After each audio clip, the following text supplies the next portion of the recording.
Hey. You want to do it this time around? Yeah. Shit. How do you, initializing? Hello, everyone. How are all of you doing? Good morning. How is everyone? For those of you who aren't familiar, my name is Starry and I'm currently pinned to Archivist. Let me fix that really briefly. Why? Listen, but friend, I wanna listen. I'm not a very physically affectionate person, but come on. Oh, you would for me. All right. I guess we'll be this shoulder to shoulder for a little bit. I'm gonna say good mornings, and I'm going to introduce myself and my lovely. I nearly said gay partner, but I think that has implications, especially in this time of year. Anyway, good morning, study buddy. Good morning to DDM. Congratulations on the first. Oh goodness! I'll have you know that I was actively refreshing the page because it said it was out of stock on my end. How dare you? Congratulations on stealing it from AE and Orion. Well, and Helta. Good show, DDM. Well done. Good morning to DDM, good morning to Orion, good morning to Helta, GG to you as well. Good morning to Eileen, oh no, were you gunning it for two? Good morning to Null Noon, good morning to Oldman, good morning to Alice, good morning to Denny, good morning to Machine of Mechan, right? It's a pleasure to make your acquaintance. Hello, thank you for the follow. Thank you also for the follow, US Department of Gay Affairs, I salute you. We appreciate your service in this time of need. Hello to Dr. Cruiser. Thank you so much for the subscription. Thank you so much for raising the trans flag for the both of us. It's I'm very, very grateful for that. Hello, Eustace. And, hi, J. Crispy. AE is so attached to the celery. We're joined at the hip, essentially. This is one of my closest friends. Just look at how unnatural this movement is. This is one of my closest friends. You all know this. Yeah. Come on, if you've been around my channel for any length of time, you know Celerity, Dust, and I are close. Now physically close now. It's essentially like we're arguing and fighting over the same like swivel chair. Basically. I think we might be clipping at the wrist. I think we might be clipping at the wrist more than anything. Like, oh. I think I need to part our models a little bit more. Stream is glitched. What just happened? Don't worry about it. I think we're just a little too close there. For those of you who are not familiar, my name is Starry Das, your study buddy from another universe, streaming live on Twitch to fulfill a college credit. And at my side is the premier anarchist of Earth 2. Would you like to describe yourself? Hello, I'm Archivist. I am your resident Enfield, streaming not quite retro games and doing art from a version of Earth where everything is just slightly worse. I'm here, I'm queer, I'm punk, and I will bite you. You get so close. I'm jealous of like what that neck do. Denny says, not gonna lie. You're phrasing, my friend. What are we talking about?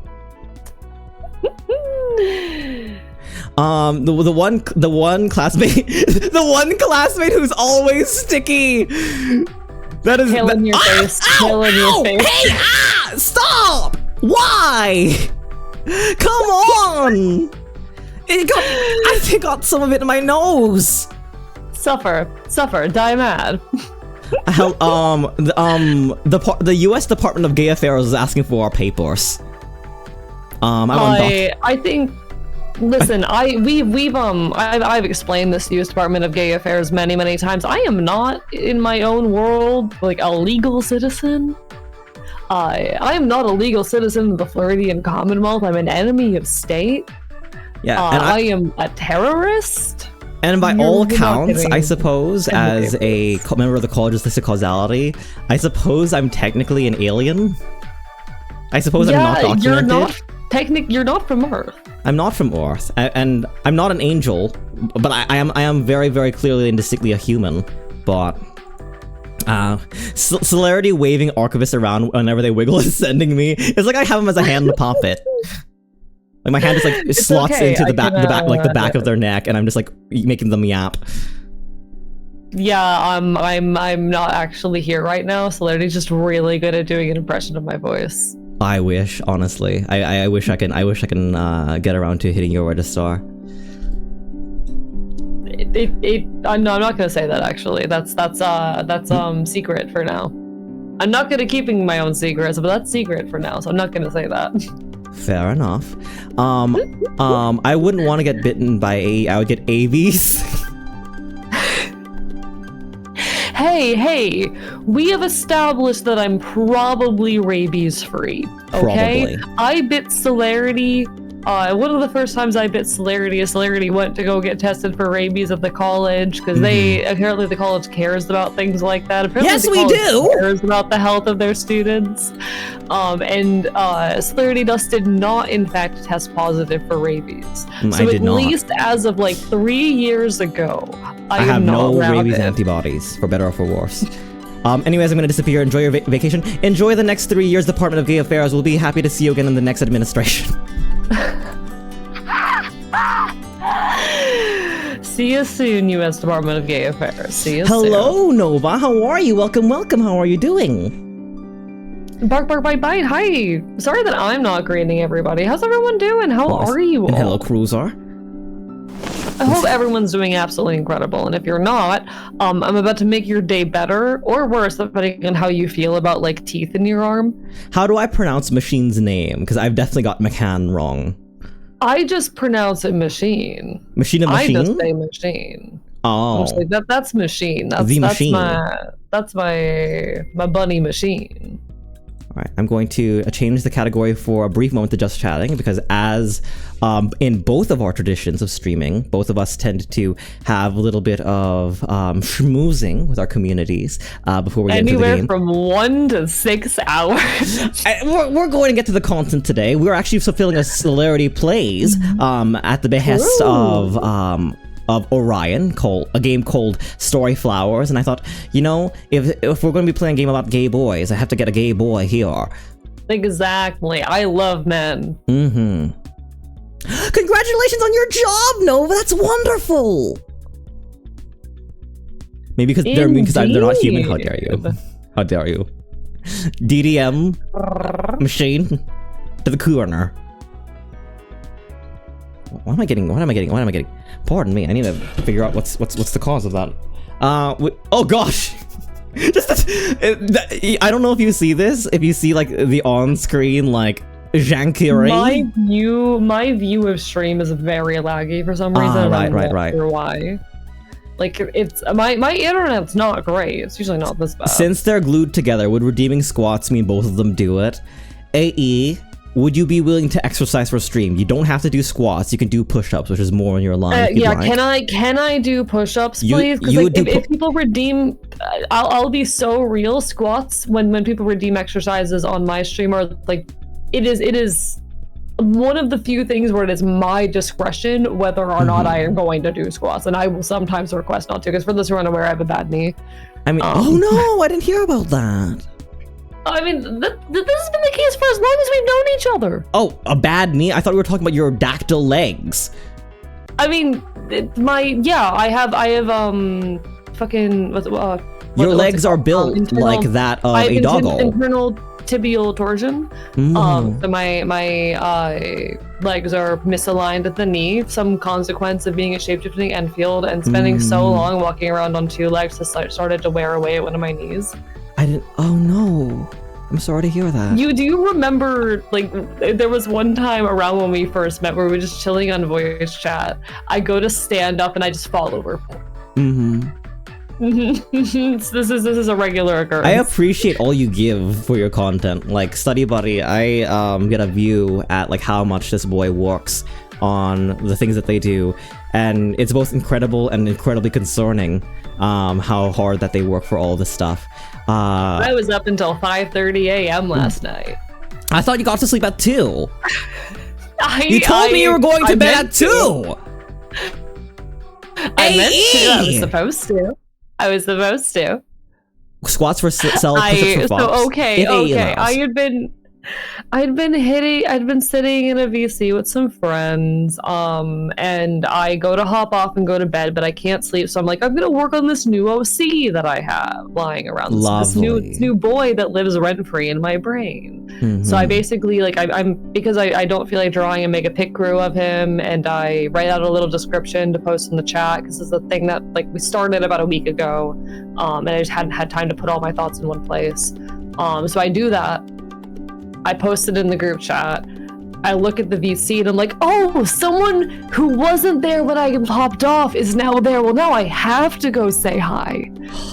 Because I miss her. It's crazy how you open your mouth and I just get more and more concerned. Wait. Hey, would you say that this is an accurate show of our general height difference? I would say so. I would say so. Ever since I've gained those 3 inches. I hate Dang that it, we got pinned again.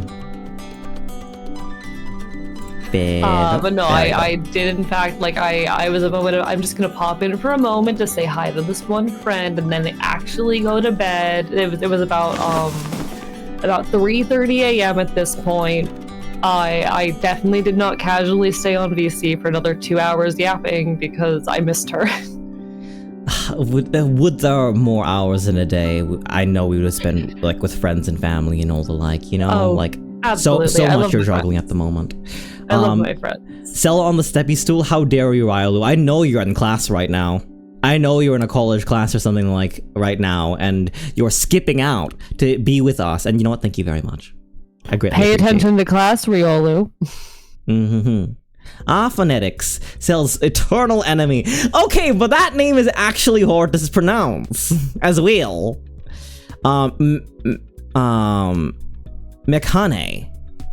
Might be pronounced Mekane or Mekane. I feel like Mekane feels very Greek. I don't know. Thank you for the apathetic watermelon. Hello, hello. Oh, let me drink some of my water. We ought to have a little sippy. I just went to the restroom, and I'm thinking about whether or not I should do that again. Not we don't use the restroom together. I regularly go 6 hours straight without a restroom break. I don't know how you do it. My body's built differently. I'm built with like a half-cup bladder. How are you, apathetic watermelon? Insanely large bladder. You should get that checked out. That's an issue when it comes to men. I'm built better. You're built.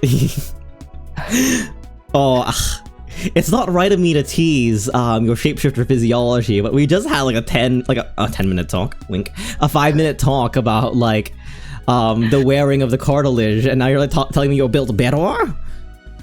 If I were in full Enfield form all the time, then I would absolutely be built better. Unfortunately, people find it a little bit weird to interact with a talking 4-legged animal.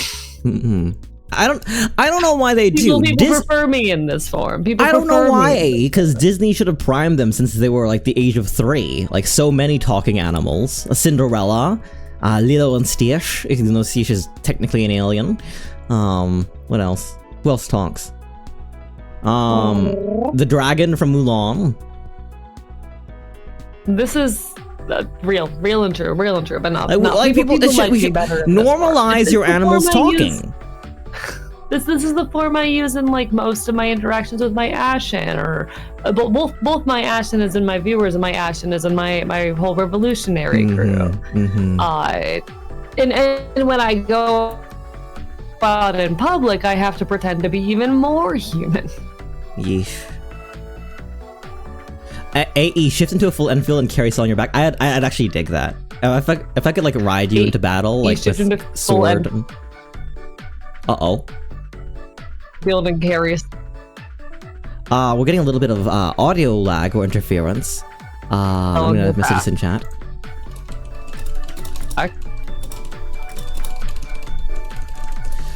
Let me catch up with chat as well a little bit. Enjoy your look, apathetic watermelon. Thank you so much for coming in. Sorry for the exam prep, but you know what? Good luck. Oh no! Oh no! Hello? Oh no? Hello? Hi? your standee has disappeared. Let me see if I can open up I don't know what's happening right now. I think it might be an internet issue. AE gone. All right, study buddy. I have Give to me be. a second. I have to be real with you, study buddy. AE could not.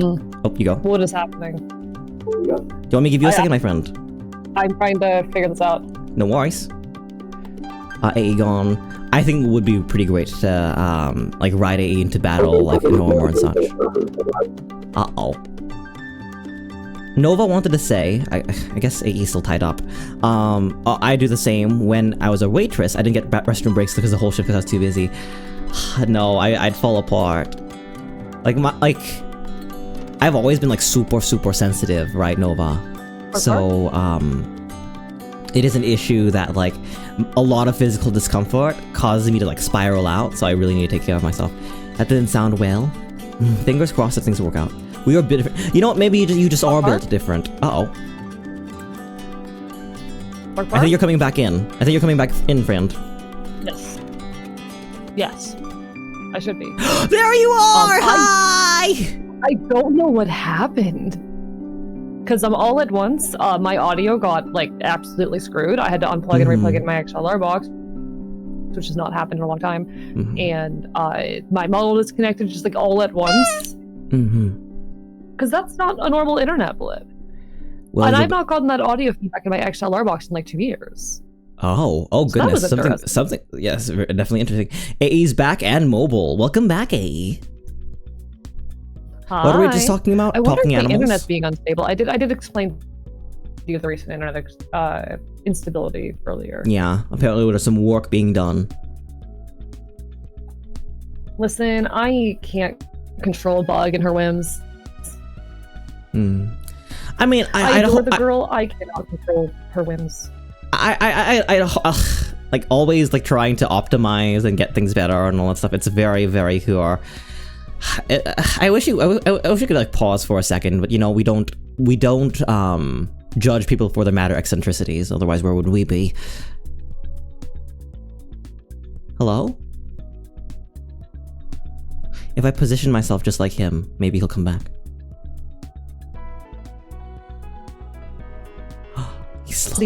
Anyway. Did I die again?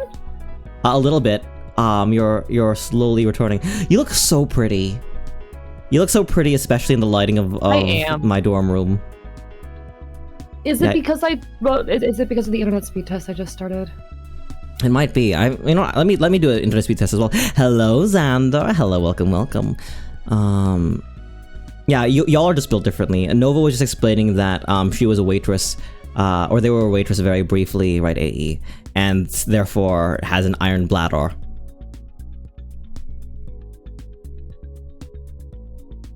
Like, I will be very real with you. The reason I developed this tendency to just not use the restroom for some period of time is because I've always hated public restrooms and avoided them like the plague. So my entire life, it wasn't even a gender thing. I just hated using them so much that I Oh, I was talking about like trained myself to not. I was talking about like a job and like stuff like that. Like Nova was speaking to the fact that like as a waitress, no, this is for my entire life. Is it a gender thing? Is it a gender thing that like people can and can't use the restroom? I don't know. Oh, riding you into battle and talking animals. I will play along. True. Yes. We know this works. We've had 3 people on stream before with good audio, so we're kind of confused as to what's going on. And on all of our preliminary checks went well. It might just be my internet having a blip. It's been happening a lot recently. I'm actually very concerned about it, but we do our best. We do our best. Well, would you ever be willing to? Would you ever be willing to me, like, in the case of like the infinity war of like VTubers, like where like we all have to like band together and like fight some kind of existential threat, maybe like Disney or some kind of large like Warner Brothers or something like that. I don't think Disney's inherently evil. I mean, there are things to be said about Disney here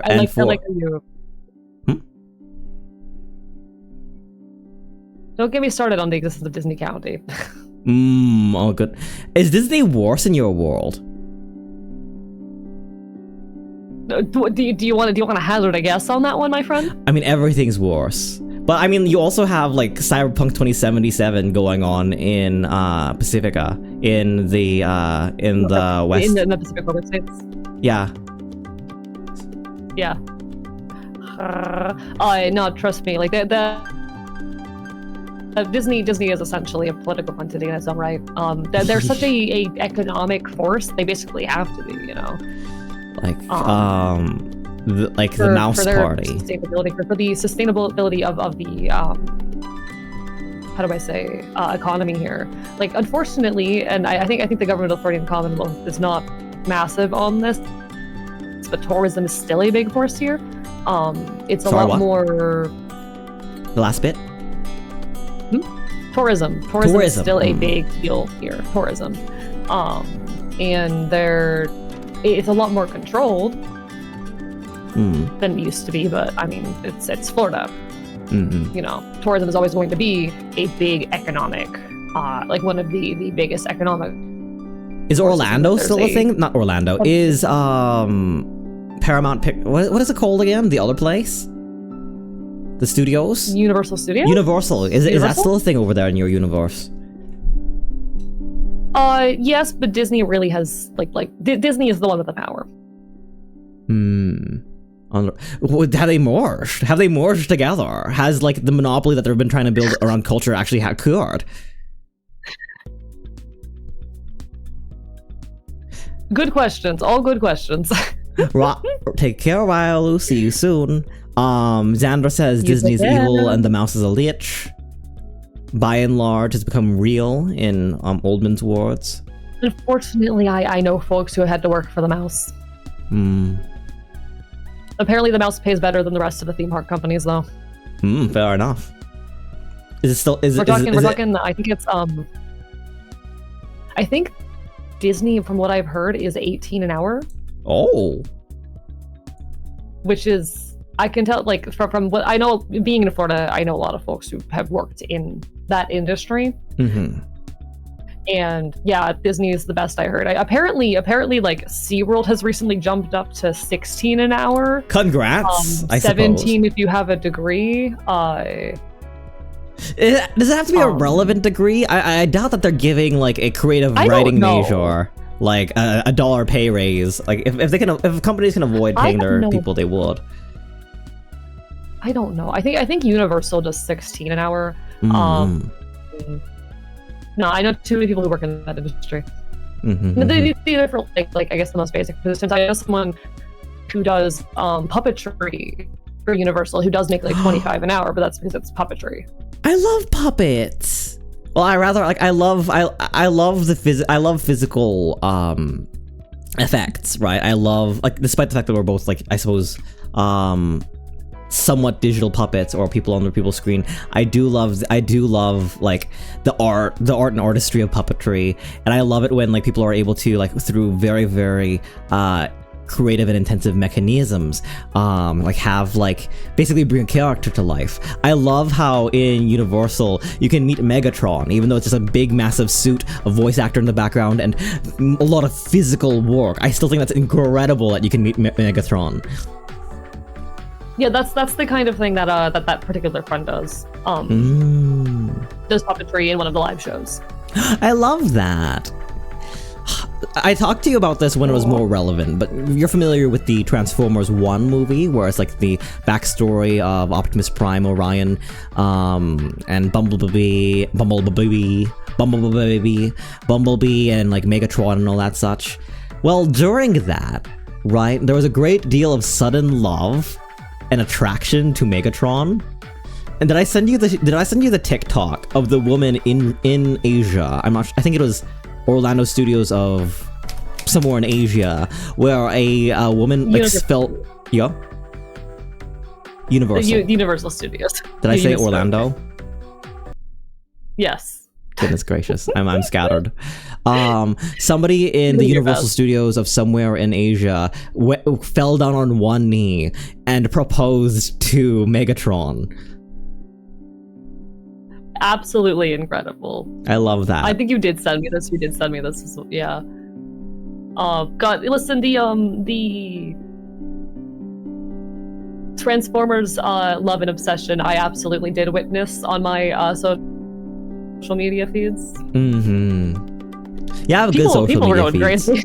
I'm glad I get to follow you on like all of your socials, you know, Discord, Twitch, YouTube. If you all need any attention to that, maybe take a peek at AE's channel right over here.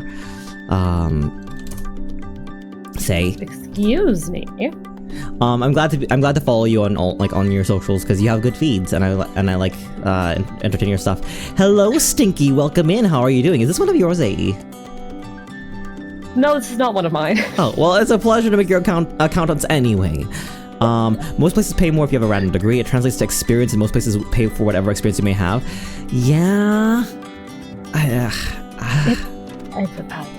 I feel like getting like tens of thousands of dollars in debt and 4 years of your life specializing deserves more than $1 or $1.50 pay up or pay increase. The thing is, university degrees, college degrees have become basically the baseline. What a high school diploma used to equate to is what a university degree equates to these days. As far as expectations and of experience and whatnot goes, as far as value goes, a degree is barely worth anything to employers these days because like 50% of the people applying have one. Yeah. And that's a big problem. Like, I know a lot of people who are having to go get master's degrees just to get jobs in their fields. I know people with master's degrees who are working for $15 an hour because they cannot find proper jobs. The situation is actually very depressing, but you know. I don't envy your time on Earth, or any Earth for that matter, that it's sort of come to this point. I really come from a setting where the conceit is that like the time you spend in college does mean something. So it is almost like a power fantasy wherein that the skills that you have here directly translate to your culpability for a good life and future. So it's really, really heartbreaking to hear the state of things outside of the college's list of causality.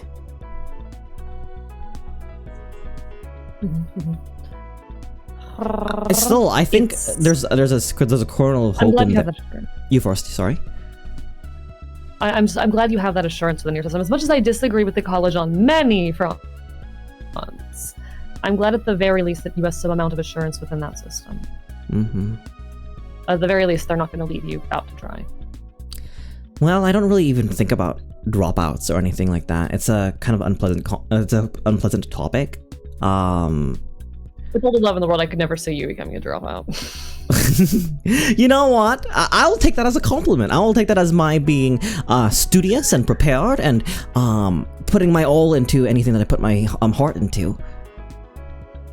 And I want to say that there's a kernel of hope that even regardless of how hard things are, how unreasonable the expectations are on this generation, that people like you so frequently fight, that pride is a riot, and that so many people, whether they be my chatters or individuals who sort of live day to day on the earths, right, are still fighting to make the world a better place, because we are in an unprecedented, even as bad as the world seems right now, we're also somehow in an unprecedented time of peace when it comes to the entire span of human existence, and it's up to us to not only make negative violence, but also positive peace, right?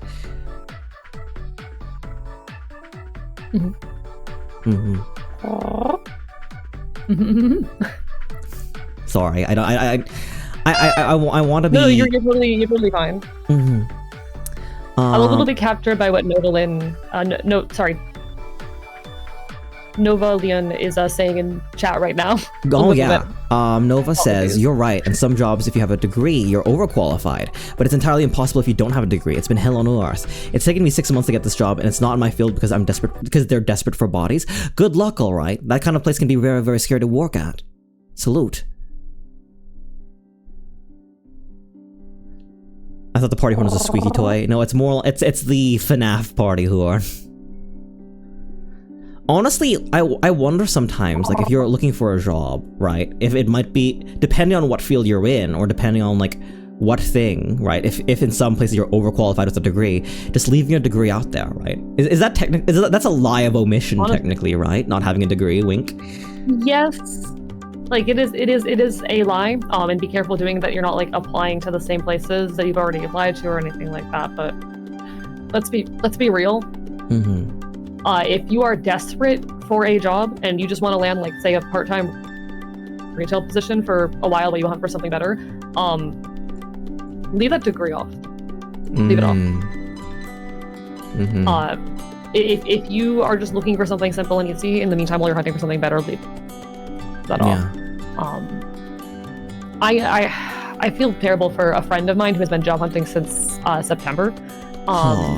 Who has a degree in, I believe, psychology, and has been out of work for this entire period, has been actively job hunting with no luck, and has a long history of tons of different jobs, has done everything from doing, like, I forget what the term is, but being with people who, like, administer psychological testing to, like, people who are, like, involved in, like, like call intake. Center work, to, like, yeah, insurance stuff, like, and just has been, again, job hunting since September. The market's rough right now. Mm-hmm. And don't feel bad about lying on your resume to get something poor and part-time. Honestly, don't feel bad about lying on your resume in general. These companies, a lot of them don't care about you. Most of them don't care about you. I think it is moral to lie if it means getting a job that will help you sustain yourself. It's a matter of, like, I would be more a stickler for the rules if, like, things weren't so desperate, you know, like, perhaps in comparison to you, who's, like, interacted with a lot of, like, the real tangible world, and to me who has, like, vague memories of, like, how the world operated, but is very, very much cloistered and far removed.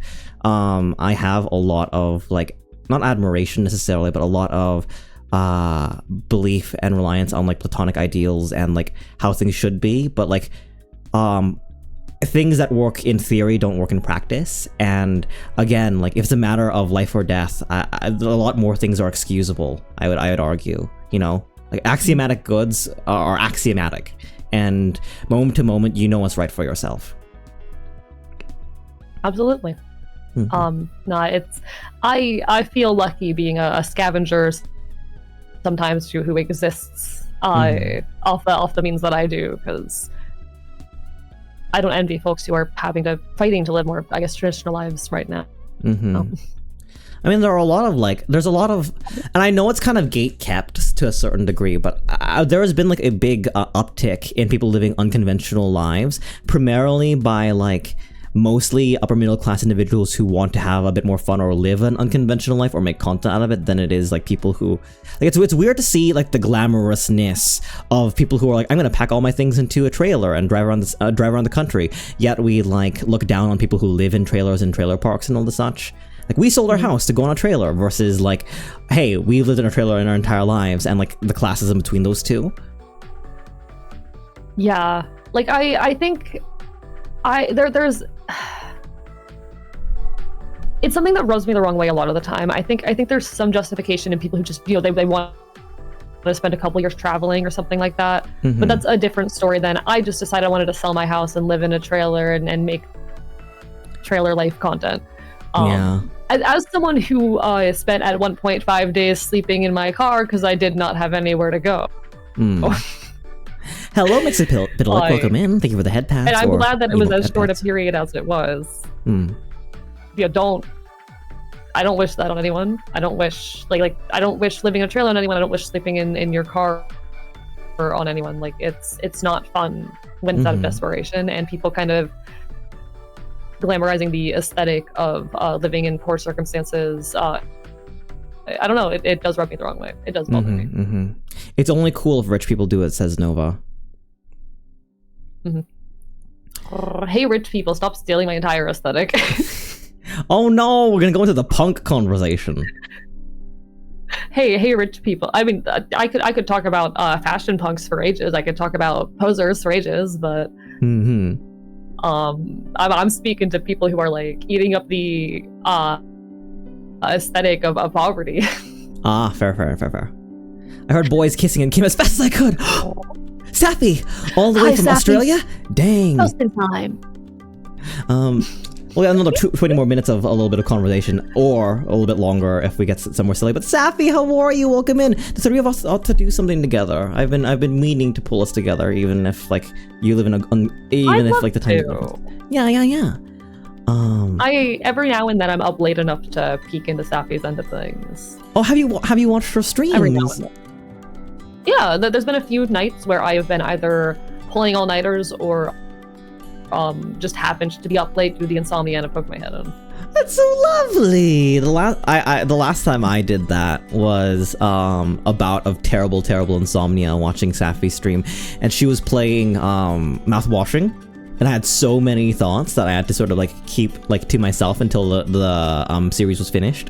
And not series, the game was finished, but like it's really comfy. In fact, can we get a shout out for Sappy? If you are awake in the time where Australians are awake, she's an incredibly wonderful streamer, and please give her a great deal of love and luck. Also, bite.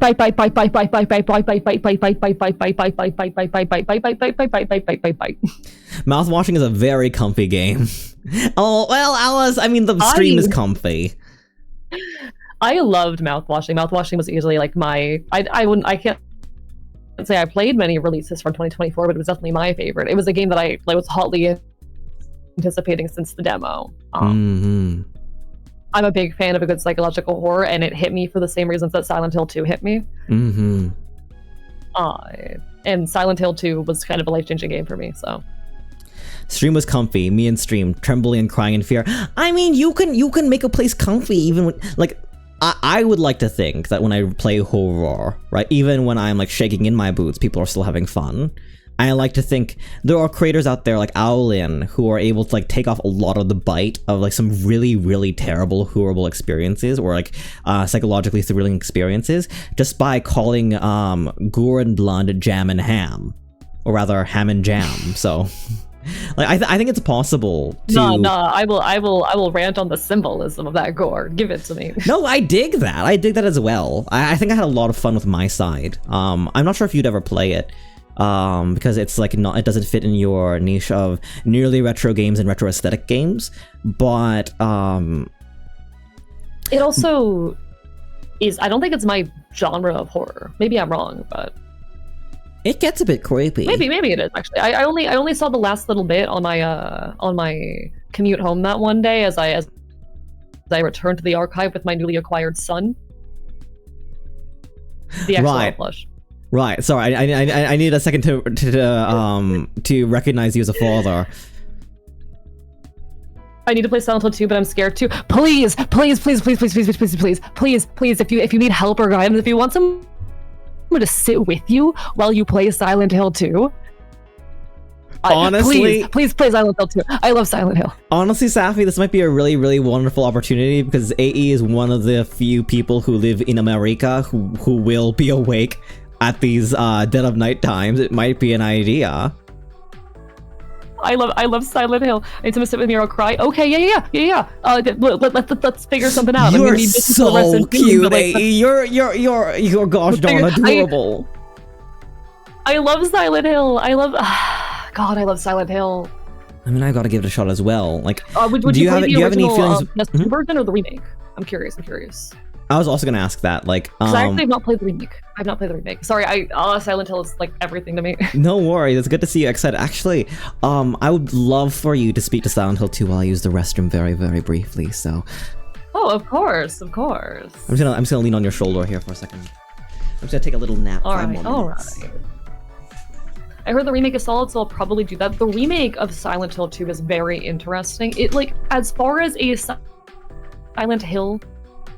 As far as a Bloober Team game goes, for those who are unaware, Silent Hill at one point development shifted to a different team called the Bloober Team, and Bloober Team gets a lot of hate. And some of it's justified, some of it's not. Bloober team has very much struggled to capture the appeal of the original, like, depending on who you ask, 3 to 4 Silent Hill games. I really like Silent Hill 4, but I don't think Silent Hill 4 is a Silent Hill game, but that's my hot take. Silent Hill 4 is an excellent game, it's not a Silent Hill game. But it is definitely the best thing to come out of Bloober team. I have some problems with it. I think that, like, it misses out on the fact that clunky controls was part of what made Silent Hill 2 originally so terrifying. Intentionally in Silent Hill 2, you are playing as this just generic guy who, of course, is not going to be able to dodge roll. So I'm not big on that choice. I forget exactly how they handled it in the remake. I think my biggest complaint with the remake, 2 things. I like that they added a lot to certain elements of, like, symbolism and backstory that clarify things that are going on, particularly with oh god, what's her name? Silent Hill 2. Why am I blanking on her name? What are these hot takes I'm missing? Angela. I was talking a little bit about Silent Hill 2. I think that, like, they did a very good job with clarifying a lot of symbolism, in really building up parts of the game that felt bland or not poorly explained. They get a little bit too on the nose, especially in the Angela situation, but that's a whole conversation to be had. Also, I like the cutscene, one of the, like, your first interaction with Pyramid Head, that I like the original better. My biggest complaint with the Silent Hill 2 remake are the 2 new endings they added. I think the 2 new endings very much go against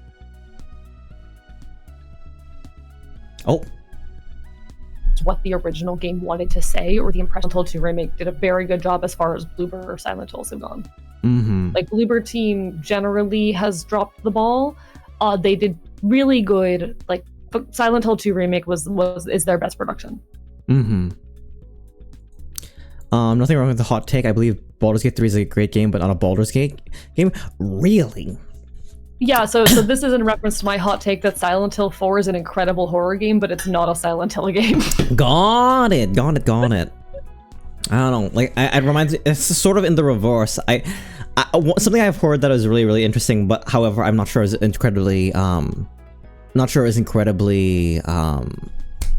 popular in the Fallout space, is I know somebody who genuinely believes that Fallout New Vegas is one of the worst one of the worst Fallout games, and I think it is really, really interesting to hear them speak, especially when they're, like, such a unpopular opinion.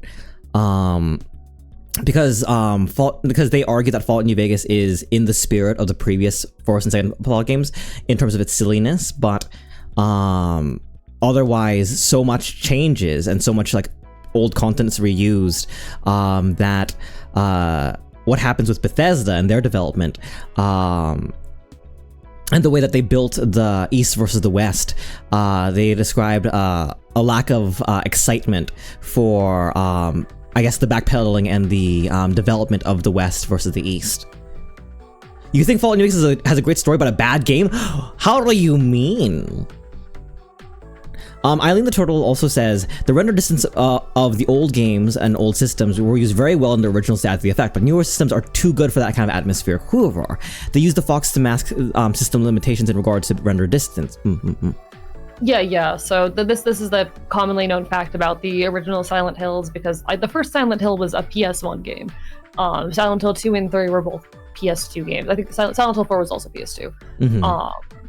So they had a lot more technical limitations, and it's very common knowledge that, like, the reason why Silent Hill is such a foggy town is because they needed to cover up their very short render distance.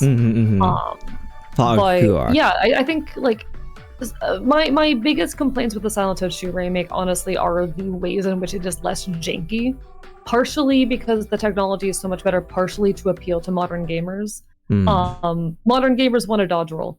I think part of the horror of the original Silent Hill 2 is how poorly it controls. Which is really incredible to hear from you as a big like accessibility advocate, right? Like noting that the gameplay is part of the horror, that it's a disempowerment fantasy to play horror games, and therefore like the roadblocks on the way to accomplishing a goal and how hard it is, how much effort it takes, is part of the horror, right? So like I think that's such an interesting take to hear of you, but absolutely valid to hear. Silent Hill, at least 2 and 3, I actually Silent Hill 1, while I have a lot of appreciation for it, I have some frustrations with on the accessibility front. I think Silent Hill 2 and 3, while they don't have like the kinds of modern things we expect out of video game accessibility, they have some features, and the primary way in which Silent Hill 2 and 3 make themselves accessible is via the difficulty settings. Easy mode is extremely easy. You can change the difficulty independently for both the puzzles and the combat. I love that! So you can have puzzles that are super easy, you can have combat that's super easy, you can mix and match. And I really, really appreciate that. On an accessibility front, I think difficulty settings, when well implemented, are one of the easiest to implement and most important types of accessibility, at least for someone like me, because it allows someone to engage with your system, even if they have trouble with, say, the tactile elements or even visual processing. I think sure, it's not going to help someone if it's a case of like someone with epilepsy or there are certain issues that it cannot address, but it's a very easy form of accessibility, at least for someone like me. I think it's lovely to hear like the separation between like these different difficulties, right? I think I remember Saints Row 2, and it's not a personal anecdote, but from what I've heard, they had a different despite being like a madcap game that like does not treat like gender or like that kind of stuff seriously at all, they did have a gender slider, and I think that's a really interesting way to play around with that, even though it's like two very, very gendered archetypes. Not to mention like a lot of new games recently for their character creators allow you to change body type and pronouns separately, which is a very, very decent. Hello, White Flowerback Song. How are you? We'll be getting to the Pretty Boys very, very soon. Indeed, indeed, indeed. Also, I love Silent Hill 2 and 3 for the ability that you can choose between like tank controls and modern controls. If I remember correctly, it says J. Crispy, it's the peel slider in Saints Row, and for White Flower they say that the character is just the boss and never gendered. I love that. Tank controls versus whatever you call normal controls that we're used to these days, because my biggest frustration with Silent Hill 1 is that it's tank controls only. They recently announced a remake of Silent Hill 1, and I'm curious what they're going to do with it. Because Silent Hill 1 I think is very underappreciated. While I definitely think 2 and 3 are my favorites, Silent Hill 1, I think a remake could do so much. If they gave Silent Hill 1 the Silent Hill 2 remake treatment, I think I would even be happier with it than I am with the Silent Hill 2 remake, because Silent Hill 2 was already a masterpiece that I think in certain elements they overworked and missed the point of. Silent Hill 1 needs that kind of treatment. Fair enough. To address some earlier points in chat, I want to do this point and then I want to do Oldman's point, because I think it's really interesting. I really want to poke into that as well. But Safi, on the topic of Fallout New Vegas, Fallout New Vegas is unfinished and buggy, requiring monster run at a stable level, but the feel of the gameplay is bad. It's janky, unfun, with bad weapon durability. Fair enough. Like, I think that, like, I don't find that I minded, like, the buggy and unfinished, absolutely fair. I think it's completely fair to look at a product and say that it is not working well, therefore like it is trouble, right? Even circumstances surrounding it and behind it. I think like ultimately a consumer's reaction to a game is valid, had they like put all the like if depending on like the product that they did receive. But I feel like the feel of the gameplay is subjective. I don't know. I find it even without, I do love overhaul mods, but I find myself able to play New Vegas without mods, And if anything, it's very exploitable in terms of weapon durability and other such. So I guess we just have to disagree there. Fixed direction controls, says Oldman, as a possibility for like the non-tank controls of Orphan. There's probably a name for it. I think this is going to appeal to you, AE. The mention of punk fashion reminds me. I feel hesitant to dip into punk fashion by buying cheap accessories from wherever instead of crafting my own. On the other hand, I hesitate to crafting anything because I expect to turn into sour grapes for myself after being dissatisfied with my first try's result. Okay. So, in DIY is a big deal in the punk community, I will say. It is not, I would argue, a necessity. I would definitely recommend punks, if you are able, try to get into DIY, make things. It's gonna take a few tries for you to be happy with what you're doing, but like that's part of art. I'm always encouraging people to pick up new skills and take the time to learn and master them, because it will take time, but the sooner you start, the sooner you'll get there. The sooner you'll be happy with what you've done. And also maybe kind of easy stuff. I could teach you how very easily to make like soda tab chains. I have a ton of jewelry that's soda tab chains, but if you still don't want to DIY, if there's things you don't know how to DIY, don't have the equipment for, just don't want to, instead of buying cheap fast fashion, buy from punks. I go to a lot of markets where I will buy patches for like $1 to $5 from local punks and other creators.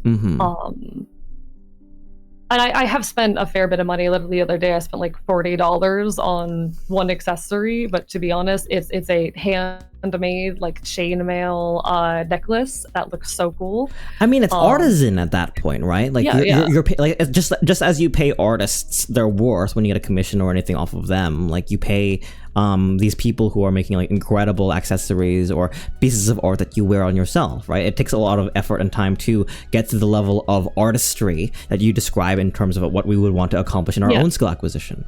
And we're paying them not only for the materials, but also their expertise and the work that they put into those things. I feel so bad because I had set aside $50 in cash for this event. I walk up to the table, I'm looking at them, and they tell me, hey, we're getting towards the end of the day. We're willing to like we're willing to barter or to negotiate prices, which is and really cool. At it, I'm like, okay, this space. is a $60 necklace. I really like it, but I don't feel comfortable proposing 40 for that because I already spent $10 on some other stuff.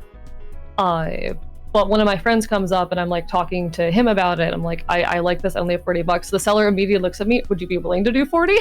Hey, I love that. So I did get that for 40, and I only feel a little guilty about it. I'm gonna Google Oldman right now if like there are any Indian punk scenes in any metropolises, like Dubai punk scene. I want to see if like. True, I don't know what it looks like outside of the US, and in general, you're gonna have more luck in urban areas. I don't know what it would look like over there, so that's definitely a more complicated issue. Like, accessibility is a big issue in punk. I definitely do recommend people to try to get into DIY, but there's things you can't DIY. I have a necklace with a bullet on it. I don't know how to make that. I think you'd start with a bullet and then a necklace. I mean, true. But like, I don't know off the top of my head how to do that. Punk fashion is distinct though compared to folk music scene. That's fair. I don't know. I try to support smaller local sellers. It doesn't have to be local, even like online sellers if you're able to. White Flower says the Indian punk scene is the band my cousin and I had 5 years ago. You know what? Congratulations on being the Indian punk scene period. Hell yeah. Congratulations.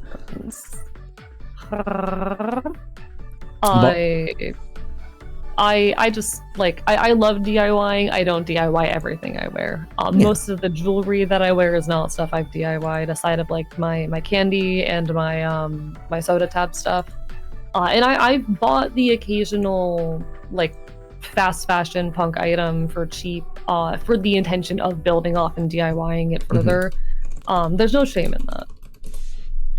Would you describe the the chain that you now wear at your hip DIY, or is it technically prefab? Let's be perfectly honest. It's at minimum recycling.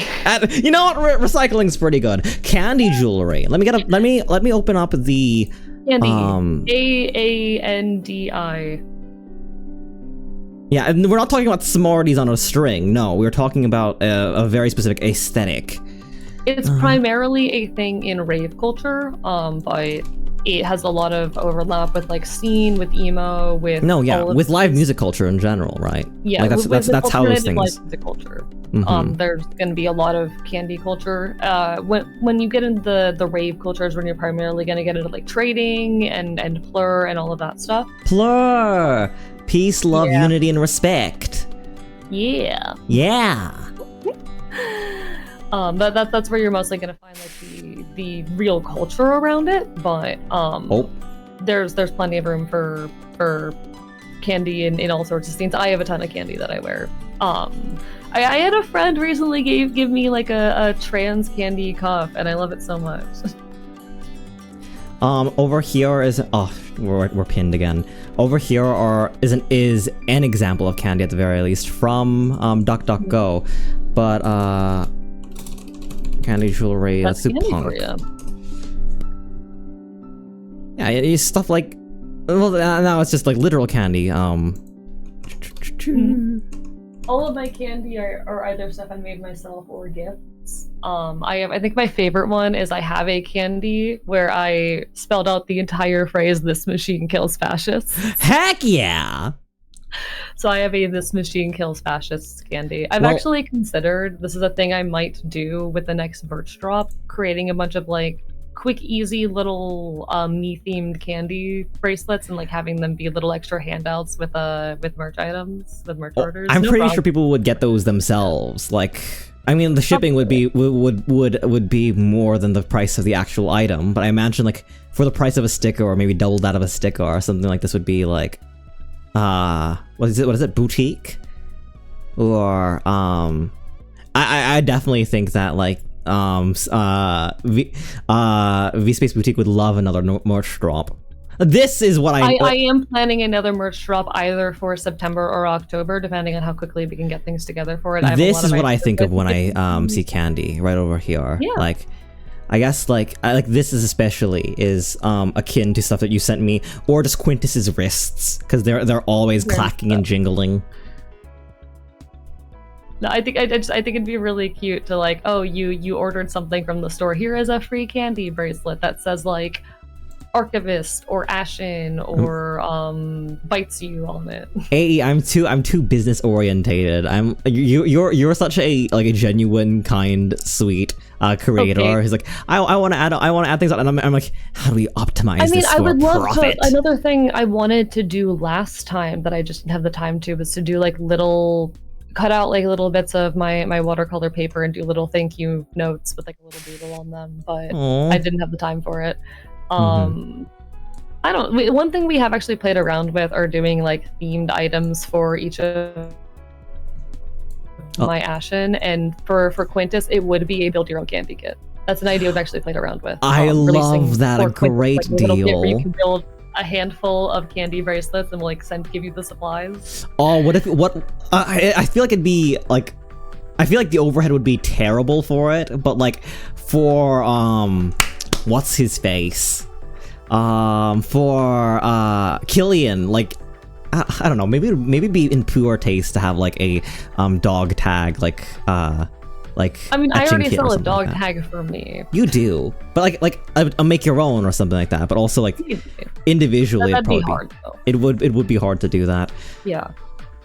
I feel like if we were to do something like that, the best option would be to like essentially get in the business of doing custom ones, but we would have to get the equipment to emboss them ourselves. No, yeah. Currently, we order them from a military surplus store, and we just bulk order some ones that we send them the stuff to print. Gotcha. Got you.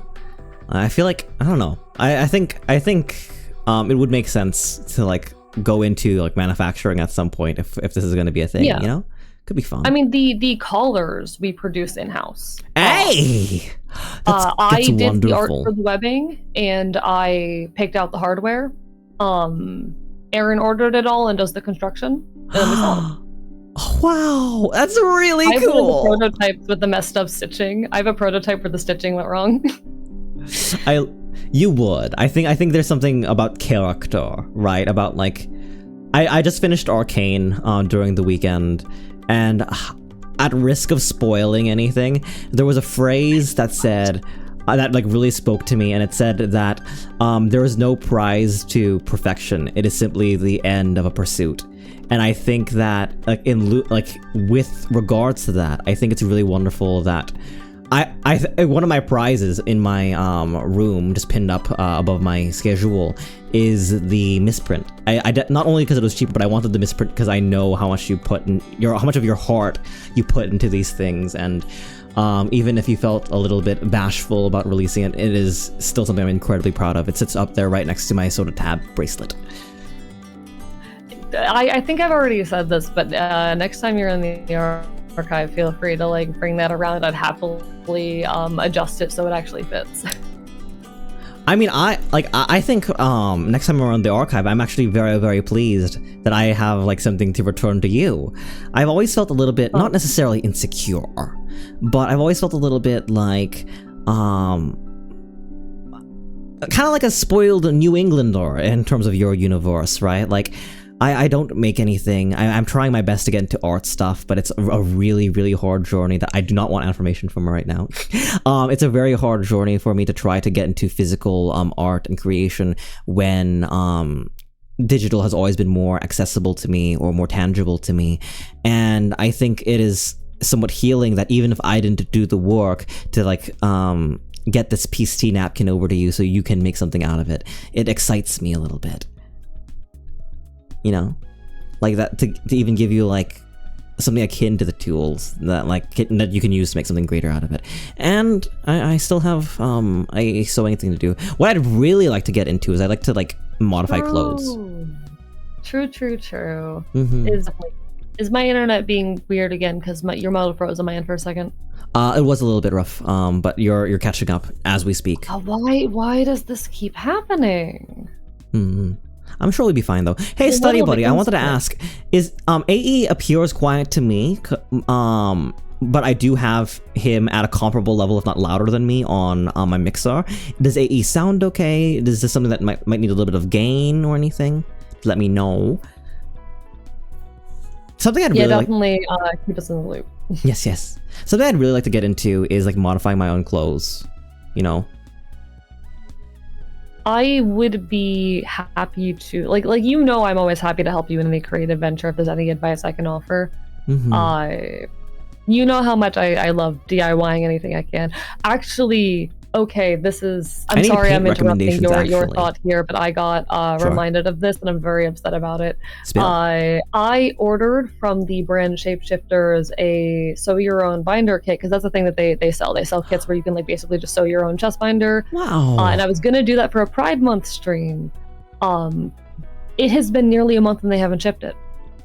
They say the production time is 2 to 3 weeks, and I go on their Tumblr the other day and I find out they're trying to sell the brand, and I'm like, what does this mean about my order? Am I going to get this in time for the end of Pride Month or not? I want to sew my own binder live on stream. It sounds like what's the word for it? It sounds like it sounds like the gasp and rattle of a company with best intentions in mind going under, unfortunately, at least from what I'm hearing. I don't know if they're going under, because they have talked about how like they're looking for someone to pick up the company because like they want to move on with their life. One sec, let me find the actual post. Can I go to Shapeshifters? Hello, Shapeshifters. Preparing affirmation canon. You're very sweet, Sappy. Okay, yeah, they're talking about how like, okay, they were 28 when they started this company, and they started it because they wanted a binder covered in scales, because they felt queer, they felt like an alien, something beastly, monstrous, fantastical, and powerful. So they started producing these handmade custom binders with these more abnormal patterns. They talk about how they're about to turn 40 at this point, because this post was posted a few days ago. They are 40, and that they no longer feel as alien, that a binder is more like armor to them now, that the company Shapeshifters has pulled them through 11 years now, and that they are grateful for everything it's brought them, but that they're ready to move on, and they're looking to sell the company to someone. But I'm like, honestly, fair, I understand. But what does this mean for my order? I mean, it makes you wonder, right? Like, we are, in the grand scheme of things, you and I are very young, right? Like, we're not even close to a midlife crisis. I've heard someone refer to turning 30 and getting out of a band as a midlife crisis, and I completely disagree with that. I like to think that humans still have the capacity to live long, happy lives, and that even in spite of everything that's going on. But we are young, right? I'm still young. I'm still hip, study bunny. And it comes to mind that, like, nothing lasts forever, and like the inherent mortality of experiences and ephemerality of time in life. And like, I want to be here a long time, right? In terms of content creation, in terms of making stuff. Do you ever even like think of a world where like you can get tired or bored of this thing? Yeah, yes. It's something I worry about. I don't think it's going to happen to me anytime soon, but I am the kind of person who has always been a creator in some capacity. I have jumped between medium to medium for creation as long as I've had the ability to do so. Since well before I had internet access, I was always making. And I wonder sometimes what'll happen if another medium comes up that I get attached to. Oh, I think that's so interesting. Like, it's not even that it stops, but it's like there is just like a crystallization and a rebirth and transformation there. I'll be honest, I have sacrificed a lot of my life for VTubing. And I love it. I love doing this. I love having the ability to do it. There are a lot of ways in which it has made my life meaningfully harder. I have no intention of stopping anytime soon, but I wonder what might happen if I were to, because I do miss investing more of my time in some of my other endeavors. I have not had time to DIY. I have not had time to work on music production, even for stream, let alone the music production I want to do aside of content, aside of, VTubing stuff, things that my audience will not see. And I wonder what might happen if I were to find more love or success elsewhere. I do think there are also like seasons in a person's life, right? I think that like I think it is naive more than anything to believe that we are static creatures and that we will believe in something or be in a certain way for the rest of our lives, which is why I think that I was actually surprised by the maturity of your response and how like the fear isn't that you'll stop making, because that's what you are. You're a maker. You're a creator. You enjoy bringing things out of the aether and into something tangible, whether it be content or whether it be something physical.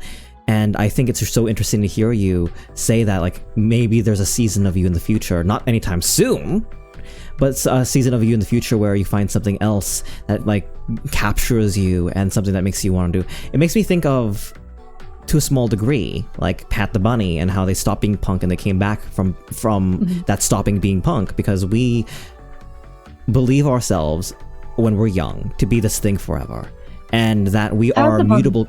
You go? No, sorry, you finish your thought. And that we are mutable creatures, that we can leave and come back or change, and our priorities will change is I think the real truth. White Flower Song says it's a human nature to change, and I would agree. I do agree, though I'm not human. You know what? That's fair. Actually, hey, study buddy, let's not accidentally crime them. Joke. How do I say? Pat the Bunny is a very interesting case to me because he was one of the loudest and most influential voices we have ever had in folk punk, Mm-hmm. who fell out of the scene and disappeared for 9 years. Said that, you know, his ideals and lifestyle could no longer align with punk and what all this punk music had been to him. And then suddenly, out of nowhere, he's back on the map. Suddenly out of nowhere, he starts a new band, Friends in Real Life. And Friends in Real Life is not a punk band. It is a weird pop folk thing, but so much of his DNA. lyrical style and musical stylings are so present within it. And you listen to his songs and it feels like an apology. There's one particularly influential song within it. Let me see if I can pull up the lyrics to that real quick. Sure. Which song was it? One second. While you're doing that, Doubtful Snake says, the lighting in the stream is very dead wife flashback. Thank you very much. I worked very hard on it. How are you, Doubtful Snake? Welcome, welcome. I do like the blown out ethereal look, especially like just for existing in the college. I love to turn off all the effects of the hard light room, which we are streaming from, to go over here. That is AE's regular color and flavor and all that such. You can see me right behind their shoulder over here. Hello! And then if I were to do this, we're back to something that's more, something that, like, what I appeal, right? Taste the sun! Says, dang nabbit, I got it. Mikane. There you go. Dust also says, Cell is a maker, they make me smile. I'm very, very flattered by the comparison, or by the speaking to. I don't know, I don't feel like a maker, as much as I don't feel like an artist, or like a singer, or like a creator even. I have a great deal of imposter syndrome. It's hard for me to like apply a label to. It's so funny, because I am very, very firm on certain labels that I apply to myself, but also for others, it's hard for me to feel like I have the right to take them on myself. Hello, Tempered Tide. Welcome, welcome. Tayo Ken. What does that mean? What does that mean again? Hi, welcome on in. I don't know. All right, I've got these lyrics now. So this is from Cirque Rock Anthem. This is from Cirque Rock Anthem (parentheses Lo-Fi Study Beats Remix). That's the name of the song. No, there's not a normal version. That's just the name of the song. Thank you, Friends in Real Life. And here's out of the chorus. This entire song is basically Pat the Bunny alongside one of his friends, kind of reminiscing on being punk, about watching his own rage at the world turn into just mourning and sadness, and moving on. Another lyric aside of the chorus, do you remember being young and peeing in the street, singing songs of freedom and doing crime? Well, I don't live for war no longer. I live to put my feet in the water, but I still long for glory sometimes. It's him reflecting on losing that kind of revolutionary spark. Moving on to the chorus, though. If I die young, say it was the government, even though it wasn't them. Give the kids something to believe in. Just the words to a song.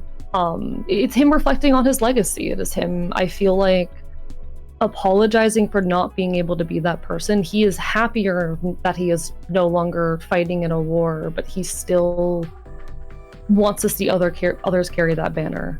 It's something I cried the first time I listened to this song. It's and very I don't you. cry at media very easy. It's very you. Just like picking it apart and listening to its themes. I don't know. I don't think there is any shame in walking away from a conflict that you can no longer fight. But I feel like a lot of people who do fight feel as guilt because, like having co-workers and calling out sick, you feel worried about who's going to pick up the slack, who's going to carry on, and the space you leave behind. I don't know. Like it's so you. Those lyrics are so you in that way. Maybe I'm just too much of an egoist. Maybe I believe too much that in hedonism, in that one's own personal happiness, whether that be happy on the front lines or happy persisting and having their existence be their protest.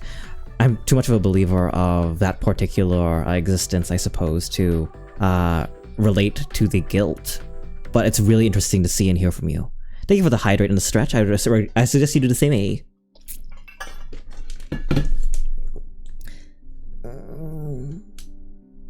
Hey. Ah! Hey! Oh no! I'm worried about my internet. Did you hear anything I said?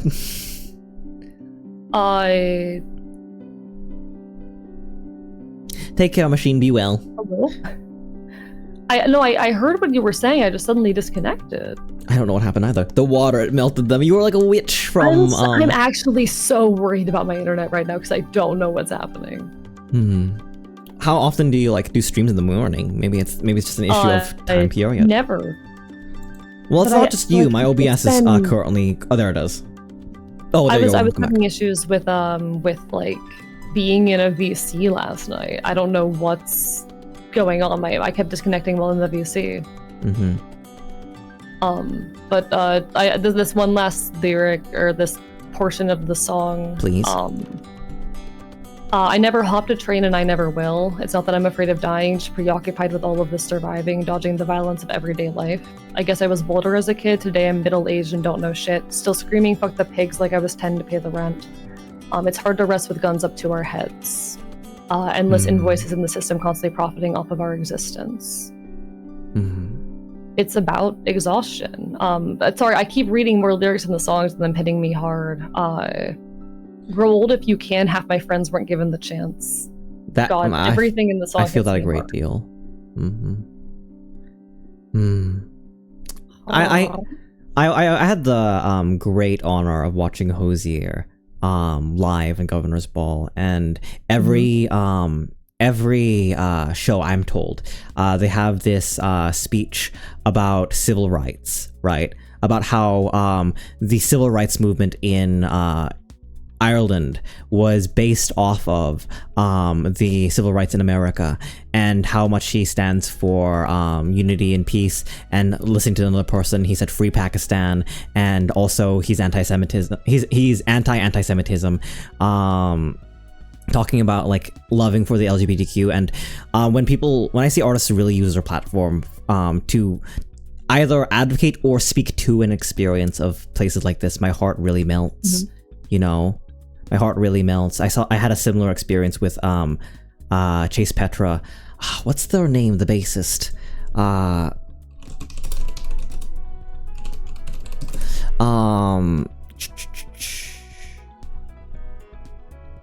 Pardon me. Give me like a minute. No worries. No, I'm just God. I'm so mad I couldn't go see Chase Petra. That it sold out when I had like no money. Brooke, Bass Petra, very funny. Snake. Brooke called a conversation, called a like chant for like, you know, F the administration and Doge and all that such. And like I had a similar amount of like inspiration, and sometimes I feel not out of my depth necessarily, but I admire the people who are able to do that. It makes me want to mobilize, but I also know I wouldn't do a great job. Honestly, I've been slacking in so many of those regards recently, but when I see and hear of other folks doing it, I want to be more loudly. Like, I for personal reasons that if you watched me or are in my Discord, you've probably heard like vague whispers of, I have had to pull back from a lot of stuff recently. A lot of in-person stuff. Yeah. There's a lot of things happening right now that means it is not so safe for me to be as loudly political and as politically active as I want to be. For risk of like my safety in life, physical, yeah, yes, like this is I'm being 100% blunt here. Yeah, like check OOC genuine. Yes, yeah. Like I am genuinely in a situation where I am scared of authorities coming after me in the real.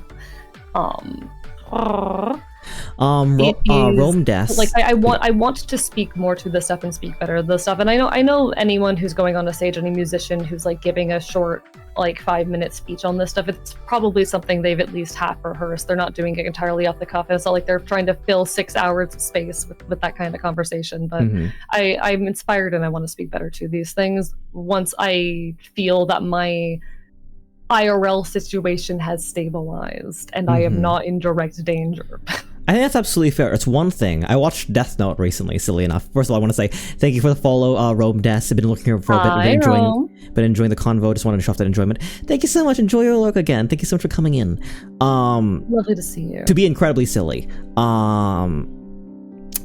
Watched Death Note again recently, and there is a scene where an ill-advised operation is being made, and L says, like, one of the I would say the big protagonist of the series, or at least the hero of the series, goes, there's a difference between being willing to risk your life and actively chasing opportunities wherein it's likely that I will lose my life, right? Like, it is like, some people are very, very excited, or some people are very, very excited to, like, be present, so much so that they don't think about how much more beneficial they would be to a movement alive, and how, like, when you lack soldiers, the war ends, and it's not a soldier's role necessarily to just chase a glorious end. It is to elicit the change that they enlisted for. And I'm someone who is absolutely, when the date comes, willing to put yourself in fight, line. and even if that means laying my life down to do so. But I'm not gonna. The circumstances that are currently facing me are not worth that. The circumstances that are facing me right now are just like I think I am more useful, right? Like, delaying that and not ending up in federal prison for the time being. If it isn't a bunch of boy kissers here, hello, Vampire. How are you? Welcome. Hi, Vamp. And thank you so much for the follow, 3636. We're going to take a quick 3-minute break so I can relieve myself and get more water and more coffee and all that such. AE also to pick anything up or to digest the Pat the Bunny lyrics. We'll be back in 3 minutes with what you're all here for. A Vincian gay visual novel featuring 2 witches. We'll be right back. We will return.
Hello, study buddy. We are back to play Starry Flowers by Nom Nom Nami. How is everyone doing? Welcome back.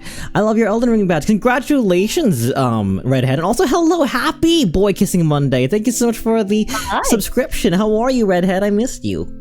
It's Monday and we're kissing boys. On Mondays, we kiss boys, chat. When do we kiss girls? Or when do I? I think that's like a Thursday activity. What about the days? They get Saturdays. What about the its? It's our Wednesdays. It's Wednesday, my dudes. It's Wednesday. That makes sense. Hello, Mora. Welcome in. How are you doing? You look excitable. Mara's lips are free right now. Hey, yo. Hello to Snore. What if you put celery in the Thanksgiving dressing? What is that? Oh, celery. Yeah. Also, from Dihono, is it actually your birthday, Dihono? Happy birthday, Dihono! Happy birthday! Welcome in. How are you doing? Wait, like actually? Because if so, can I do a thing? If it's actually Dihono's birthday, can I do a thing? Yeah. All right. Give me a second. I need to pull something up real quick. Watch me absolutely fail this. It's gonna be great. I want to do it too now. If I'm thinking what you're thinking. No. You don't get it. You don't know. You don't know what's about to happen. All right, what's gonna happen? Okay.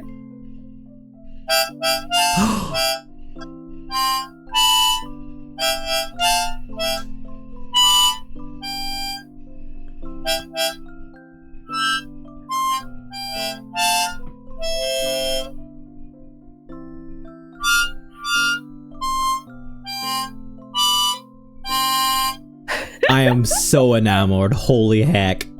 That was incredible. I have a harmonica. You do. Enjoy your stream. Enjoy your game, Snake. I have not learned how to play it yet. That was really good for a first time. That was incredible for a first time. I've played it. I played the harmonica maybe like 5 times now. And I've not learned a full song yet. That's all right. Hello, Kaza. Also, welcome. How are you doing? We're about to watch Boys Kiss. So this is a visual novel. We're fulfilling. I think the only. Oh, please, internet. Oh, you've been like pretty audible for me so far. So. Okay. You were saying? Sorry, I was watching the internet start to fail on my end. Okay. Hopefully everything's fine. Flight of the Bumblebee cover win. That'd be very, very fun. We are fulfilling Celerity Plays, and we're going to be doing a one-shot visual novel by the name of Starry Flowers, featuring two witch boys who fall in love. There are 2 characters, and I was wondering if I could get all of your help for this. I think Orion's vote counts for 2, but there are 2 characters that are featured in this game. There is a Periwinkle, who is a flirty witch whose favorite things are beautiful dresses and cute witch boys, and Pastille, a kind gentle boy who works at a candy shop, used to hide the fact that he's a powerful witch. And we wanted to ask, who do you think would be better casting for each, if I may? Yeah. Mm-hmm. Who do you want to be flirty and who do you want to be shy? This is the poll chat. This is the question. Oh, don't put it like that, because we're going to be playing against type and they'll put us on the opposites. They'll make you a shy boy.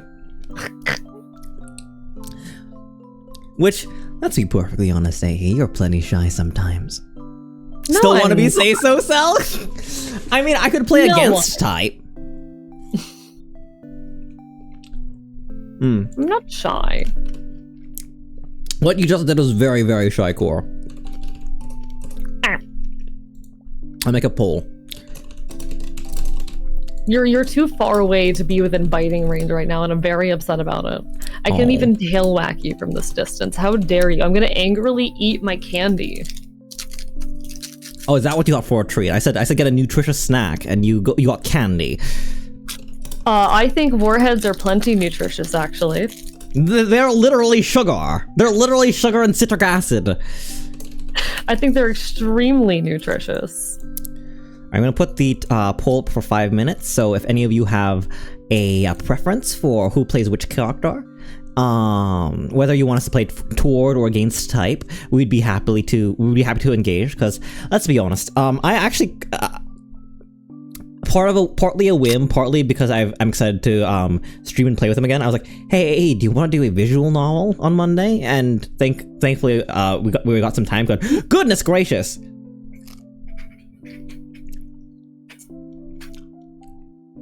What do you mean you can't astrally project your bites, AE, says Vamp.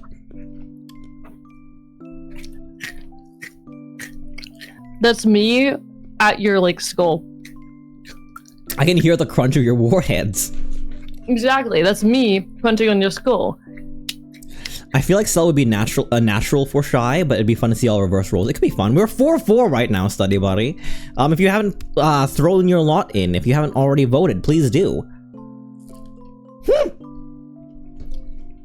Opportunity to see Cell not say so, vote please. Okay, but Orion, imagine you can see Cell be all cute and flustered. That is the norm. So far it's even, and I'm giving Orion a special buff, so it's currently looking like Flirty Cell is winning. Because I'm counting their 1 vote for 2, right? Oh! Now it's 6-4. Cell is always flustered. Well, favored treatment. They picked the game. They picked the game, Vamp. We should bear that in mind. I do love that you have the Cells play thing. I think it's very cute. Especially given I just put every single suggestion that I get ever into a spreadsheet. It's something that I try to use to get out of my comfort zone, but also my comfort zone is such a a rigid thing that sometimes I'll just deny games outright. So the idea is, right, if someone calls the Cells plays, I have to play it in the month, or they get a refund. Or they get a refund immediately if it's something I'm not willing to play. So it allows me to have chatters put up the content that they want to see. It puts them a strain off of myself to build the schedules. Not that I've been very on top of making schedules recently either, but I do find it is a wonderful little thing. XCOM, J Crispy recommended XCOM for me, and I do have that game, so it might be an idea to be like a government body investigating aliens soon, but that's probably by the end of the month. How do I say? I am someone who is very reluctant to part with my points, but for the sake of knowing, if you could put a general gist of like what it is you would or wouldn't say yes to, or at least what is an immediate no, like what's your thoughts there? Well, obviously an immediate no is anything that breaks TOS. This game is flirty and can get a little bit dirty, as far as I've been told. Again, actually, can we have a moderator, Red Archivist, can you have a moderator pin the fact that this game is 18 plus and has suggested 16 plus and has suggested themes on the stream? Does the game have like a existing warning already? They don't have any content warnings. It just says recommended ages 16 plus, contains sexual themes and strong language. That's just about it. So I'm just standing by that. I'm going to just copy paste and make a slight modification of that, and then I'll pin it. Sure. Thank you very much. After that, sometimes I'll like be on the fence for playing something that might not make for good content outright. Like, there are some games that are very, very inaccessible visually, and I already had like a bit of a hard time retaining people playing Civ 5, even though I greatly adore that game, and it was a lot of fun for me and trying to like play the megalomaniac.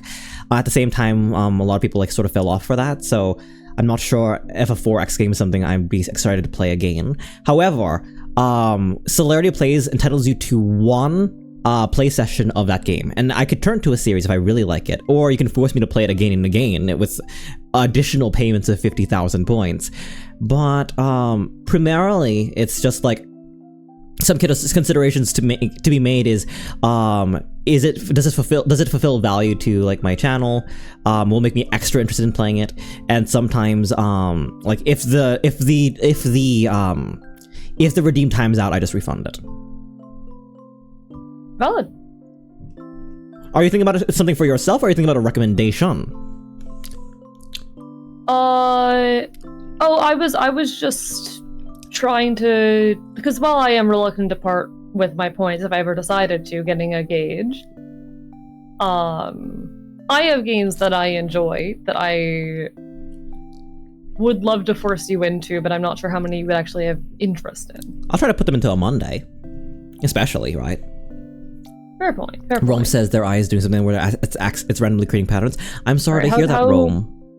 It does look like Self already has one. But how does the message CW for content warning? A game 16 plus contains sexual themes and strong language. Please mind your own comfort. Cool. Just wanted to run that by you. Merci beaucoup. Of course. All right. I guess with my casting as Periwinkle and Pastile's casting as AE, we'll start. Also, again, like, I'm always back and forth whether or not I'm willing to curse or not for games or for dialogue, because sometimes I'll tacitly censor it, and sometimes I will like dive into it if I'm really feeling the scene and the motion. So I hope no one's too incredibly attached. But why don't we enjoy this game? Why don't we give it a shot? Of course. All right. I if it is okay with you, will be saying the slurs. I know I already did that when reading the song lyrics earlier, but sorry, what was that? Assuming, like, are you okay with me reading the slurs? I know I already did that when reading the song lyrics, but for the sake of asking. Are there slurs in this game? Sorry, not slurs, swears. Oh, swears, yeah, sure, go ahead. It's only for me. These rules are primarily for me. I prefer if my collabbies, like, tone it down, but I don't want you to be against character or against type. Like, if it is just your vibe, like, I like, especially when you're reading lines, go for it. I try to tone it down here, but I just wanted to get clarification. And I do turn it up whenever I'm on AE stream. Can I get a shout out for AE, actually? Let me do that since you're the other mod. If you're not already following AE, they are the premier punk anarchist Enfield streamer on Twitch TV. They're incredible. If you like my yapping at all, he is comparable, if not in certain topics much better. Very, very lovely. Streams way late and way long. If you're a fan of long streams, please give them a look. And also, I let my hair down a little bit for content reasons on their stream if I'm ever on. So if you want to hear. If ever I visit again, you might find me a little more loose-lipped and such. I am hoping we'll get back to PMD soon, given the 3DS capture card. Yeah, congratulations on that. Hey, look, boy kisses over here. Hi, Dorothy, how are you doing? Thank you for the hi to Ryan. Hello. All right, let's give it a start. Is the stream working for you, AE? For the? I can see perfectly fine. All right. Oh, shoot. Okay, so I might have to do something a little bit silly. Mind the gravity, but...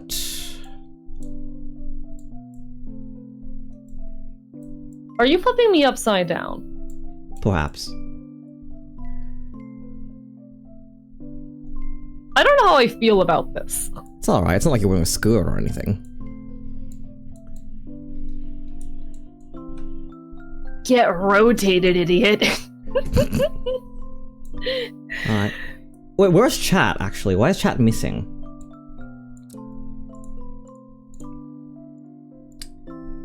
Hello? 1 second.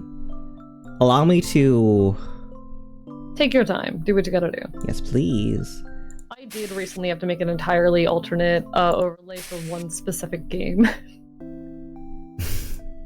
Pictured on screen is my rough attempt at learning what Taioken was when it is a Dragon Ball reference.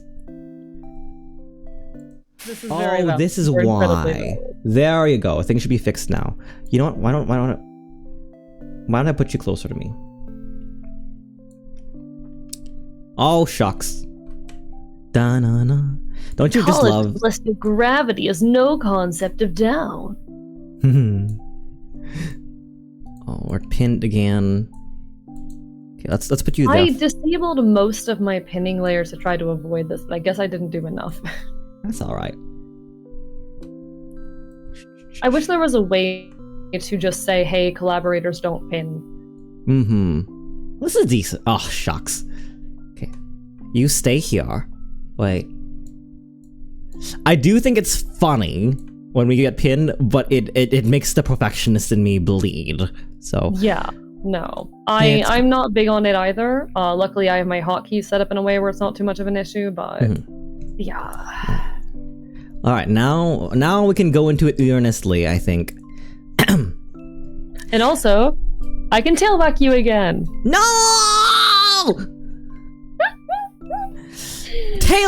Archivist uses tail whip, super effective. Wait, why did my tail not go up? Oh. Get Didn't worry rotated. about it. Thank you for the head pats, Oldman. Look at them defying gravity. Indeed. The laws of nature are supposed to apply to everyone, not to me. I'm above the laws of... Sorry, I just...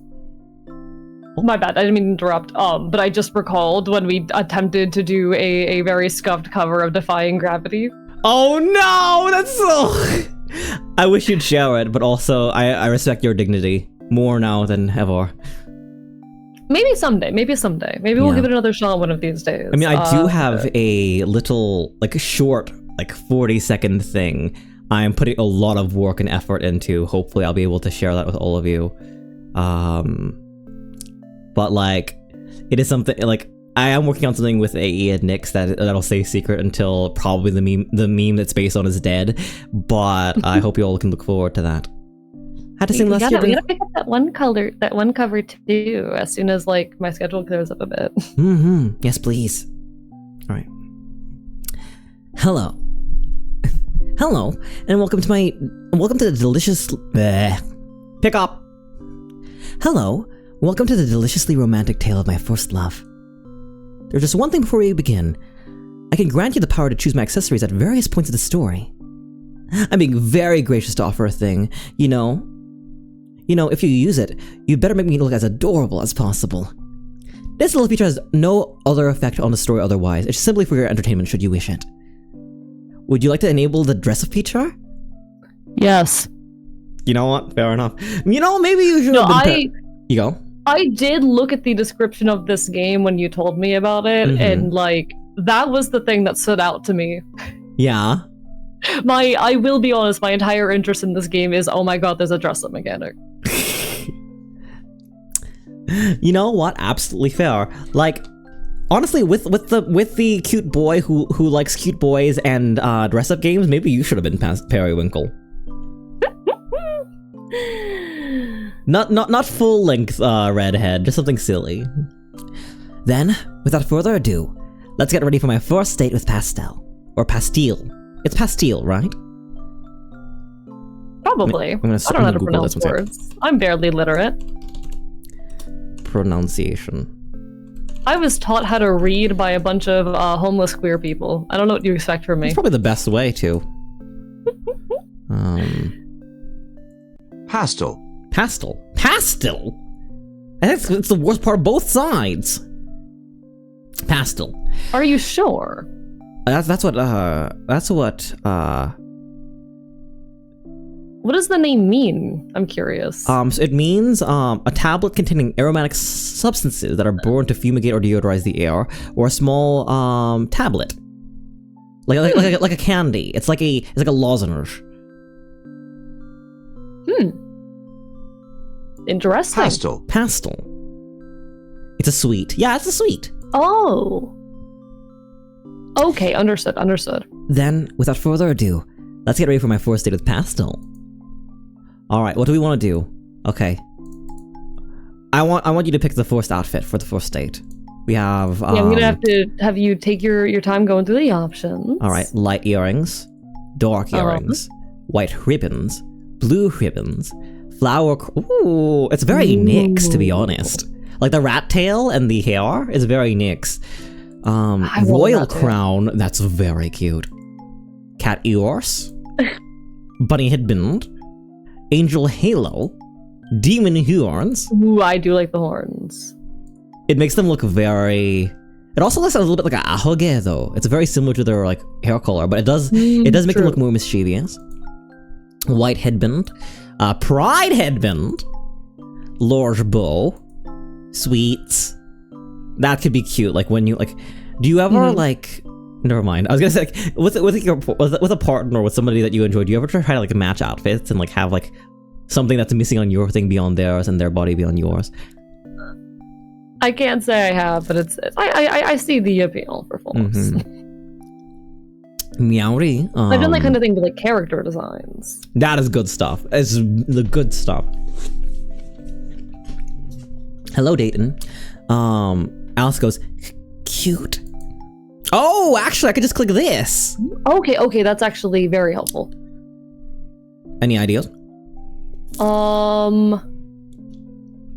This is a background, maybe? Or like chest accessory? Let's look at all of them first, and then... Yes, yeah. Let's understand what all of our options are. Yeah, so this is the head accessory. So we have head accessory. Body accessory. Oh my gosh! Okay, that's tempting. No, I can't go to a date with imagine seeing a VTuber and having their body pillow come with you. Right. Oh, that's cute. You know the things I've seen in some of the places I have been. That is concerning. So here are the I guess additional accessories. It's very what's it called? Picro? Picro vibes. It is very Picro. I was messing around with Picro earlier. I think the place to start is with what we want to do with the body. We could go silly cat boy. The Pride is tempting because it is Pride Month right now. It is Pride. I don't hate you. I guess that's not what you said, Dayton. Sorry, you were saying? I like the demon horns and I like the flower crown. I like them a lot too. Well, if we're accessorizing, right, we have to keep them all together, right? Like, so would we go wings? Or maybe rain or something like that for... Oh, there's a tail for the cat.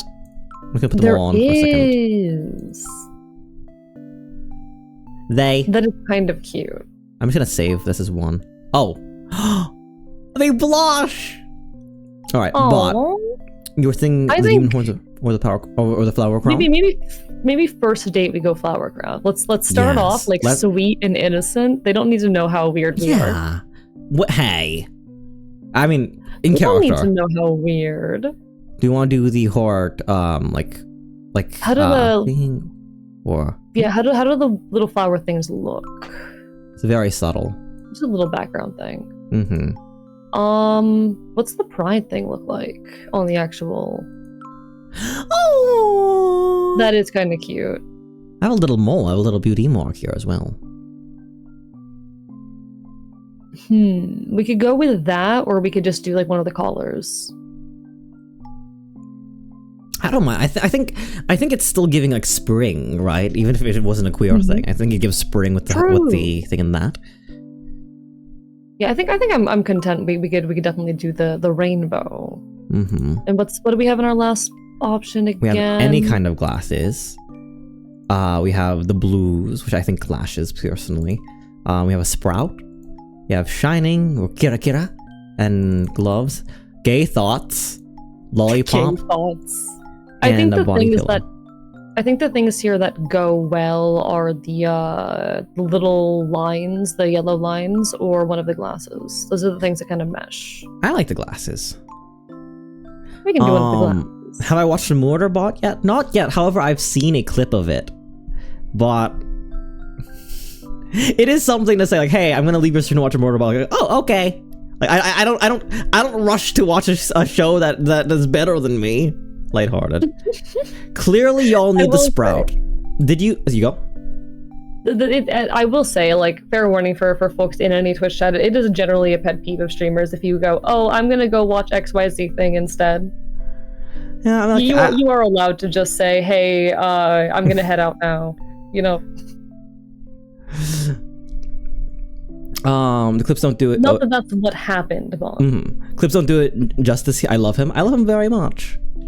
That's alright, Dayton. Clearly, y'all need the sprout. Did you know that Final Fantasy allows? I don't know. No. Could you do the thing? Could you do the sprout thing? Could you do the Final Fantasy thing?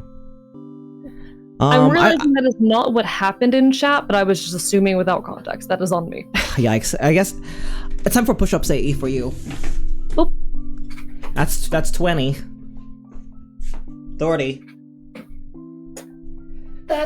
I can't do that many. You can stop whenever you want to. I'm doing the full 50 now. 1. 50? You're about to do 2, 50 squats? 3, 4.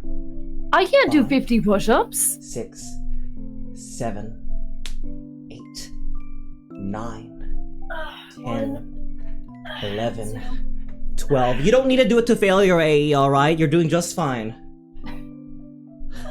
13, 14, 15, 16, 17, 18, 19, 20, 21, 22, 23, 24, 25, 26. It's the blood pumping. 27, 28, 29, 30, 31. I'm sorry 32. it's too early in the morning. 15 push-ups is all you're getting out of me right now. So far, 32, 33, 34, 35, 36, 37, 38, 39, 40, 10, 9, 8, 7, 6. Oh.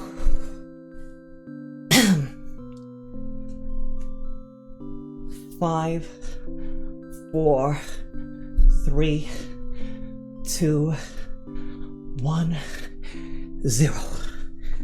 Dayton has given me permission to do them throughout the stream. I'll get more like whenever we dex. You don't even need permission. You can say no. You're my guest. Okay, but my masculinity is being challenged, Solari. Hey, yo.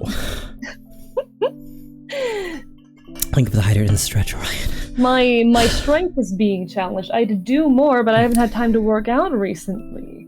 And the room is hot, and it's early. It is 90 degrees Fahrenheit outside. Honestly, it's good to have the squats routine for me, because it is essentially maintenance. Keep my physicality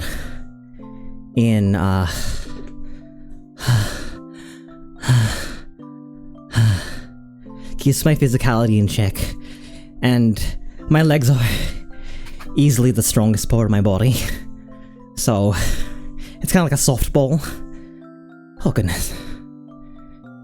So I honestly, personally have been slacking off in the working out category, but I'm gonna hit that a lot harder. Maybe we should keep each other accountable. Perhaps we could try.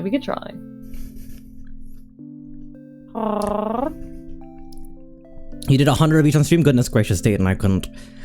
I mean, mine cap at 50, right? White flower. Mine cap at 50, so that's how I know it's not 70, because it's 5 regimes pure stream. I can't eat anymore right now. I need to have a second to settle. In fact, I'm going to do a very, very brief restroom break. But before that,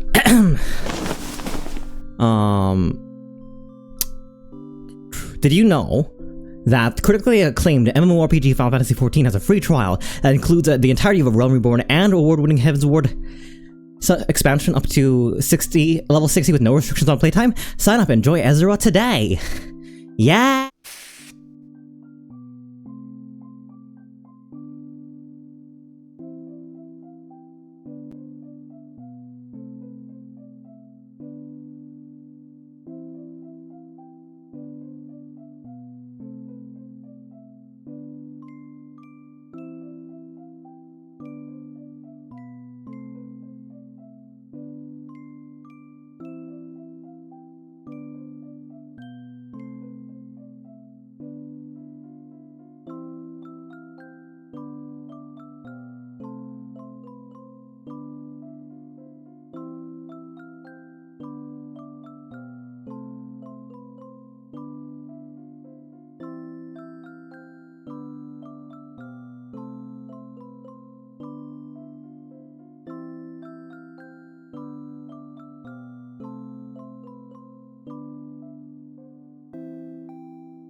Before we do start the stream, I will have to read something for Tobish.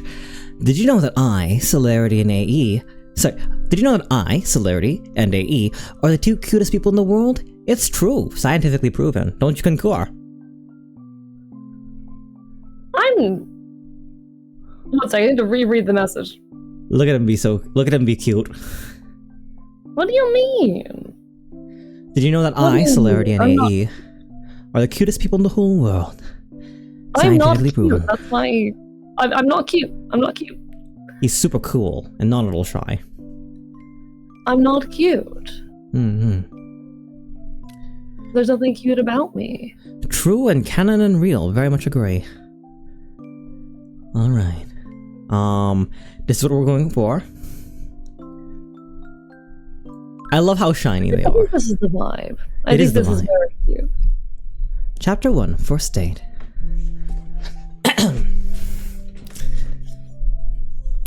Today, I met a boy at a candy shop. The moment I saw him, I just knew I couldn't leave without flirting a little. He was so delightfully flustered, which of course made him that much cuter. When I told him to meet me here, he'd only managed to nod in response. So cute.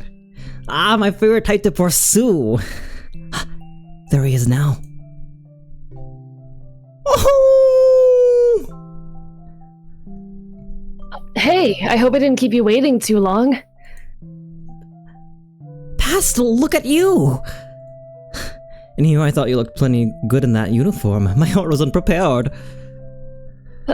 Sorry, is it too much? I can change. My. I haven't fully seen what's under that cloak of yours. It'd be a waste to change prematurely. Right. Forget it then. Besides, it'd be my pleasure to unwrap you later, my sweet.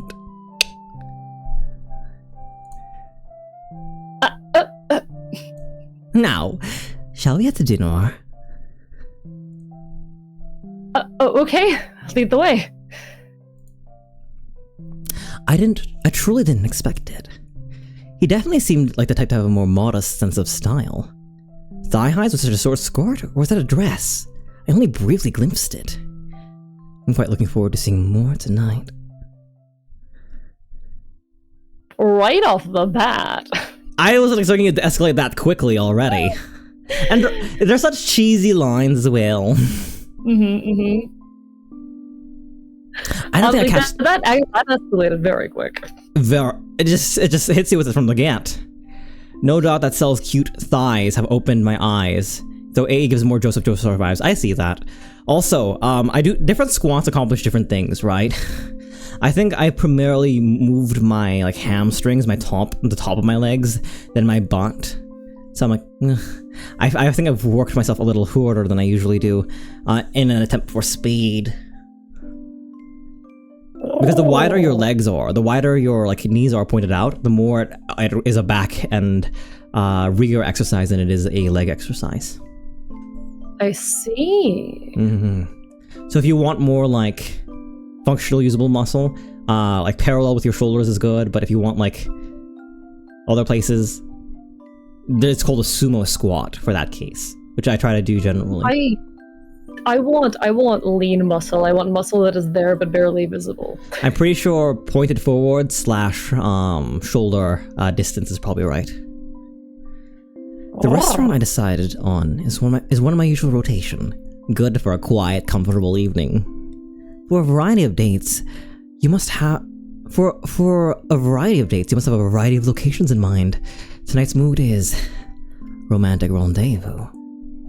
It's a little high-end, though not overly so. Just enough to make the night feel special. Pastel slides into the booth, following Periwinkle's lead. One hand holds his mantle in place, while the other brushes his bangs aside anxiously. Thank you for the head pats. Is it your first time? Huh? Coming here, I mean. What did you think I was asking? No, nothing. I've never been here before. It seems fancy. I'm a fan of the atmosphere. The food isn't too bad either. Now, let's get a few formalities out of the way. First and foremost, this is so sweet! Oh, I love that! Now, let's get a few formalities. Hey Dayton, can we get a pause? I'm reading. So Rarity Dust is weeding.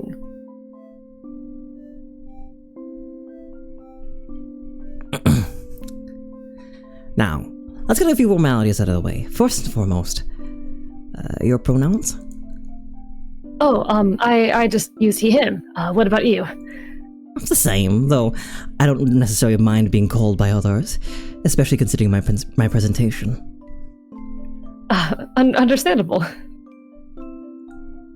Next, expectations. I consider clarity in this regard to be a key part of ensuring we both enjoy ourselves to the fullest. I do this thing sort of often, you see. As such, I have a couple of ground rules to establish.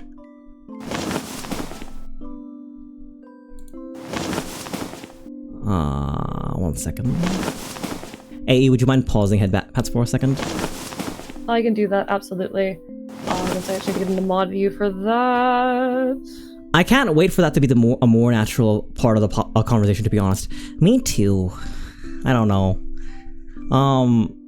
Life's been in terms of like, and I've been to Earth a lot recently. It's kind of been disheartening to hear people make decisions on me before. Hey Dayton, I'm getting a little tired. I appreciate your enthusiasm, but it's getting a lot.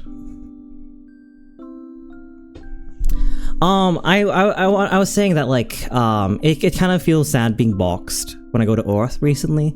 So that is like an opener. That is an opener. Like really like warms my heart a great deal, right? Like I love that kind of consideration. I wish it was more common. Hi, Cookie. How are you? Welcome, welcome. Hi. Welcome on in. I do this sort of thing often, you see. As such, I have a couple of ground rules to establish. Sure. I'm actually glad that you brought it up. Oh? I'm not looking for anything serious. In fact, I kind of prefer when it's just a one-night thing. Then we're on the very same page, then. Not that I mind if, we end up wanting to do this again some other time. That's quite likely for me in this case. Certainly, I'm open up to that as well. Did you have any other ground rules? Sorry, I didn't mean to cut you off. Are you nervous? Yes. You can tell me to stop if you're ever feeling overwhelmed. That's the other rule.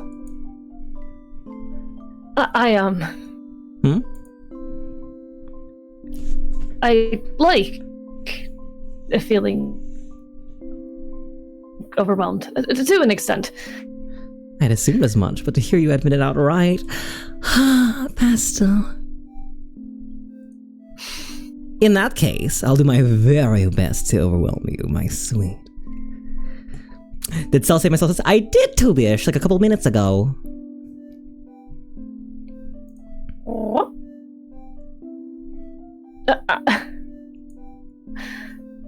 Yes, this is shaping to be a wonderful night indeed. The waiter came to take our order. I went first to give my sweet date a chance to compose himself. With our food ordered, Pastel finally drops his mantle to reveal. My, so it was a cute dress after all. Oh, and here I thought you were saving the surprise for after dinner. Sorry, I started feeling awkward with the extra layer. Don't apologize. My only lament was not being able to take it off for you myself. You'll save the last few layers for me, won't you? Oh, they're so cute! That's all that matters then. I'm having the time of my life, and by the looks of it, so is Pastel.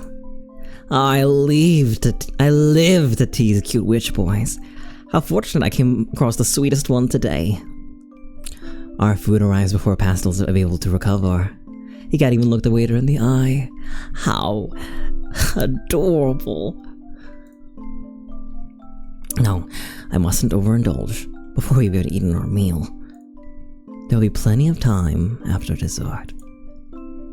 Pastel takes a few bites of his food before speaking up.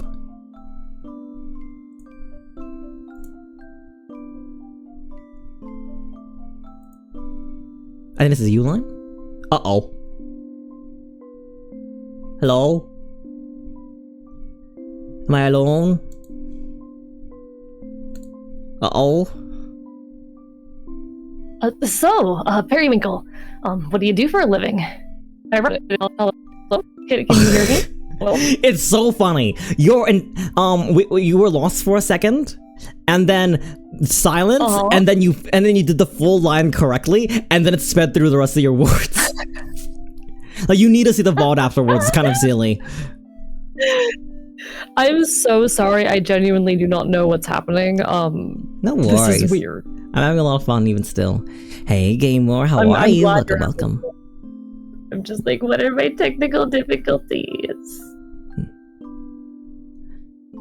Do you want to pick up at... you already did the line and you did it well, but do you want to do it again? Sure. Just give me a moment. All right.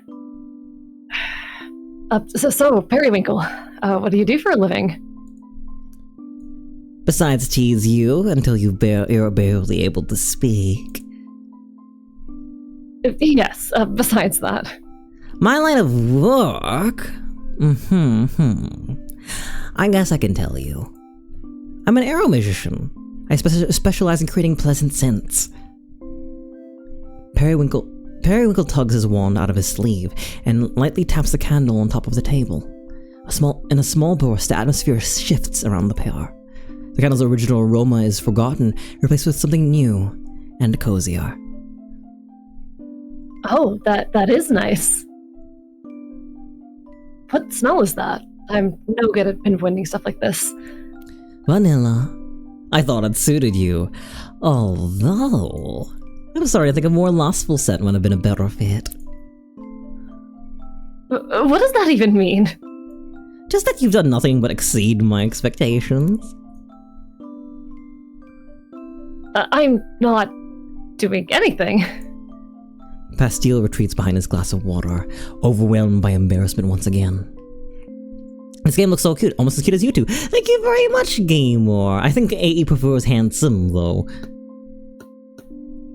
I'm not cute, I'm pretty or handsome. Excuse you. An arrow magician? They specialize in platonic magic. You know, with a game like this, like, open, that is failed. Also, AE, if at any point you wanna, like, slide in with, like, thoughts of, like, the game, or, like, how you feel about the characters, feel free, but no pressure. Noted. I did say I'd go easier on him, didn't I? He's just so irresistible. Anywho, I bought one cell sense like this. It's fairly lucrative work once you build a reputation for yourself. Sounds fulfilling.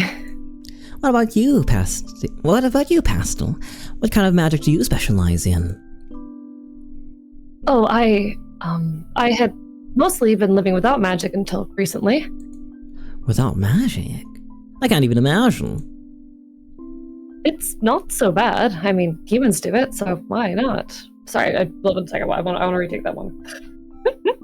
It's not so bad. I mean, humans do it, so why not? You really channeled me in that last delivery. Humans do it, so why not? I was my brain did not read the rest of the line. It did not see that there were more words. That's fair. I suppose that's true. I very directly make a living off of mine, so I find myself in quite a bind if I wasn't able to use it. Not that I mind being bound from time to time, you know. I feel like this game is more than just 16 plus the way it's going already. You think so? I mean, what do I know? It probably doesn't get into explicit territory. I'm just like, Jesus. Yeah, suggestive is very... It's very, very suggestive, but, like, I've been feeling weird about, like, ratings in general, right? Like, I think and ratings are so important because they keep kids safe, they keep people safe, and you get an idea for what you're going into, especially with content warnings, right? But like, I feel like our streams aren't necessarily into like lewd, degenerate, or pornographic like ranges, smut ranges, but I do think we talk about things that can be mature at times and need a lot of nuance, right? And there are some people who are like young but are able to like meaningfully engage with nuance, and there are people who are very, very old who will like say things like Lisa Simpson like deserves no grace despite being a child, right, for being annoying. And it's hard to like juggle, like, how do you meaningfully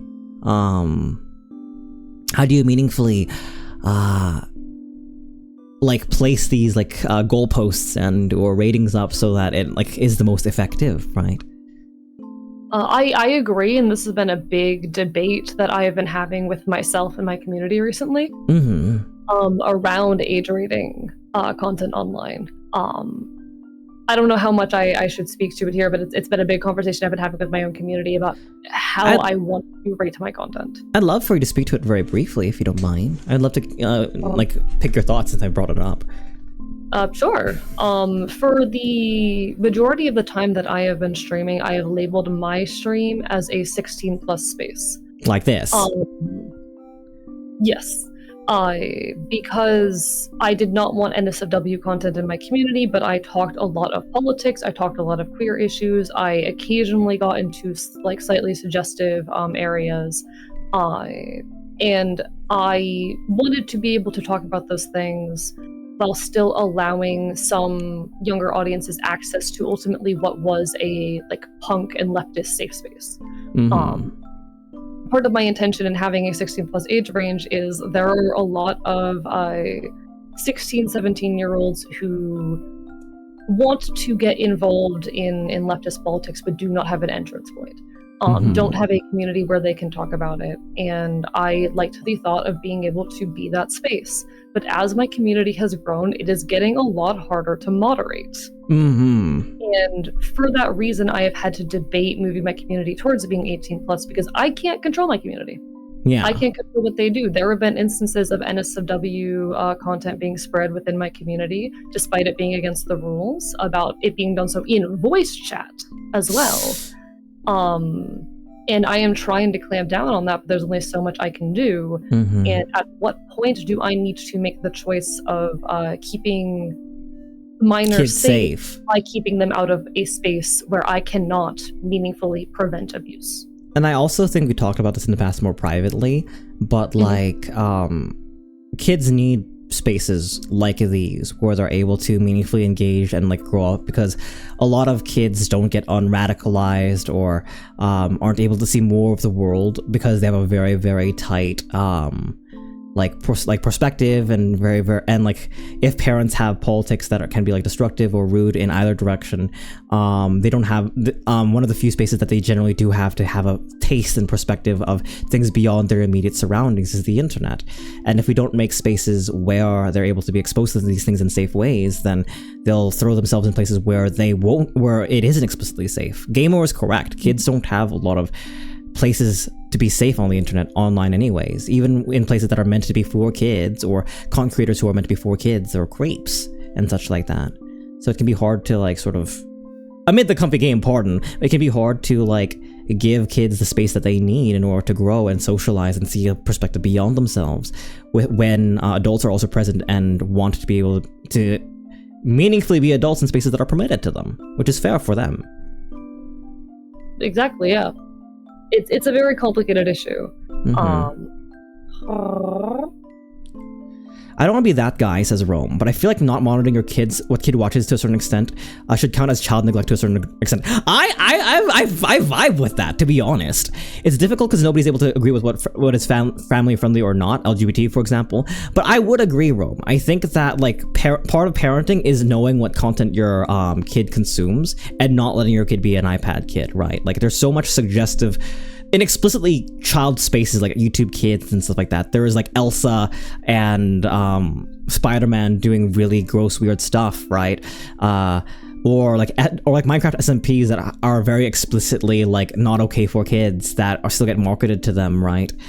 So it can be very, very worrisome when like parents don't meaningfully like take care of their kids in that way. Or as well as like when I was growing up, we were told that the internet was an explicitly dangerous place. We're told that like Yahoo and AOL could be dangerous. There are people looking out for you. We had like How to Catch a Predator with Chris Hansen. We had like a lot of things that like reminded us that the internet's like dangerous. And I'm not sure if it's because of laissez-faire parenting or anything, but it's annoying to see that like parents have not retained this information. Even parents who lived through that era are not retaining this information and protecting their kids that way.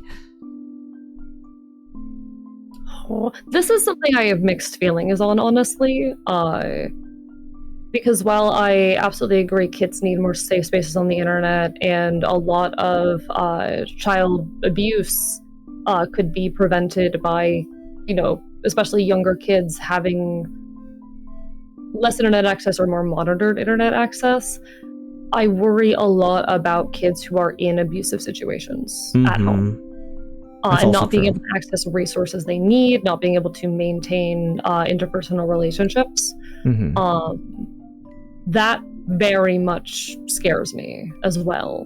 Like, I do not think there is a singular good answer to this conversation. Safi is outright in a ban for kids with their stuff. No minor. Sorry, you go? There's a lot of parents who are going to go, oh, engaging with LGBT content is inappropriate and will potentially even harm their child if their child is caught engaging with that. Yeah, like they can be torn straight or gay when like how is a child supposed we're getting a little bit of find information for, you know, the easiest way for a child to get information on like how they access service views or sorry. Hello? You're back.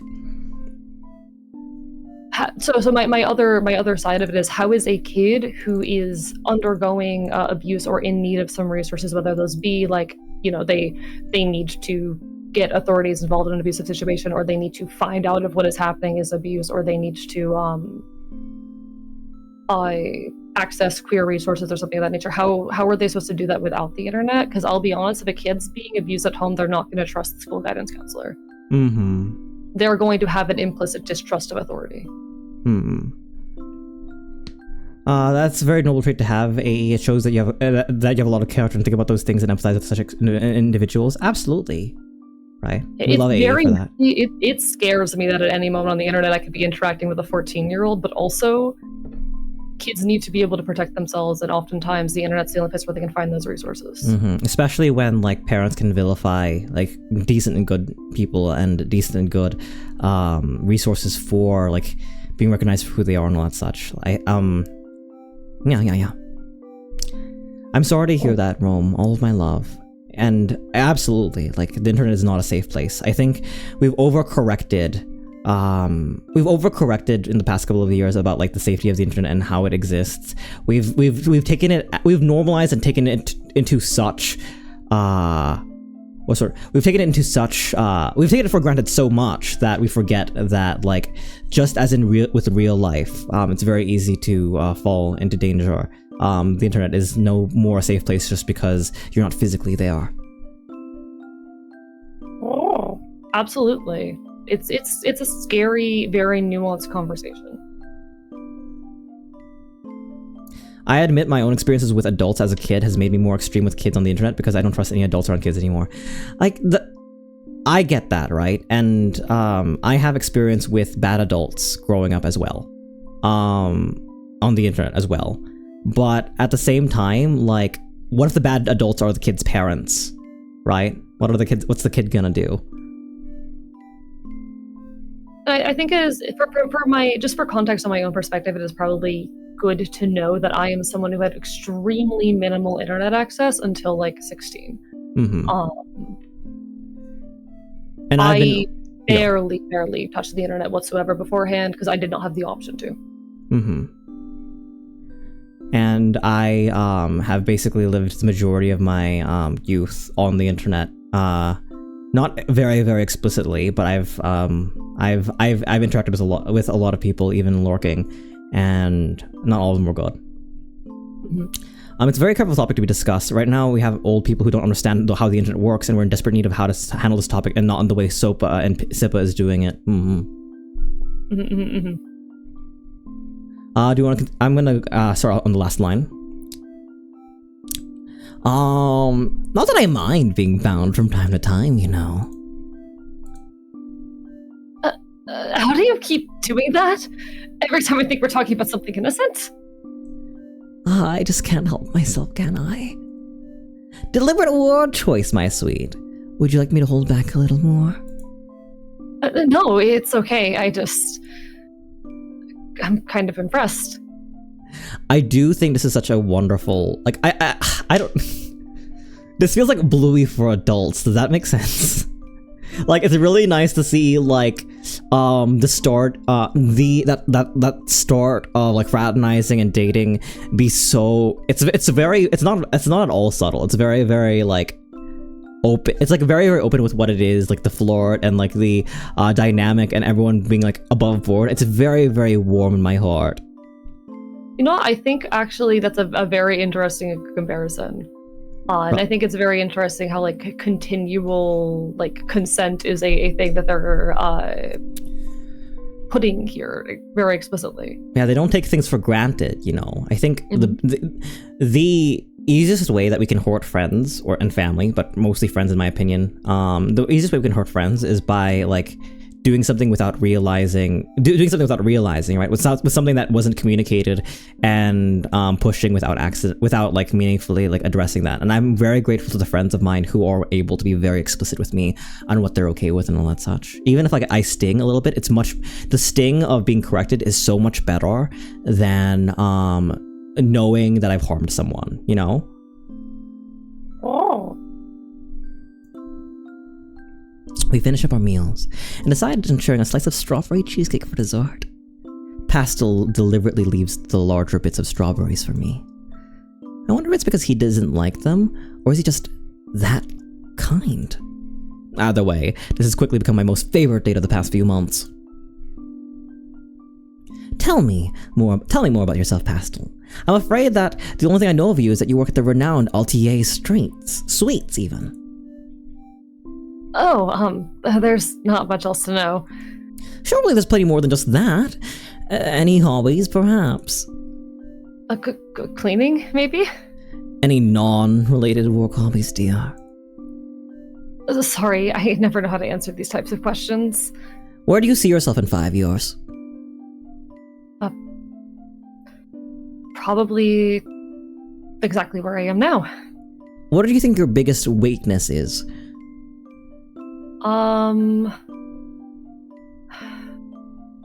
Socializing is always a little hard. I'm shy. That makes sense. Well, that concludes the interview. Thank you so much, Pastel. Homie who has only seen Bluey, this is giving me very Bluey vibes. I agree, it's important to represent relationships that are open and communicative and focus on consent on every step. I love my family, but I was raised by a PS2 and a tablet. Honestly, I think being kept within such a compact, introverted state that I wasted my childhood. I think the exact same road is super common now for Gen Alpha and Z specifically. I would agree. I think I would attribute something similar to the way I was raised, right? I'm not sure how much of this is gonna. Can I talk about the project that you're working on? I've talked pretty openly about it. Feel free. I had the very very wonderful opportunity to be interviewed for AE's project on what's the word for it? Grief and trans childhood. To speak to what Rome is speaking to, I agree that, like, sometimes it can feel like you're having two childhoods, one for your family and one for, like, yourself or for the people on the internet. And spanning those two different things, you can feel like at a loss for all the things quote unquote normal kids did, whether that normalcy would be from being queer or from being physically out and all that such. Like, I don't know. I know AE, I know you can sometimes, like, be frustrated that you weren't, like, this wrist deep in, like, the electronics and internet and stuff like that. But, like, I do envy your ability to have, like, not physical experiences necessarily, but like for you to have those moments where you allegedly go into abandoned places, or allegedly allegedly go into abandoned places, or like do photo shoots for the covers of albums and like all that such, you know. I wish I had a lot more like that when I was a kid. I think there's a trade-off there. There definitely is. There's a, like, not having internet access massively socially stunted me in a generation full of people who grew up on the internet. I do not know the culture. I am still learning my way around how to engage with the internet in a lot of ways. I don't share interests with a lot of my peers, which is a really tough thing to navigate. I think it, though, also did allow me the opportunity to do a lot of, because I didn't have that thing, for lack of a better term, distracting me or eating up so much of my life. It allowed me the time to really dedicate myself to so many of the skills and ventures that now carry me. It's always gonna be a grass is greener on the other side, you know. I suppose I'm not sure in which video I posted this, but I said something along the lines of how there are so many child stars who lived larger than life lives, right? Who, in spite of all that, the only thing that they wish for, the only thing that they wish they could have had, which wasn't afforded them, was a normal childhood, right? Like, no matter what, people are going to look at the other side and covet it. I'm 18, I don't know how to ride a bike. Actually, myself too, Rome. I learned how to tie my shoes last week. I don't know if that's like a thing. Like, I don't know if that, maybe that's just like a me thing. I learned how to tie my shoes last week because I was gonna have to tie them in California by myself. Actually? Yes. Sorry, I'm in a little bit of disbelief right now. So, what I would always do is I grew up wearing Velcro. And then, thank you very much, Plink! Thank you very much for the congrats! Thank you! Wow! And shame on you, lighthearted, on everyone else. Unexpected but congrats. No, the way I would have it done is I'd have someone who knows how to do a pretty knot do my shoes just loose enough that I could slip into them. But you can't do that with Doc Martens. So I'd have to like figure out how to get them tied, period, right? But in my adult life, I would grow up with slips, like either loafers or black professional slips, or buckles, or zippers, or you'd be surprised how many ways you can fasten shoes without a knot, but you know. I don't know how you avoid it for so long. If you really want to, you can avoid something very, very well, Ryolu. No, I can absolutely see how you can avoid that, and I'll be honest, I do the thing with some of my like not boot shoes where I just keep them loose and then slip them on that's because I'm lazy though. Any reasons your elders didn't teach me? It didn't stick. It didn't stick. Even when I joined the College of Celestial Causality, I just picked shoes where I wouldn't have to tie them. And it helps that a lot of avant-garde styles, like my cute little Mary Janes, don't require ties either. You think it's a failing on them, not you? They tried. It just didn't stick. I don't know how to... Yeah.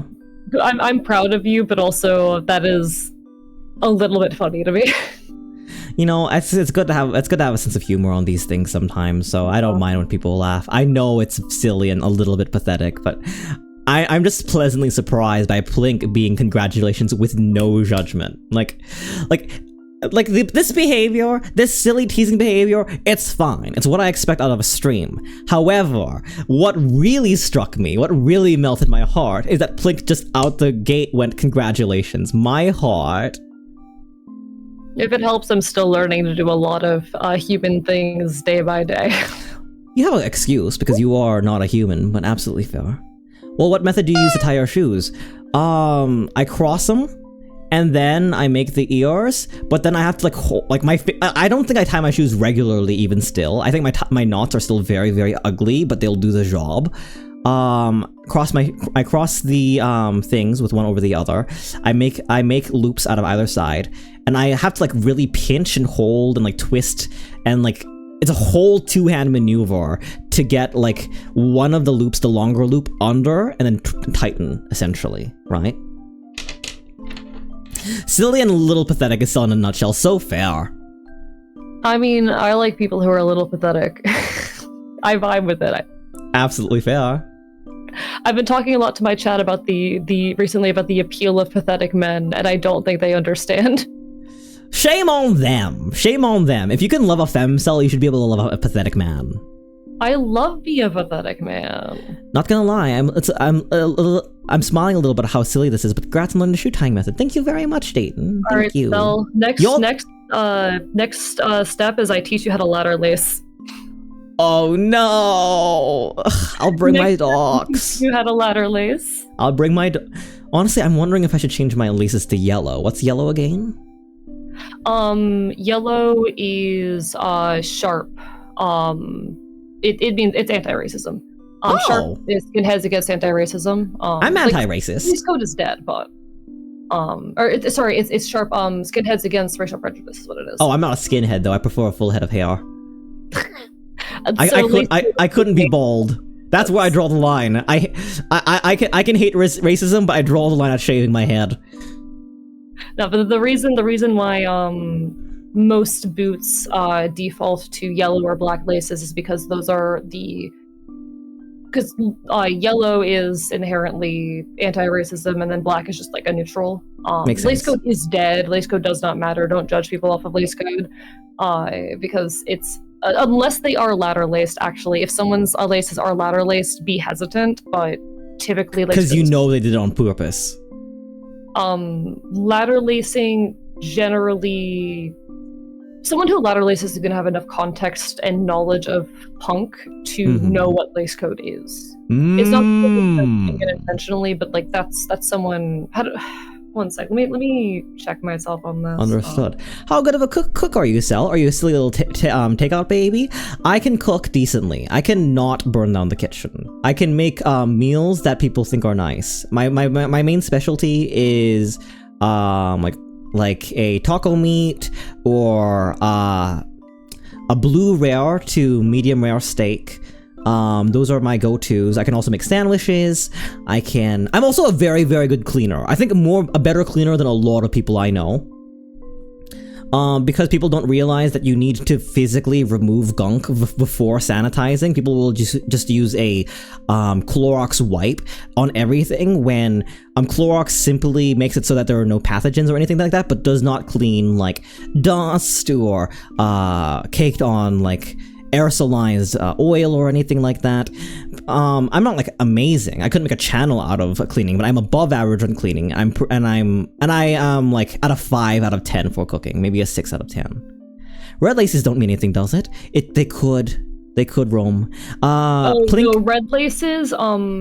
Red lacers are the like do not. Typically, okay. So I just fact checked myself to make sure I'm right on this. Lace code typically was specific to ladder laces, but because it spread so much out of the skinhead movement, it's been decontextualized a lot. Lace code is generally dead in most places and scenes. If you are going somewhere unfamiliar, if you are interacting with a alt scene that you are not familiar with, do not ladder lace. Don't even wear colorful laces, because you do not know if lace code is still in use in some capacity in that scene. And these laces can mean different things in different places. I remember there at one point on TikTok being a big drama about a content creator wearing red laces, because in most of the US, red laces mean you are a Nazi. In France, red laces mean you're an anarchist. Understood. So if you are wearing combat boots, don't even bother ladder lacing if you do not know the scene whatsoever. White laces fine, says chat. Okay, when did shoe lace color mean anything? These are in like very specific communities, Gamer. Like this is like for specifically niche like punk community, specifically the skinhead community. So lace code is something that originated out of skinheads, I think in the 80s. but it is specifically to ladder-laced combat boots. That said, again, disregardless if you're not wearing combat boots, people will only care if you are wearing combat boots. But I would even say avoid colored laces if you are wearing combat boots, even if you're not ladder lacing in an unfamiliar scene, because you do not know what that scene values. That said, for the majority of the world, lace code is dead. Dang it, I'm not allowed to wear laces? See, Ryolu, suddenly I don't seem so silly, huh? See, suddenly there's politics to laces. Suddenly I look pretty good for wearing zippered boots and all the like, and slips. If people are wondering about safe colors, again, keep in mind, if you're not ladder lacing, you're probably fine, but know whatever scene you're in. Black is neutral. Because they are, like, out of the box.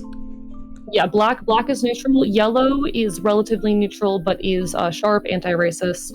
Orange, green and orange in some places have meanings, in some places don't, but in places where they have meanings, orange is another anti-racist, and green usually is environmentalist. Purple and pink are usually something about like queer feminism, respectively. The ones to avoid are going to be red and white. Again, red, Nazi, white supremacy. In some places, red can mean anarchist, so just be mindful of where you are if you don't know the scene. There's no hard and fast rule, especially with like niche cultures like this. Blue is typically in the past indicated that you have killed a cop. So someone who is wearing blue laces is someone who had killed a cop. So I would avoid that. Oh wow! Hell, whoa! Reputation of that.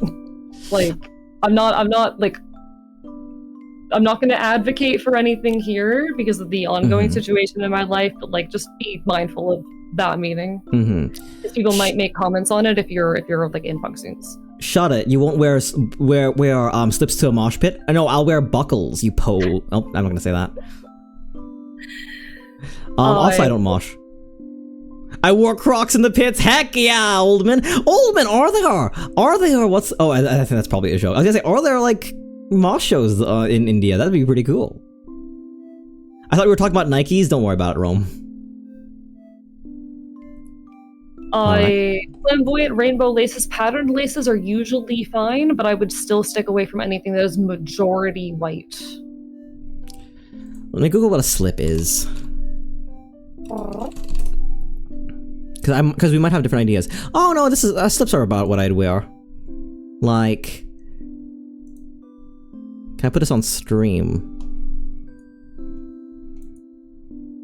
Yeah, something like this. Or I'd wear a loafer or something cuter, I think, than something so... This looks like it's for food service, just looking at it right now. I think I've owned some of these when I was working smoothies. Loafer. I'm reloading the player so I can see. I'd wear something like this as well. Those are shoes. They are shoes. Good job, A. You clocked them correctly. It's like that one bird where they like hold up an object and go, "What is this? What is it made of?" That's a bowl. That's a bowl. Metal. Have you seen the videos of that one bird? I have not. You have not seen the bird that like that tells you what objects they're made of? I have yet to. Alright.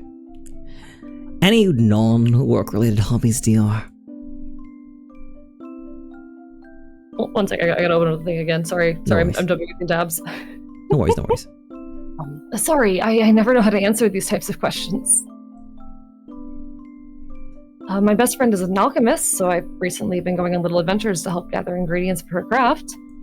Now there's something interesting. Other than that, I honestly don't get out much. I have my hands full running the store. So diligent. Does that mean this is your first night out in a while?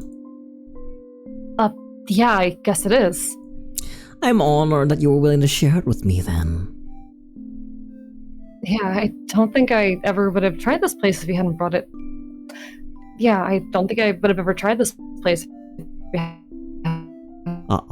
brought Hi, Royce. How are you? Welcome, welcome. Man. We're playing Story Flowers. It is a cute visual novel that was recommended to me for Celerity Plays. You cut out for a second, so we're gonna have to do this line again. My bad. I Apologies. just want to say hi to Royce. Hi, Royce. My internet. Hi, Royce. How are you? Lovely to see you, pretty man. Happy Pride. Happy Pride. Yeah, I don't think I ever would have tried this place if you hadn't brought me in. So, it's been worth it so far. Thanks, Periwinkle. The table had been long cleared, yet our conversation continued through the night. This place is never too busy, which always leaves me free to linger here without the guilt of taking up much needed table space. The longer the date, the more satisfying the finale. That's something I live by. Rushing straight to the climax inevitably gets a bit dull after a while. I want to enjoy this night to the fullest. Pastel, do you see that witch at the table over there? Don't be too obvious now. You see the one with the tall hat, you see? Yeah, I see them. I brought them here about 2 weeks ago. I guess they agreed that it was a nice date spot. I actually... The guy is sitting across from them. I'm pretty sure I've been with him before. No! Surely you're joking, Pastel. Shh, don't say my name so loudly. Just keep your head low. I'm sure he won't notice. Oh, he just looked this way. Only kidding. Perry? Oh, they're into nicknames! My fucking god. I never really engaged in hookup culture or like one night thingies myself. Though I think it's really nice to hear, like, to see that in this game. I don't know, like this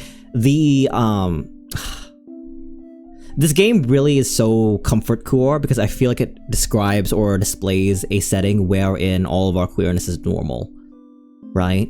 Yeah. I think that's why it melts my heart so much, because I've been needing some normal recently. It's really, really sweet. I never really engaged in hookup culture, but I think it's really nice that people have the opportunity and the right to be able to, like, you know, like, engage in their local queer scene and, you know, like, have couplings and all that such. Absolutely. They're, especially these days, I think a lot of people seek more escapism, and I do not blame folks for that. It is hard these days.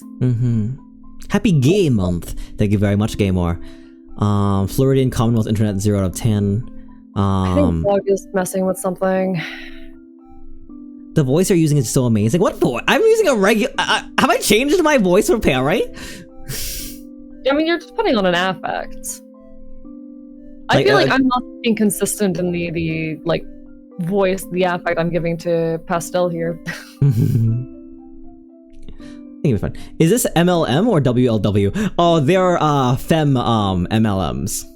They're cute boys. I want it to be NBLNB, so I will ignore the real answer. So fair, Ryolu. They do give vibes. They can be NBs while having he/him pronouns. Pronouns aren't identity. Didn't Periwinkle explicitly state, like, yeah, I use he/him, but I don't care if people refer to me otherwise? Like, that's a little bit non-binary coded. It's non-binary coded, but if a person says they're like a man, or if a person says they're a woman, regardless of how they present or how they affect, they're that, you know? True. Like, it's I think just that, like, I vibe with a little bit as a mask-presenting non-binary person.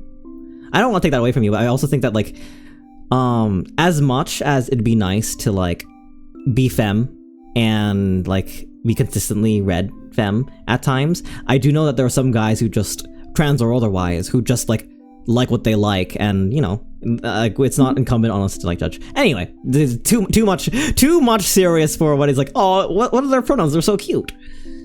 Identity is complicated.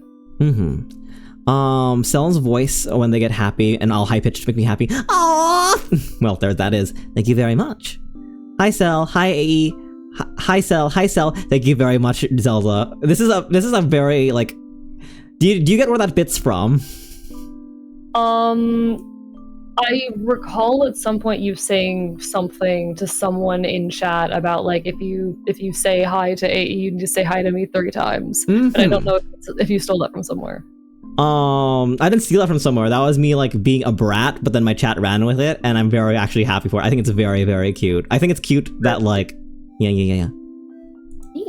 Do you mind if I turn on a fan real quick? By the way, it's hot in here. Sure, no, please. She's my boyfriend. Vibes.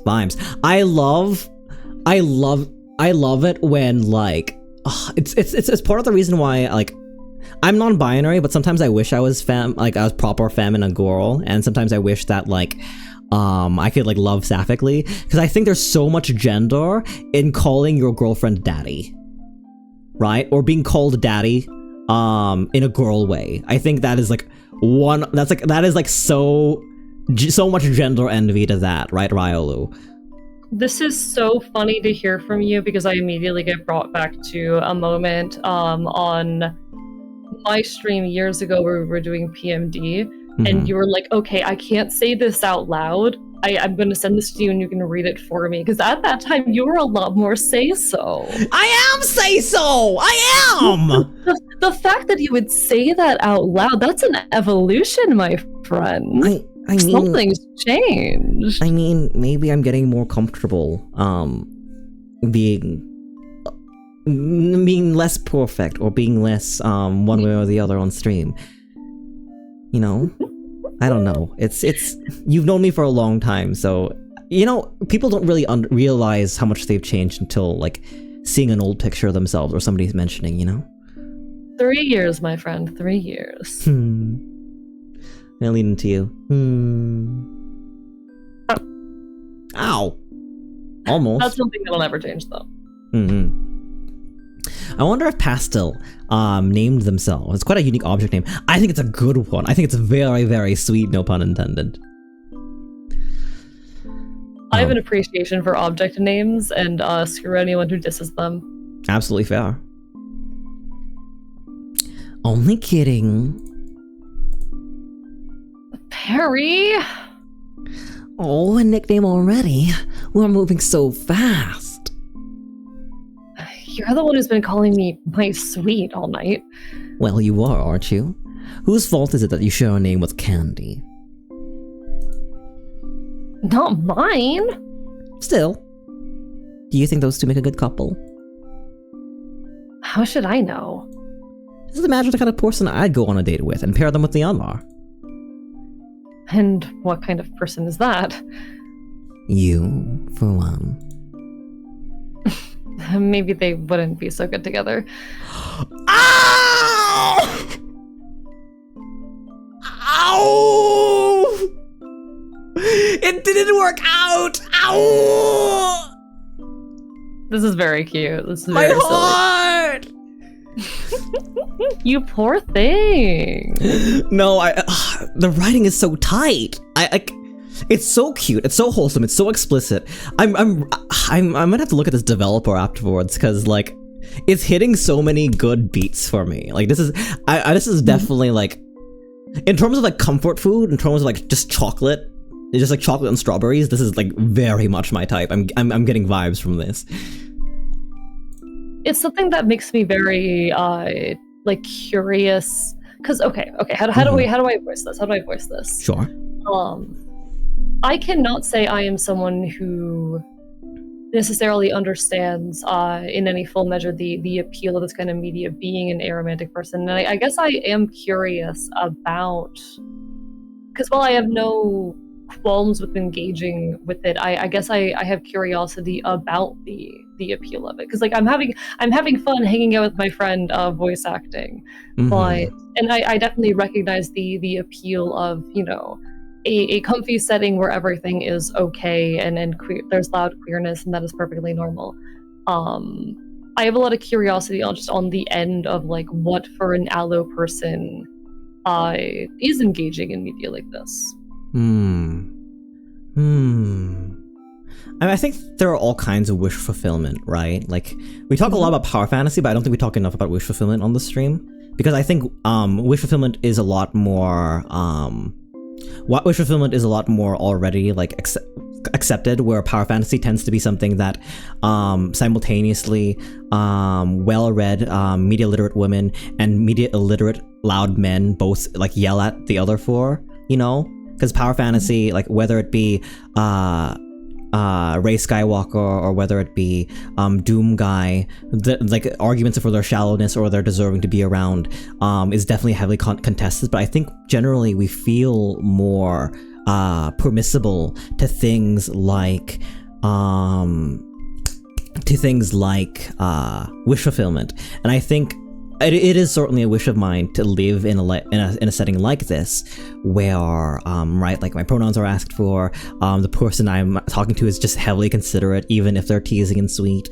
In terms of romance and in terms of like watching these dynamics go, I'd hope that it's akin to like a person who's not into horror movies watching horror movies with everyone else, right? Like and like not getting a taste for the horror, but like knowing that they also do get it. I feel like that's probably like similar to what's happening here.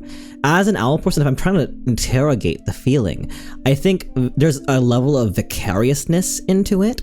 Like I love the idea of like being in the position of like having these things, but also the dynamic in and of itself is interesting to me, right? The very like the will they won't they, why are these two people coupled, or why are they not? Why are they compatible for each other? Why are they not? What are all these things that make up the unit that is that friendship or love or romantic relationship, and why it did or didn't work? It's almost like a puzzle game or a I'm trying to think of ways. I'm really proud and excited to be your friend because it stretches my ability to communicate. I have a hard time trying to communicate what's the appeal of romance without just saying romance, and I want to be able to get those words eventually. And that's completely fair. I have a hard time trying to explain like my experience as an aromantic person too, because these are things that are very inherent to ourselves. Mm-hmm. But I think it's a curious thing to speak to. I'm very, very, very aloe. I'm a very, very romantic. I very, very love all this stuff, and it's kind of funny to see us not bristle necessarily, but not be on the same page. Positive. No, absolutely. My, am I supposed to take offense to that? No, that guy was just kind of pushy. You're too much, Pastel. We eventually made our way out of the restaurant that night. It had gone quite late already. When's the last time I stayed until closing? There was never a moment of awkward silence between us, only Pastel's embarrassed pauses, clear attempts to steer his mind away from debauchery. As we wandered back into the night air, he was the first to speak up again. You could have at least let me cover the tab. Nonsense! I'm the one who asked you out tonight. You don't have to cover a thing. In fact, I'd prefer if you didn't cover. Okay, I saw the one coming this time. You don't have to say it. Too easy, But really, it's a shame to hide such a cute outfit from the world. I don't have that confidence. Reminds me of my youth. You'll get there, my sweet. One day, you'll be able to toss aside any feelings of inadequacy and wear all sorts of daring outfits with pride. Aren't they the same age? Good question. Yeah, they're both 26. They're both 26! This gives us... Aside of the romance, some of this gives me us. But also reverse, but also it's crazy. Anyway, let me just go back really quickly. Study buddy. I'm gonna do a poll because this is important to me. Oh. Who foots the bill?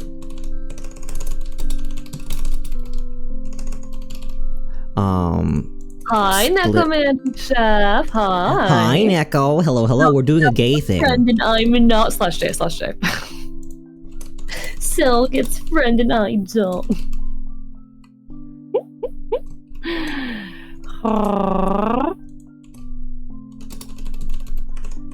Wow.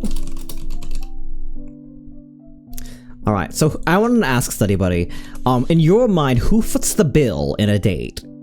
The person who asked, the person who was asked, or a split check? I think the person who was asked is wild, or other, gender, top. I'm gonna put that up because this is important to me. This is important to me. I need to know who foots the bill in your thing. So, like, the person who, I personally think that the person who asks somebody else out should be the one to pay for everything, right? Because like you're the one like stepping out, you're the one trying to like leave a good impression. I think you can agree on split check, especially if you're kind of more forward thinking even than like the traditional courting. But I personally think it's the person who asked. I think the person who was asked is wild. Or maybe the person with more money. That is stupid, but I don't have stake in this argument, but I'm an arguer for split check. Like, I guess it depends on how mutual the arrangement is. There's a lot of things I think are contextual. But in a mutual arrangement where there was a lot of evenness on the planning and evenness in the interest and the split check, unless you have an established dynamic with someone. Like a sugar daddy thing? Was that what you're thinking? Not particularly, not specifically. Oh. Well. I suppose it could fall into the kind of categories my brain was revolving around, but... I thought of the other thing, but I feel I don't want to embarrass you. What? I'm gonna send it to you, and if you want to say it aloud, sure. Okay, I'm waiting on that DM. But I am an arguer that in like a lot of scenarios, split check is the way to go. Like that, AE? I mean, that's the kind of realm, yeah. Fair enough. And clearly, you have enough shame to not say it. Listen, I've been spending a lot of time around one of my local punks, so I've told you a bit about recently. So fair. The person who asked paying, the person who was asked paying is just a big no. So fair, gamer. I added an other because I think there are some people who, I don't think this is necessarily backwards, but there are some people who believe like the man should pay or the top should pay, right? The person who, not necessarily the person who even asked, but the person who in of themselves takes on like an authoritative or like a role in doing the thing. I think the term we should be using there is dom, but anyway. True. Absolutely. You know what? It's fair. I don't know. I think it's like there are submissive men who might be expected to pay as well, though. I would say, and I think fair point. The emphasis is mostly on like the traditional role of, like, I guess other for me is tradition, right? Like, is the idea that the person who is like performing, like, I guess like the traditional mask role. There are some people who believe that those people should be the ones to pay. What if this dynamic is I'm a broke streamer and they have a normal job? Okay. I think my full mindset on this is if you are asking someone out, you should be prepared to pay the whole thing. The other individual, if you accept, I feel like you should be willing to split if requested, or like if you enjoy yourself. Like, I think it is poor on both ends to freeload in any capacity, but like as a person, proposing the idea there is a higher responsibility to, like, you know, it is your responsibility to, especially if things go poorly, to cover the whole thing. I feel like if you enjoy a date with someone, though, you should split it at that point. Yeah, it's almost like giving your date a tip. Spoken like a true anarcho-communist as well. Like, I think if we all enjoyed it and we all put in the effort, we should all pay equally. like you know, I feel like if you ask someone out and they're on the fence about it, but they decide to give you a chance and you don't enjoy the date at that point, I can understand the person being like, you know, this is on you. But if you have a good time, I feel like splitting it is the right thing to do. That's fair. I'd say so. But I also, like, there are some people who are affirmed with being the caretaker, right? I think very traditionally, generally men are incentivized societally to provide for their partner, right? Or doms as well. Or Or like, so like if only to affirm a trans man or a man who wants to affirm his masculinity, if I offered to pay the check as well, if I offered to split it and they say no, I'll let him do it. I mean, at that rate, like if you have, like, I feel like you are obligated, if you have been asked out and enjoy yourself to the fullest, to split or at least pay for your individual order, or you're obligated to offer that. But like if they still want to pay the full thing, like it is if they asked you out, they should be willing to do that in the first place. I agree. If isn't willing to split, like that's how it goes. But like aside of that, if you're in if there's an established dynamic, then like anything goes. That's fair. Maybe it's me being in the wrong though, because as much as I hate being boxed, I will sometimes make assumptions based off of how somebody, like, first what they tell me what they are and how they want to be perceived, and it takes me some time to unlearn those. I think like there was a season in the second year of our knowing each other that I made too many assumptions on like what masculinity meant to you, and you had to like take a seat with me and like go like, hey, like I am like male aligned, but I'm also non-binary, and I'd prefer, and like we worked through that pretty well, I think. To each according to their ability, to each according to their need, and all that. Real. I'm a broke streamer. They have a normal job. Icon and Rogue. Really? I thought they were very successful, Rogue. I mean, Rogue, yeah, Icon. they are. Icon is a success. I don't know. The little peaks I've had on the dynamic is I despise the Kachi, but I can't say I like the manager either. Perhaps I feel like we ought to give him a chance. I haven't been able to catch a stream. Uncannily enough, I've not been able to catch a stream where the manager is there as well. But I don't know. I kind of my heart bleeds a little bit for somebody who doesn't have the right or the ability to like sort of self-advocate in like positions of like streaming like this. I think it's very easy. I think it's very easy to see one stream of a person and think they're a bad person, and it's very hard to like open your mind to the idea that there could be a good reason why these two people are paired together. I don't think you watched that VOD. I don't think I did. I'm sorry. No, you're fine. They invaded your stream. What should I feel about this? You know what? Fair point. Fair point. I love this answer as well. Neko says, then they bring the ingredients and I put an apron on and they get in the kitchen. I love that a great deal. Like finding alternative ways to do a date is very, very sweet. I think and Neko also says, I think the person who asks should pay. They're suggesting it and proposing the activity. That being said, I'm fully in support of split checks as well. I pay for all my homies when I take them out to dinner for real. So fair, Neko. I feel so guilty whenever anyone else buys me anything. No, we had a good, but like I had to do something since you like actually no, we did split that check. Never mind. AE one time I was over in Earth 2 not treated me. We split the check, but showed me chicken fried steak for the first time and it was gorgeous.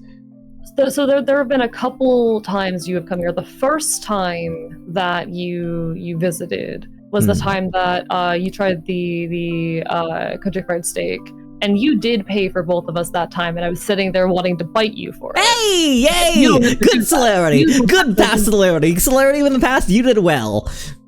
Taking me out on a platonic date just to hang out with a friend, you did good. You did good celerity.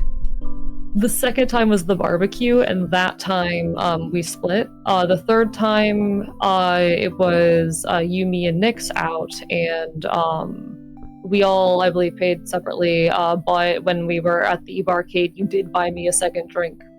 I think we split the check. I don't think we bought our own stuff. I think we could split the check evenly 3 ways, which is like not bad. I do think like split checks, especially in like group settings. If you're gonna do it in a way that doesn't annoy the waitstaff, like I think splitting it however many ways evenly because everyone loved the time and moment together. I love that stuff a great deal. Like I love it when 4 people are Venmoing one of their friends to cover a karaoke booth. You know what I mean? I've done that kind of stuff before. It's very funny. I love it a great deal. Neko also says, I stand cheesy affirming gender roles for your partner. It's like last year or so, I brought one of mine out, picked her up, bought her flowers, took her to a movies, chocolate, shared popcorn and drinks the whole mile to make it stereotypical as possible, and she fluffin' loved it, especially dropping her off with some kisses before she left home. Ah! go to heaven. I love this stuff. I love this stuff so much. AE with this vacant stare. I love this stuff so much. It's cute. Like it's obviously outside of my purview. Yeah, that's the word I was looking for. It's definitely outside of my purview, but it's cute to see people enjoying themselves, even if I can't understand it. I have a friend who has chronic illness, and his BF has a more stable job. So regardless of dynamic, the one who has to pay is simply those with less medical needs, and that's fair. I think again, a relationship is different than the first time or even second time asking somebody out. You know, like AE said, if there's a predetermined dynamic, then I think that holds precedent over these silly rules or vibes. My vibes, though, I agree with AE. The person who asks someone out should be prepared to pay. And I will say, like, I've got a friend who really is in a similar situation. I have a friend who is disabled, and you know, their partner is the one who primarily pays for everything. But there's also more to that dynamic than just that. I literally bought some stuff myself for strawberry soju. Big step in my buying myself and then getting over past it. I would love some strawberry soju at some point, Neko. All right. I'll take some. You don't need a drink right now, eh? But what if I wanna? All right. What if I want a little sippy? Sorry. You can have a little sippy. Also, like, getting a beer for a friend isn't that much. I'm glad you appreciate it. I mean, I feel guilty when people pay for things for me, but also recognize that my financial situation has not always been great. So also, maybe your friend wants to get you drunk a little bit. True that. But really, because I was not willing in that moment to spend any more money, given like I had almost nothing in my bank account at that point. So. But really, it's such a shame to hide such a cute outfit from the world.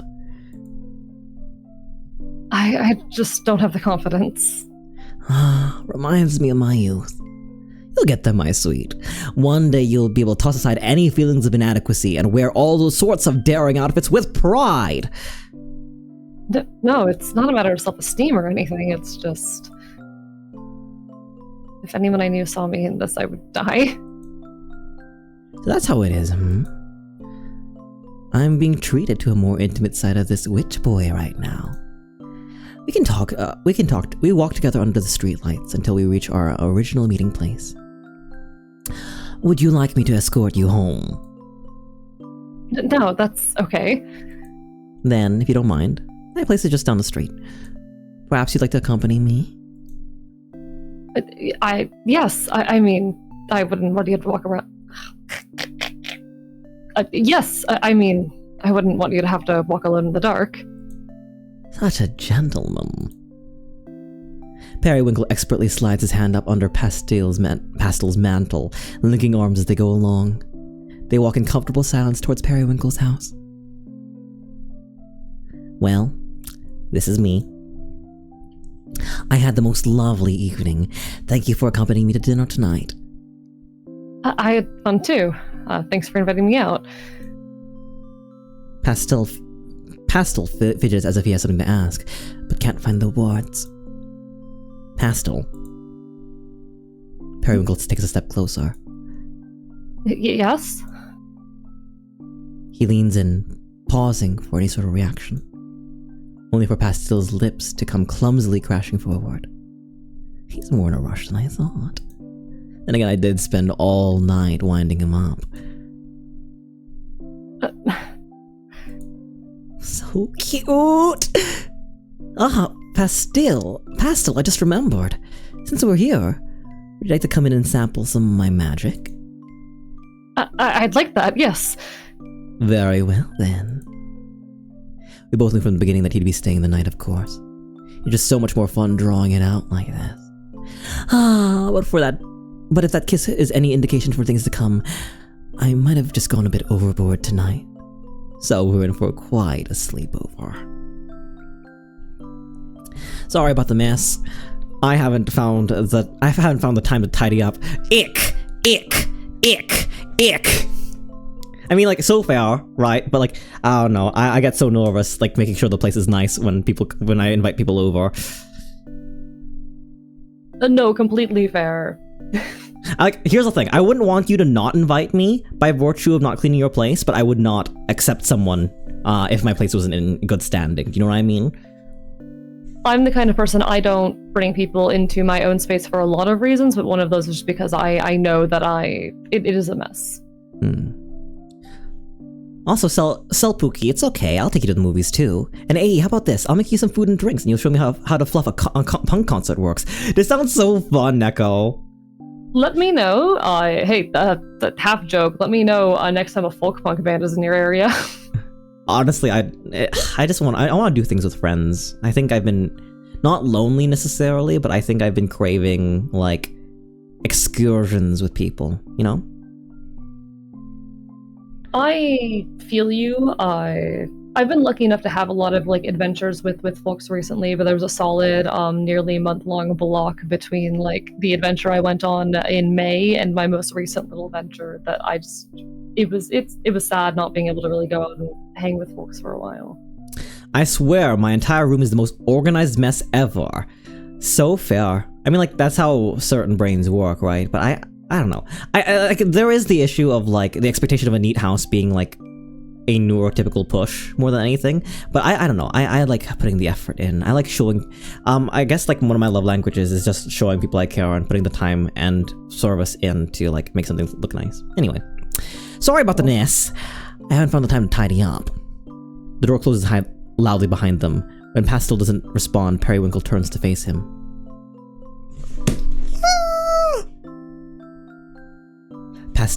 Pastel's back is against the door as he fumbles to untie his mantle.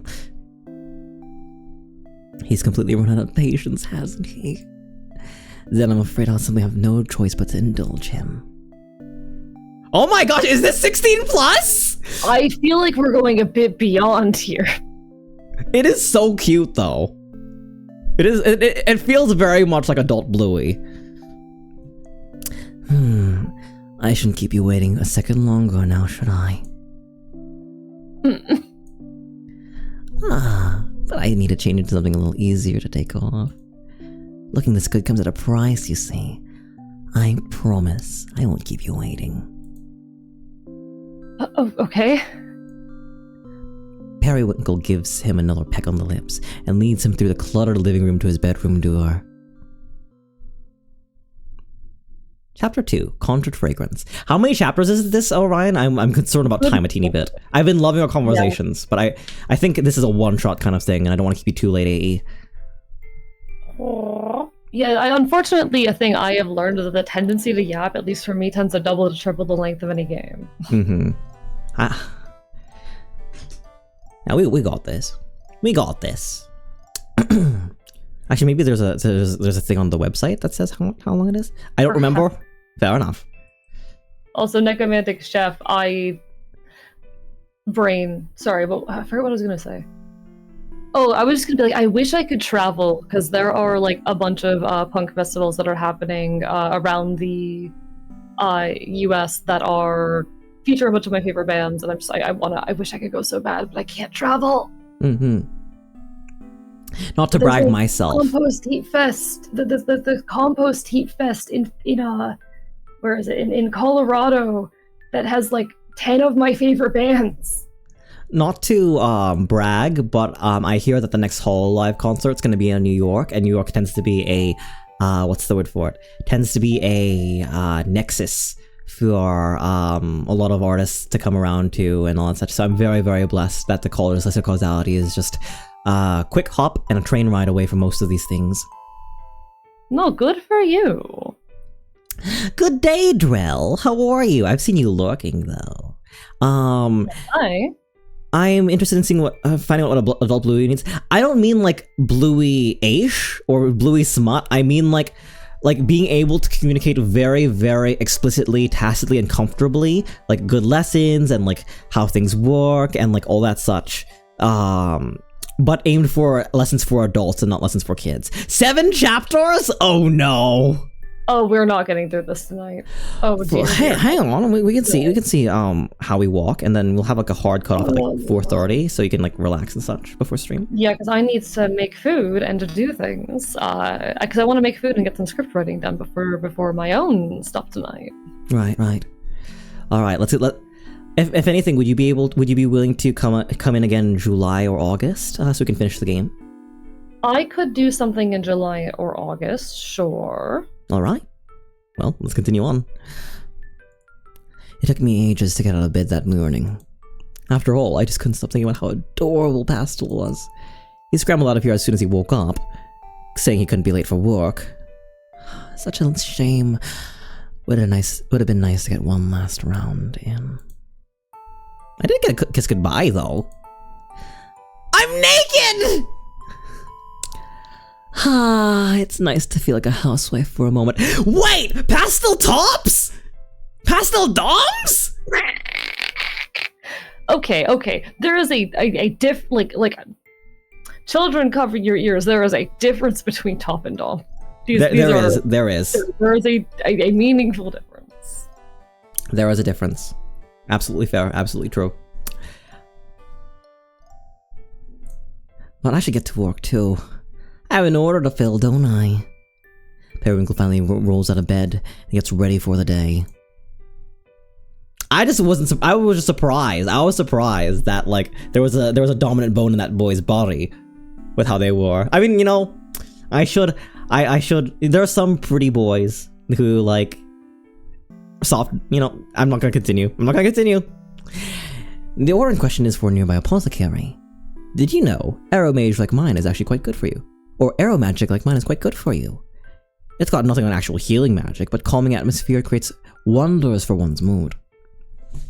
This particular batch was meant to help with insomnia, which is ironic considering how late I stayed up with Pastel.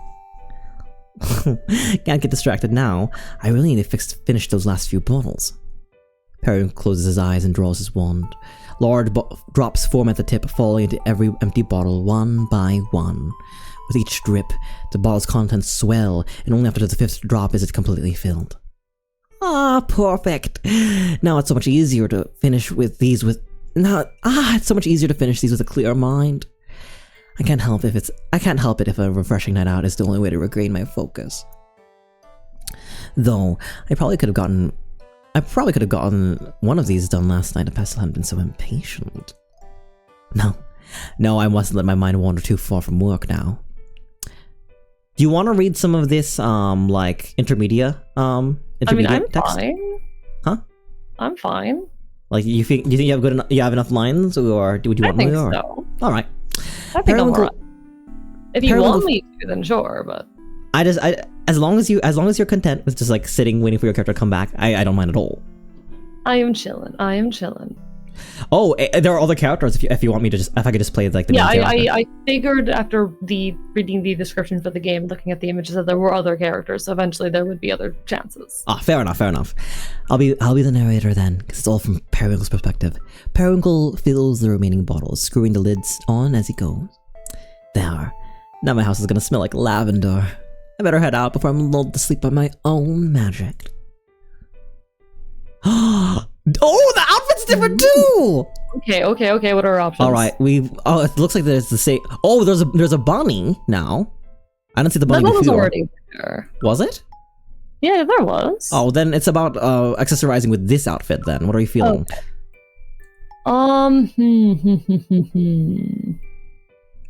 Maybe we do the flower crown this... Wait, no, we went the flower crown last time. Maybe we do the horns this time. Yeah, let's be a little imp. Yeah, we could do like the wings, the black wings. How did Periwinkle get one of these? How did that happen? You commissioned an artist. Would you? Never mind. I think it's the question has its own answer. It is a body pillow of the person they just slept with. You can make a cat boy as well.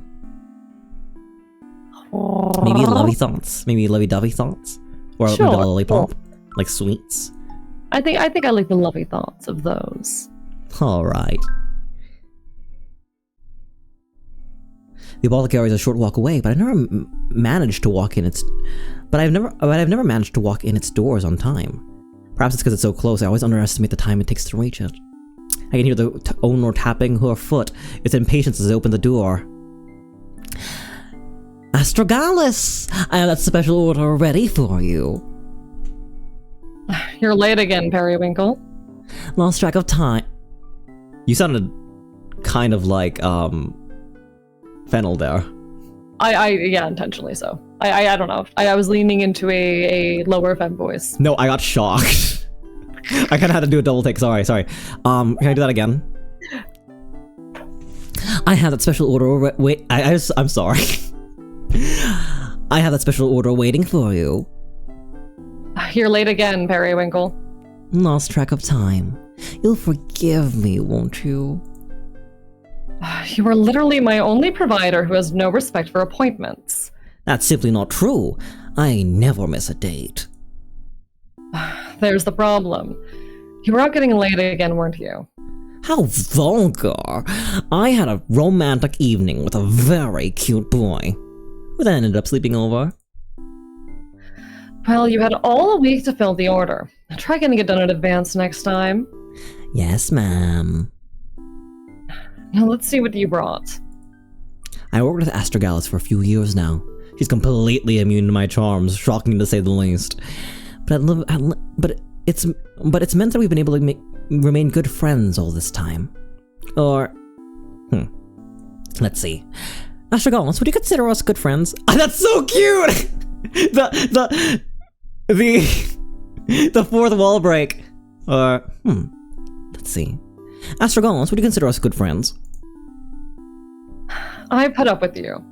My, but you don't put up with anyone. You must really like me.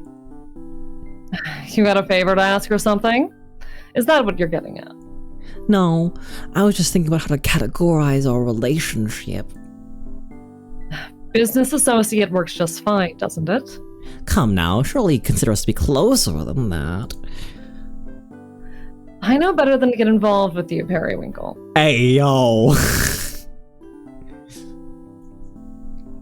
Why? Whatever do you mean? You're too dazzling. I take that as a compliment. Great. Now will you stop distracting me? I'm trying to count. Yes, we're definitely good friends. Too dazzling, though. Not sure if there is such a thing. And what would be wrong with it if there was? What point is there of not shining as brightly as one can? Astragalus finishes counting the bottles, sighing in feigned exasperation as she marks them off on her checklist. You may always be late, but you deliver quality every time. You're consistent, if nothing else. The waiting is part of the fun. It builds excitement, wouldn't you say? Nope, it just builds frustration for me. But at least you always come through. She unlocks a small drawer behind the counter and takes out an envelope with Periwinkle's name scribbled on it. Here's the rest of your payment. Don't spend it all in one place. Oh, I couldn't if I tried. Really, you're too generous. Astragalus rolls her eyes and begins stocking the shelves with her new inventory. 2 or 3 orders a month. That's all it takes to support myself. Entirely through this apothecary. Hard to believe my magic is really worth so much, but who am I to complain? It's certainly more favorable. I've chosen to use more my voice than anything with Periwinkle because that's why I imagine that's the fan service that I've decided is the point of this game. At least not the point of this game, but point of it being recommended. You know. Right. But I like the vibes of this person. He gonna spit it all in cute boys for real. So fair, Neko. I don't know if I'm allowed to say this here, but we love a whore. Only you are allowed to say that here. Only you. Hard enough to believe my magic is worth it so much, but who am I to complain? It's certainly a more favorable balance. It's certainly a more favorable balance compared to the kind of work I was doing years ago. And I do enjoy the freedom, the excessive amount of time I have for partying, for dates. On that note, with all the business out of the way, would you like to hear about my date? Would I like to? Not necessarily. Please, Astragalus. As someone with no romance in your own life, the least you can do is live vicariously through me. The no romance thing is my choice. I listen to you gush for your own damn sake. For my sake? Yeah, I'm afraid you might actually implode if you had no one to talk to about this stuff. I'm actually making a noble sacrifice every day that you come in here with new tales of romantic conquest. Well, if you're truly suffering, I shall desist. That's the thing, though. I do like seeing you all worked up over something, even if I don't understand it myself. How do you feel about Astragalus? Kind of a mood. Here's our arrow rep. Arrow wrap thing. Love you, Astragalus. So there is mutual benefit. You listen then. Yeah, at least until I get to... Yeah, at least... Jesus Christ. Pick up. Yeah, at least until I get all this put away. After that, I'm kicking you out for the day. Fair enough. I'd better be brief then. He's the absolute cutest thing. I picked him up at the candy shop yesterday.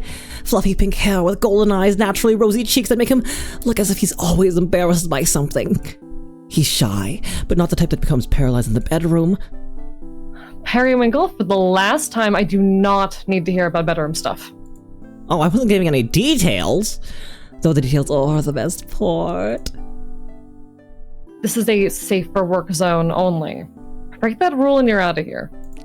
My apologies. I'll refrain. Anyway, my point is he's extremely cute. Adorable, in fact.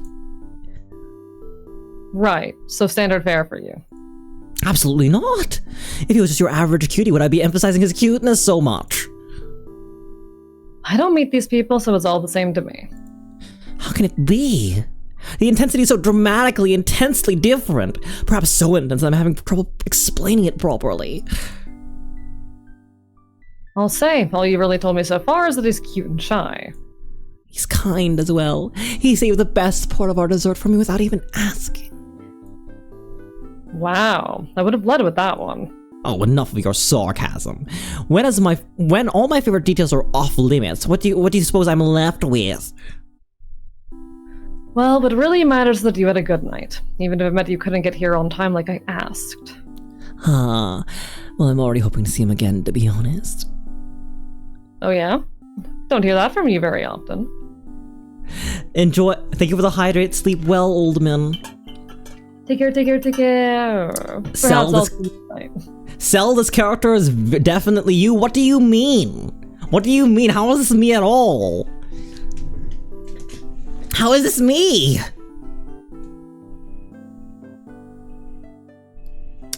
Let's start at your line, pardon me. Oh yeah? I don't hear that from you very often. Really? But I've gone on second dates all the time. This guy got a name? I don't kiss and tell.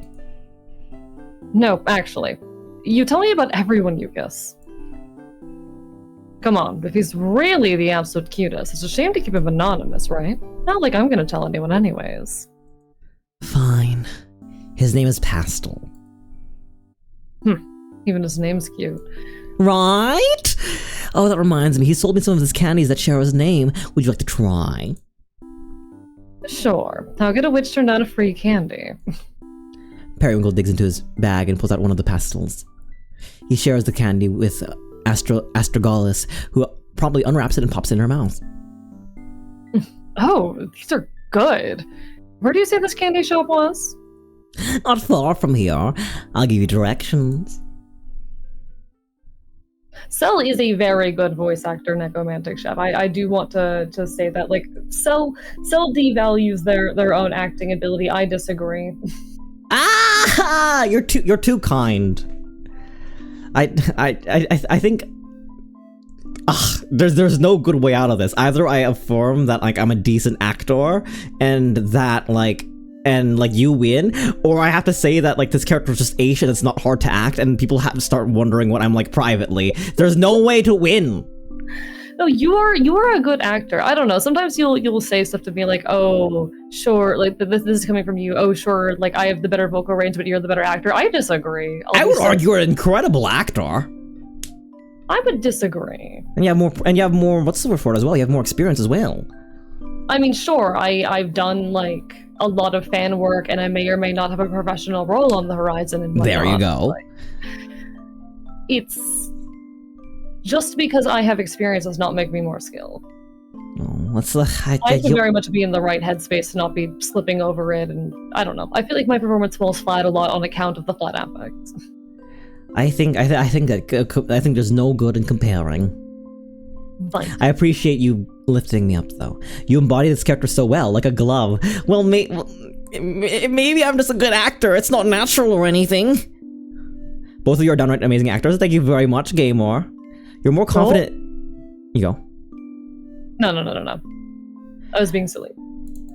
You're more confident like this. You're more confident like this character here, but I'm guessing less so at the college. I mean, there's a lot of really talented. I'm sorry. There's a lot of really talented and skilled people in the college, and I really have to work hard to keep up with everyone, which is why doing the streaming stuff is really, really important to me. I always I want to be worthy of the responsibility that will be put on me eventually. So help me out, all right, study buddy. And you're doing great, Sal. You're doing great. I'm very proud of you. Yeah, I know you're not a great fan of them either, but I appreciate you at least respecting my wishes. I try. Shortly after telling Astragalus where to find Atelier Suites, she unceremoniously kicked me out. She'd long finished putting up those bottles away after all. She did listen! She did listen to their story! I do genuinely appreciate Astragalus as a character here, being the Arrow rep, and I do feel an amount of relation there. Mm-hmm. Like, romance, it's not my purview. It's not something I particularly care for, and when it comes to myself, I would prefer not to engage with it. Mm-hmm.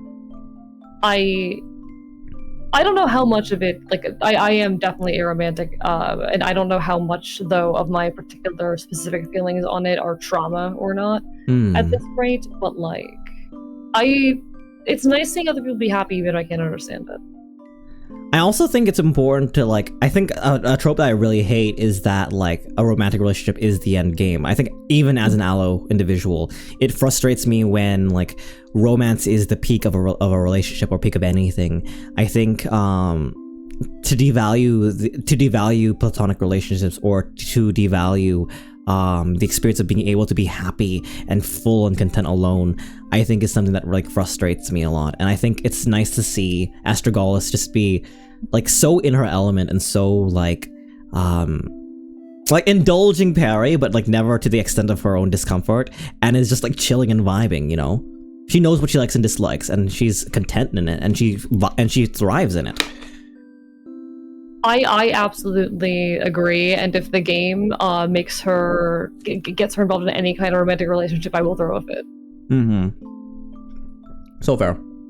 I'm being reminded of a piece of media that I once engaged with that had a character that I was particularly reading as aromantic in it, and then the character ended up in a romantic relationship, and I wanted to throw a table. I think there's a problem with the idea of, like, you just haven't found the right guy yet, because at the very least, decent people don't say that of, like, I know it's not often, but at least decent people don't say you just haven't found the right guy or right girl when it comes to people who are gay.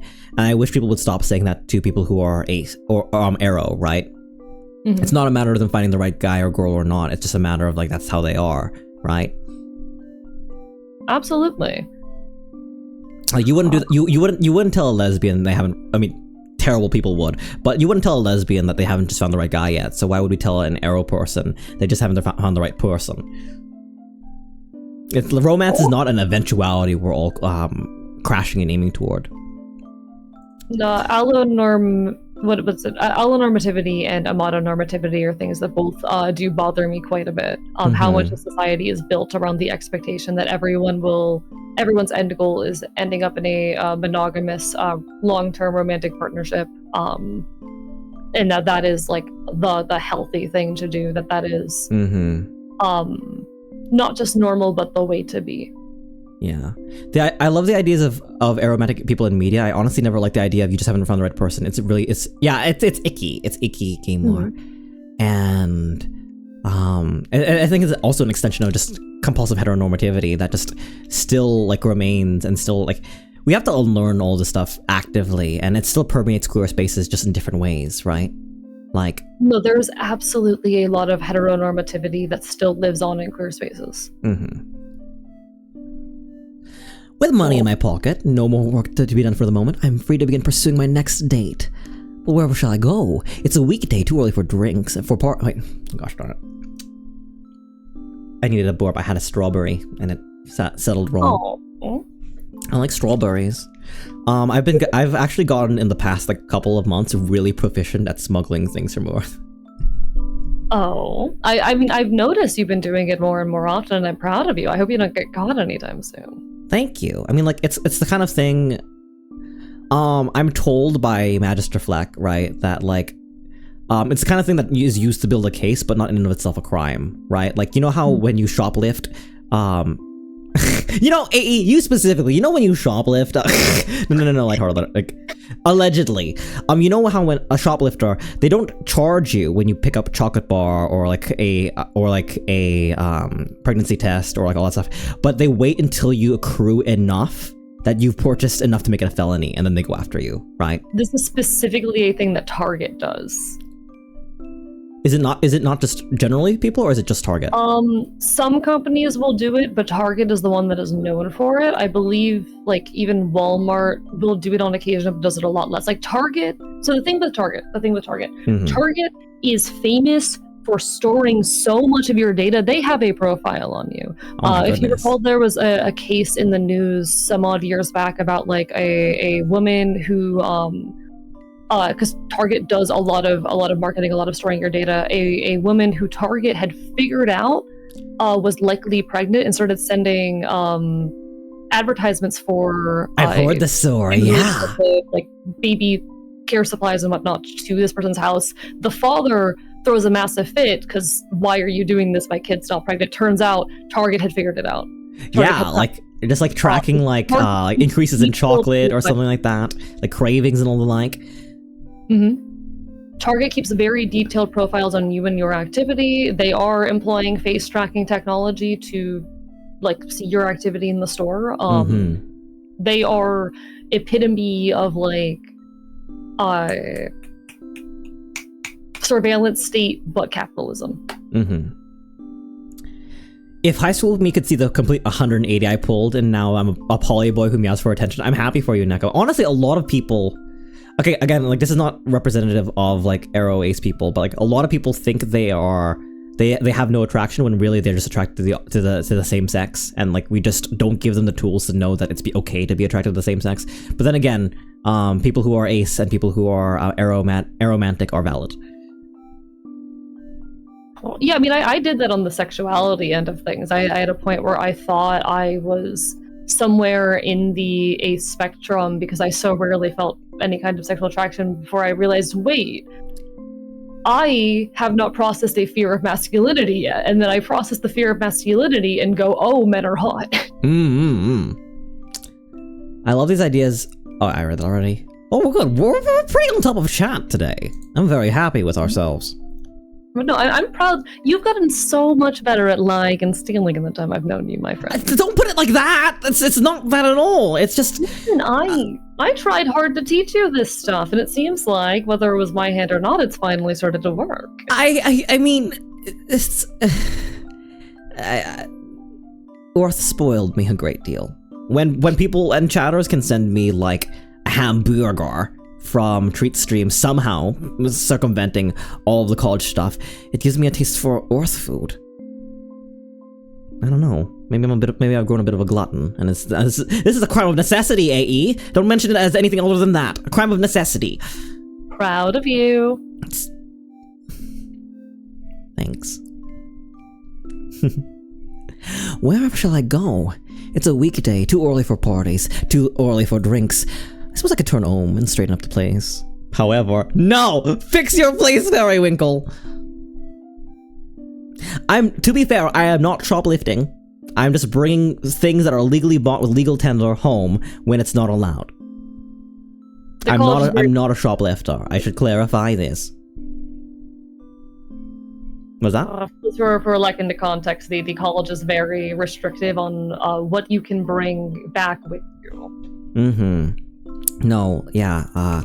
The college's list of causality follows a very, very strict and close regiment on what is permissible for college life, and we tend to live a very Spartan existence for the sake of like not getting distracted. I suppose I could clean your room, Periwinkle. I suppose I could return home and straighten up the place, however. Why would I busy myself with chores when I could be celebrating the another order successfully filled? I hate you. You're every bad impulse I've ever had, and you're following through them, and you're thriving. How dare you? Real. Before Periwinkle can decide on where to go, a familiar witch approaches him. Want me to take this one as well? I don't know. Maybe I should take this one, but then I'd be doing a scene with myself. I can do it. Sure. Fine. Periwinkle? Oh, Cassia! Lovely to see you! Yay, I'm so glad we ran into each other. How to describe Cassia? She's exceedingly cuddly. We met at a party one night, and during which she latched onto my arm and never let go. It's quite endearing. Since they've gone on little dates from time to time. She really loves my magic, so I tend to spoil her whenever we're together. Did you need something, dear? Yes. I tried coming over last night, but you didn't seem to be home. Oh, you came to visit me. I'm flattered. I must have been out at dinner at the time. I'm sorry I missed you. Oh, it's okay. I was mostly looking to talk. So, if you're available right now, do you want to go to a cafe? That sounds perfect. I'd love to. We take our seats at a nearby cafe. It's a pleasant, sunny little place. I've come here with all sorts of other witches. Cassia orders her usual hot chocolate with extra marshmallows while I sip on a simple rose tea. Oh, Periwinkle, could you make my marshmallows smell like roses too? With pleasure. Periwinkle's wand drops from his sleeve and gives Cassia's cup a quick little tap. Yay! It really smells just like roses. How many people does this boy date? Living the dream, Gaymore. I mean, listen, no shame in polyamorous or open or casual relationships. Mm-hmm. As I was saying earlier, like, I'm not saying that there are no monogamous or no people looking for a serious, like, on-the-go relationship in the queer community, but I would say that like casual culture is a part of queerness, in that it bucks the trend of like mating for life and all that such, right? And I think it's really wonderful to see that represented here. At least 7 is my guess. 7's a good number. Just as you asked, dear, it may slightly affect the taste. So let me know if you like this, if you'd like the spell undone. Cassia dips her spoon in and lifts a marshmallow to her lips, blowing on it lightly before popping in her mouth. No, it's wonderful. You truly can find the joy in any moment. Such a delight. Definitely a contender for the title of absolute cutest wish. Though I would call her absolutely cute rather than the absolute cutest. It takes more than cuteness alone to earn the title of absolute cutest wish. That's where the difference lies, of course. But what am I thinking? How rude is it to begin to rank my dates in such a way? I must be stuck on that thought from that earlier conversation with Astragalus, trying to put Pastel's cuteness to words. He really is something special. It's all that contrast, his polite, well-mannered and proper exterior, concealing such an intense desire, begging you to make the forced move, then going ahead and taking on his own as soon as you... Enough of that. There's someone else in front of me, isn't there? Cassia continues to happily sip her hot chocolate before speaking up again. I missed you, Periwinkle. I've been so busy with packing, haven't had a chance to see you at all. Packing? Just where are you headed off to? Oh, that's right. I never had the chance to tell you. I'm finally moving in with my partners. In 2 more days, the 3 of us will all be sleeping in the same bed. Oh, that sounds cozy! Congratulations. Thank you. I've looked forward to it for so long. It sounds like you're about to enter a lovely domestic life. You deserve it. I'm really happy. But, speaking of my partners, you've still never even met them. True. I can imagine they're wonderful, just from how you've talked about them. Right, but, what if you didn't have to imagine? That's what I've been wanting to talk to you about. I was hoping we might be able to go on a group date sometime. Oh? Yeah, because, like, I just think you're so wonderful, Periwinkle. I want them to know you too. Although it sounds like fun, I'm a bit... But wait, before you say no. They're both very easygoing and so loving and nice. I can promise it won't be overwhelming. That's unfortunately not where the issue lies, my dear. I know you said you didn't want to get involved before, but I just know that we would all get along so well. I'd like to reassure you however I can, but I understand if you still turn me down. Matters of love are so tricky, aren't they? I still recall the first time something like this was asked of me. I had been so nervous going in, but I had also never entered a group situation before. I attributed my anxiety solely to that. However, it quickly became clear that I just wasn't suited to it at all. I do love to spoil each of my partners, but strictly one at a time. Perhaps I was scarred by the breakdown in communication, the passionate fires of a long-established romance. Surely Cassie and her partners are magnificent people. It may indeed be fun for a night. Becoming entangled in a committed relationship is something I've always avoided from the beginning, isn't it? It's all very sweet of you, but I do have to decline. I can't help but feel a little brokenhearted. I apologize. Truly, it's nothing personal. Oh, I know. I don't take offense or anything. It's just sad, now that I'm going to be living with them and knowing you don't want to meet them. But I think it's best we just break things off. Yes, I agree. As you said, it's for the best. I hope we can still be friends, though. Of course! I'm sure our paths will cross every now and again. Yeah, thank you for always treating me so well, Periwinkle. It's been my pleasure.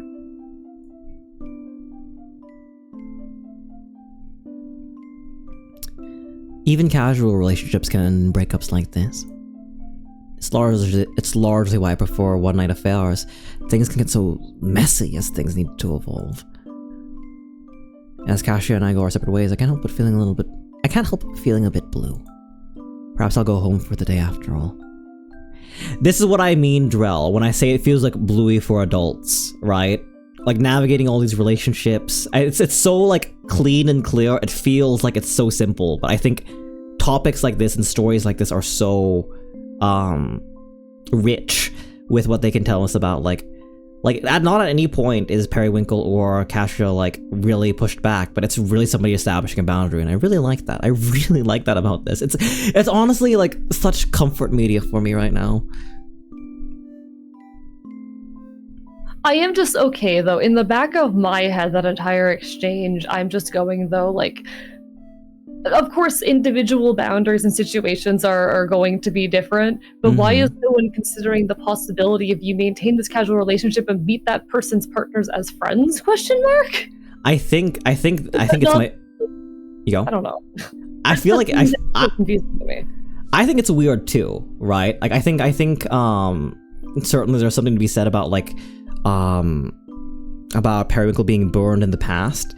In like, first of all, like a long-term like casual thing is something that he's willing to do, but must have had some like poor time during a group situation, and like clearly like it's not necessarily like mature or adult of them to just like meet them as friends or stuff like that. I think both sides are not very clear about like what the intention of the friendship is, and clearly these people are so important to her that she's willing to break off the relationship, a casual relationship with this person, because Like, they're such an important part of his of her life, and he's not willing to take the step for it, right?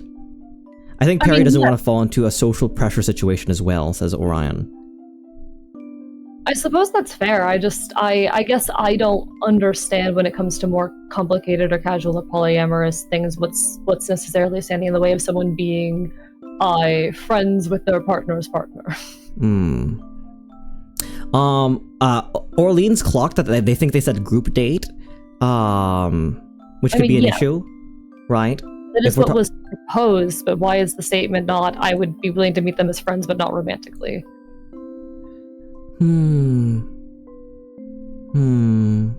not meet them at all is just an odd thing to me. I don't know. Again, I'm this is an outsider. Actually, it's a very meaningless critique of a work in its own right, but I actually want to refute what you just said. Actually, I don't think there should ever be a expectation of meeting someone in the middle just because someone's nice or polite, right? Like, I think that is a way that a lot of us sort of get trampled or accidentally get ourselves hurt by not being very clear and distinct about how we feel. I know it's polite to try to find some kind of compromise, and we're taught very, very often that compromising is the bigger person thing to do. But when I think about, and I know this is so far flung, but when I think about politics and stuff like that, sometimes a compromise in an attempt to gain unity or something like that, instead of setting your boundaries, just means that the other person gets more. I think it's more than valid for someone who is only into monogamous relationships or into at least monogamous practice in their poly relationship to say, hey, you said group date. I don't like a group date. That's not something that appeals to me at all. You know? I mean, yes, and that's entirely fair. But that the immediate next impulse is break off this existing thing. I don't know. It confuses me. Perry didn't break it off, though. Kasia did. She breaks it off because all she expressed was a desire for him to meet them. I don't know. I have confusion. I do think that's an aloe thing, right? I do think that when you're in a romantic relationship with someone or with multiple someones, you really have to think about what is important in it and what you're willing to stay and go for. And that can be a lot of things, because in a romantic relationship, you can hit levels within that romantic relationship wherein or boundaries or such like that. It's hard to describe. I'm trying to figure out how to put it. I've seen people break up because a person won't meet their family, right? When you open your heart and your life up to somebody in a romantic relationship, there is this expectation of these certain touchstones, right? And those relationship touchstones and relationship boundaries and limits are especially prevalent, I've seen, in a lot of romantic relationships. If we're not gonna have kids, which is not a requirement or pressure that we should push on anyone, but if someone says we're not gonna have kids, they break off the romantic relationship and they fall into another aspect of the relationship, whether it be friends or whether the relationship sort of peters out. But there are those I think it's very normalized, at least in romantic relationships, for there to be those things which are non-negotiables, right? And it's different than kink. It's different than consent. It's more about what do I want my life to look like in the future, and do you fit what that image of that long-term entanglement looks like, right? I mean, yes, and boundaries are obviously fair. I guess I just as an aromantic person don't grasp why is it is important for the dynamic to specifically be romantic between the individuals, between the other individuals. I would agree. I think the premise is more aloe friendly than it is arrow friendly in this particular case. I think a lot of people in the chat who make the assumption that, oh, this is a romantic thing. They said a date, so clearly this is asking someone out to expand the romantic space, and this is a person holding up their boundaries. I do think it's more accessible to that than it is to somebody who doesn't catch those triggers and such like that, right? Aww. This is why I like relationship anarchy, half joke. How do I get to where we were? Like the implicit premise is that this is talking about love and romance, right? Yes. So I agree that like that the friend thing isn't considered. I mean, she doesn't cut him off. Like it just means like a different like kind of relationship that they're going to be in. It's just like the only wish she stated was, "Oh, I wish you would meet them," and then immediately jumps to it has to be a romantic meeting rather than a platonic meeting of them. I mean, they said group date, right? Like, I mean, date can be seen as like, I understand platonic, that is what she asked for, but I don't understand why on an emotional level. But I'm overly analyzing or overly digging into something that's just not within my purview at this point. Aww. Periwinkle quickly changes into something more comfortable before dropping his bag unceremoniously onto the couch. I could use an afternoon nap. Yes.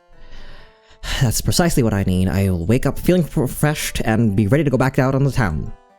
He shoves some blankets aside and collapses on the couch, and when he does, the contents of his bag spill onto the floor. Lazily leaning over to gather it up, he notices the candies from earlier.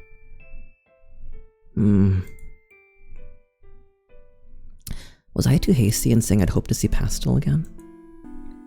I suppose I'd forgotten the feeling of not being enough for someone. What? I'd forgotten the feeling of not being able to be enough for someone. Usually these things tend to dissipate naturally without confrontation or notice. So when they don't, it stings. It also might be Perry's stuff, right? Like maybe Perry's not suited for like a poly in practice relationship, right? Like it's clearly like they like being the center of attention, they like being what's the word for it, and they don't feel like they can meaningfully share it when like they're sharing a stage. They like being spoiled and they like spoiling another person, right? Like I look at this and I clock not being enough. That's not what she said at all. She just wanted to see him and her friends, right? And and her partners even, and wanted to see if like that could be a thing. And he immediately like sort of steps back. So I'm not saying necessarily that it's a healthy. I'm saying that the desire for the boundary is healthy, but I'm not necessarily saying that like where the onus of that emotion comes from is. I don't think what I'm pointing to is registering, but that's might be just a me thing. Sorry then. No, you're okay in that. Periwinkle scoops up the candies and dropping all but one of them in his bag. He settles for a place on the couch, nestled in a tangled mess of blankets and cushions, and unwraps his chosen pastel. It is sweet, though. What a shame that would be if I never got to taste it again. That's right. I could never resist the promise of an entertaining night, no matter how many come down the line. I'm a hopeless hedonist after all. Nothing to be done about that. Let fate decide then. If he comes, he comes. And if we never meet again, we can always hold on to the memory of our perfect date. Perry, you need help, friend!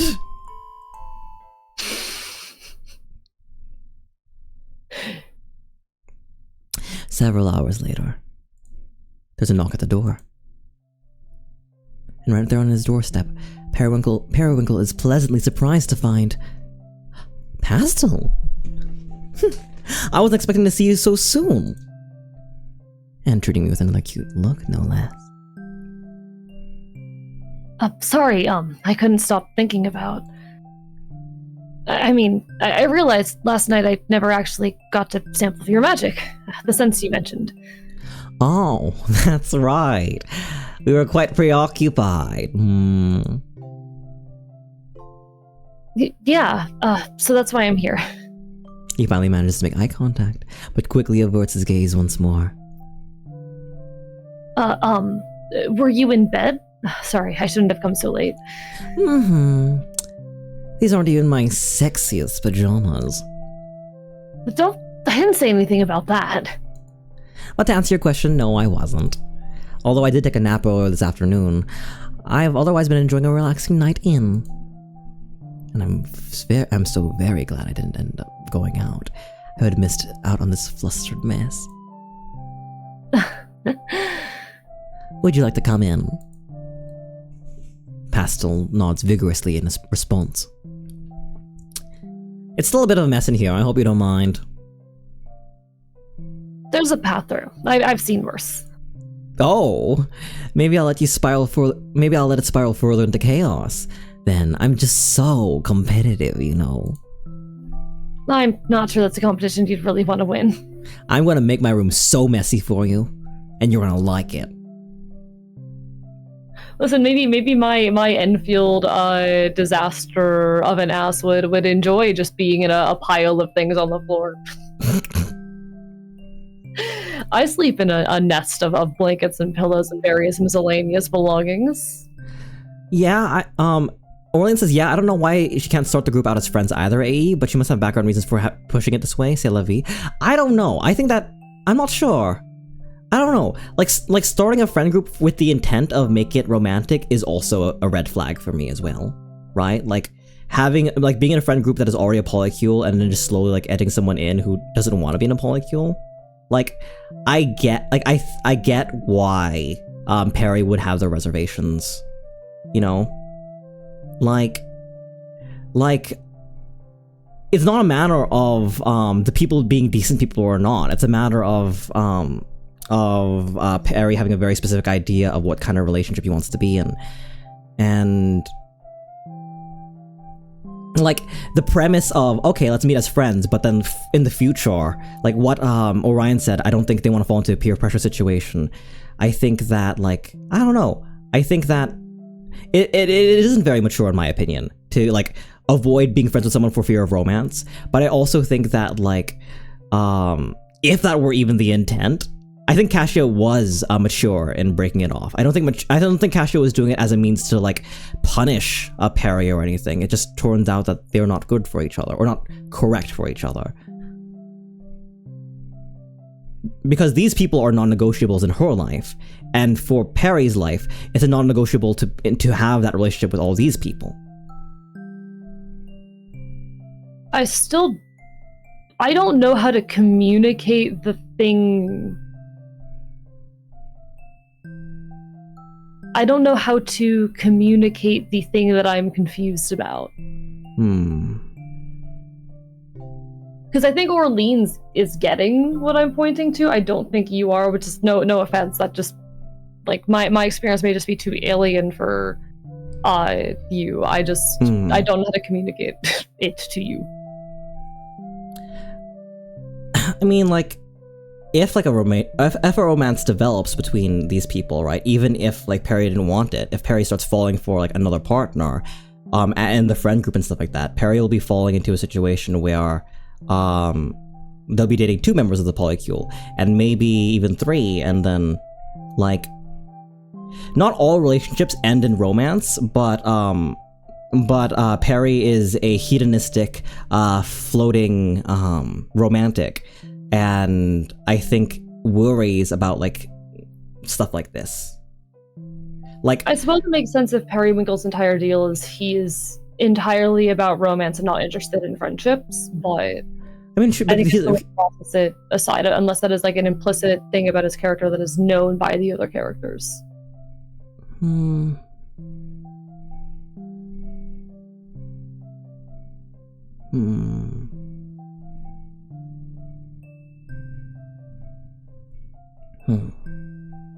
Sorry. No, it's just like, it's not a friend group, it's a polycule, right? It's a romantic polycule, Cassia's in, right? And like, meeting them, sure, like the 4 of them can be friends, but it's a polycule where these 3 are a unit and Cassia's dating Perry, right? And the triumph for Cassia recently was being able to like live with all of her partners. But Perry was not the one to break it off with that premise. Kasha was the one to break it up because, oh, you won't go on a date with my existing partners, therefore I'm breaking off this relationship. But that's a romantic date then, which is more explicit, right? You won't go on a date with my partners. Yes, that's what she asked for, but I don't understand why there isn't the option of meeting them as... I don't know. I don't know how to explain this. I mean, I personally would want to meet them as friends, right? I would entertain the idea. Like, but like, I don't know, if a character says no, Perry could be worried that they'll put up this sort of half wall of poly group around him too, like a monogamous group. I'm not like a third wheel kind of scenario. Orleans, is there you trying to say? I like candy. Would you like a candy? I like a candy and waffle. Like in my brain, Kasha is kind of a bad person for only being interested in maintaining this relationship with Perry if there is romantic within the entire polycule instead of just being like friends. I don't think that makes her a bad person at all. I think like there are some people who want the comfort of everyone being able to date each other, right? And I don't think that makes someone necessarily bad at all, right? The idea, the dream of everyone being just a harmonious unit where everyone is able to sort of just be intimate and love each other, especially in a romantic way, I think is something that could really meaningfully bring this person love.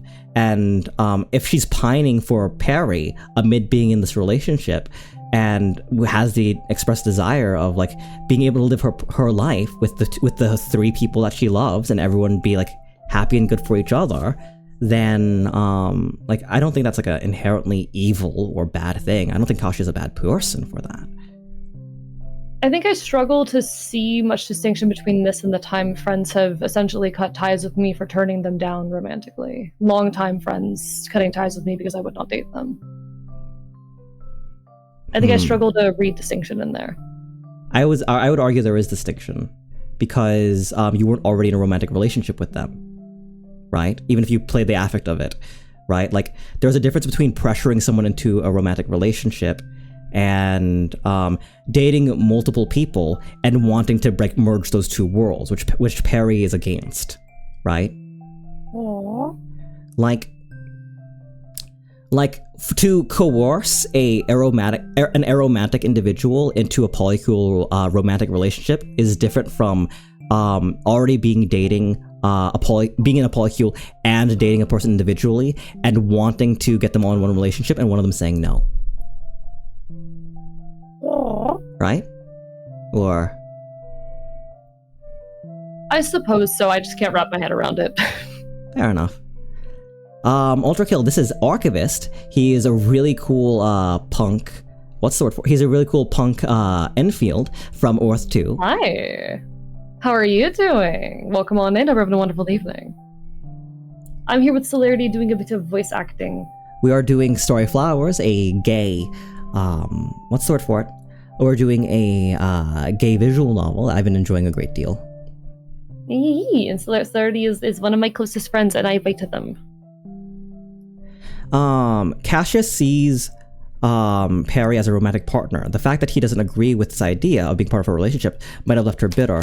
But if you can't see someone as something else as a romantic partner, that seems pointless to continue. Maybe I feel like that poorly.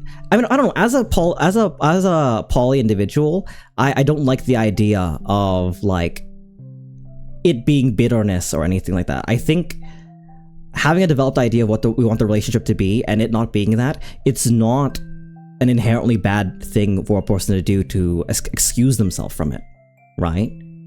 Like, I don't know, like... I think, okay. For me, it is... You have an established romantic relationship, even if it's a casual one, and you are saying, unless you get involved with these other people, then we cannot continue to be in this relationship. And that... I don't get it. I mean, it goes with the same thing with the compromise, right? Like, is like in that perspective, the compromise would be, because I think she believes in the idea that everyone could be together, right? Perry's never met these people, but Cassius sees some kind of compatibility in it. And even if Cassius is the villain, even if Cassius is in the wrong for wanting this relationship to work the way it is, I don't think it's inherent wrong for either of them to split up like that, right? It's a very, very mutual breakup. They both look at each other and go, we're not what the other person wants or needs. So there you go. If Perry was only a friend, it would be simple to introduce him as a friend. Basically, because they're dating, it's different. Maybe I'm reiterating what Cell said. It'd be a different thing to try to get someone who's not a friend into a polycule situation than like trying to merge your relationship and such like that, right? But if there's a happiness with the status quo of because neither of them express the need to satisfaction with their relationship as a casual thing. Aside of on her end a desire for it to be something more, does it become, because it will not become something more, does the thing you're already happy with become like, I struggle to process. I also don't think that breaking the romantic relationship and being friends isn't like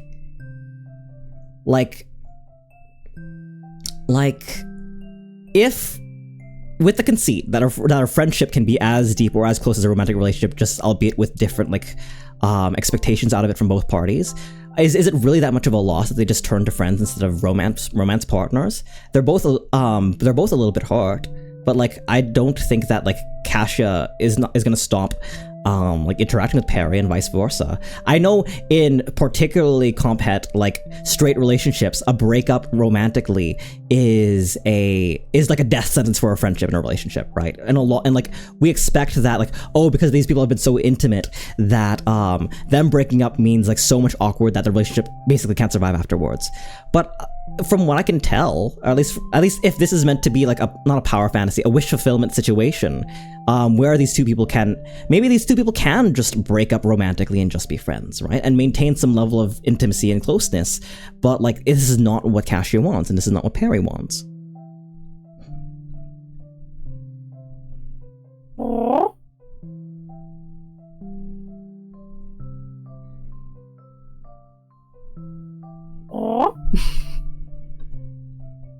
I hope it doesn't feel like I'm fighting, because I don't know. I don't. I apologize if I am coming off as fighting or arguing. No, not at all. I just disagree with you, and that's the end of it, right? And that's okay. We have meaningfully different understandings and lived experiences with these things. I mean, yeah. Like, I don't know. As a polyromantic individual, I get where she's coming from, and I get where he's coming from in not wanting to go into that. And like, I don't want to say I'm stung, and especially not by UAE, but like, I feel the need to advocate for that perspective. Even if like I feel the need to advocate for that perspective, right? Like especially when like. Not even to allo people, sorry, not even to arrow people, but also like monogamous allo people might see something similar than that and like see it like a certain kind of way, right? Like I don't want to say bitter, like I don't agree with the premise of that either, Orion, either, that like bitterness is what broke her up. I think it's like if I got into a relationship with someone and I didn't want to have kids and they wanted to have kids, the romance implies that we'll be together for a long time, and if this is either an exclusive thing or not, or however like those like organizations are built, there's meant to be some kind of like thing in between. There's meant to be some kind of like long-term expectation of meeting each other's needs in this way. And if I can't give this person kids, then, and they really want kids in their life, are they supposed to give up on that dream, or do they just give up on the relationship? And I think the relationship's a lot easier. I don't think it's worth like sacrificing yourself for a person with regards to stuff like this. It feels like such a different type of, because that's a kind of deal breaker boundary. It's just in my mind, the way I'm understanding this is like, oh, we're both very happy with this relationship and we like it, but I want something more, and you're not going to give me something more in addition to it. So I like that's what I don't. Getting rid of something that is good. It feels needless. It's the getting rid of something good because it's not ideal. I suppose. I mean, would it be worse? I would say it would be worse. Would it be worse if Kasia was like, okay, why don't we just meet them as friends? And then like weeks down the line, Kasia's like, aren't they great? Aren't they wonderful? Like, how do you feel about them? And like over the course of like weeks and months, like there's this Perry just feels like the need to like, yeah, they're pretty good, but I just prefer you. I don't really want to interact with everyone. And like, essentially, it's a mixture of like one person leading the other one on, or the other person having unfair expectations of them. I think it's mature of both of them to recognize that, all right, I'm going to respect that you don't want to be in this thing, but this is something I really, really want. And like this is the end game of this relationship for me. So I don't want to put you on undue pressure or frustration, especially since I've asked you. So we're going to cut it off. I suppose it makes a bit more sense from that angle. Like, I think I don't ever want to coerce anyone into anything, and I think I feel the same way that like if a romantic relationship I was in, extra to a polyamorous relationship I was in, if it was really truly my desire for the end game for all of us to be together, and the other person won't entertain it at all, well, I don't want to keep my expectation of what I want on you. I don't want to leave that on you, and just leave it sitting there.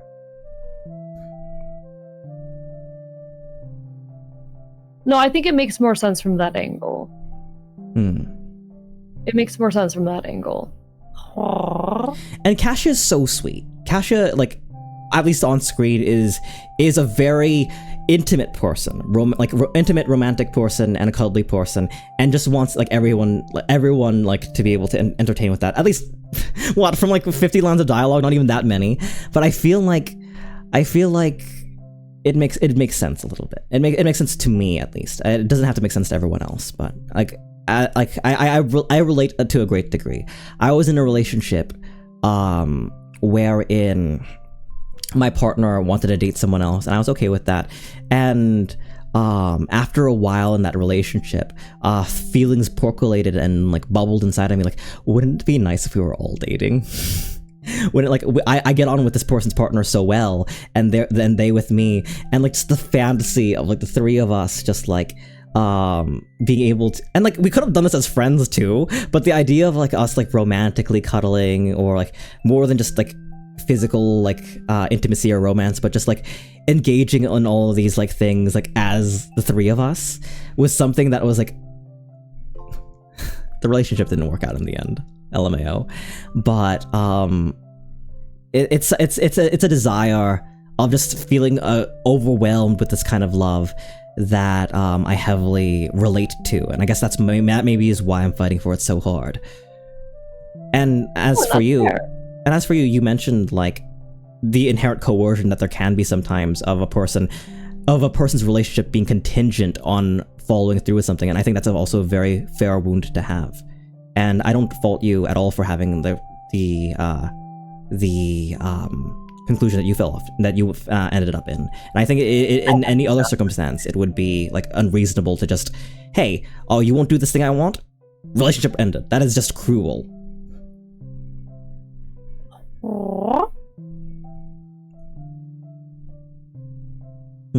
I have trauma. Speaking of trauma, I'm going to use the restroom. I think that's a very appropriate segue from one to the other. That is an incredible segue, Sal. I'm so proud of you. Anyway, I'm going to use the restroom and set on a 3-minute break, so people who want to come in and watch this show ad-free will be able to. We'll be right back. You're not going to miss a thing. See you all soon.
hell? Oh my gosh, I forgot we were up here. I jump scared myself. I forgot we were chilling on the roof. You turned the gravity off in the college. I turned the gravity off in the college. I don't know how you do that. It's just, you know, you move a whole bunch of density in one point, and then it makes its own gravitational field, clearly enough. It doesn't affect, like... My dad and I were talking the other day about the potential use of gravity as a torture method. Is this the right stream for this? I'm so deathly curious. I am actually, like, so excited about this conversation that I can't have, and it's killing me.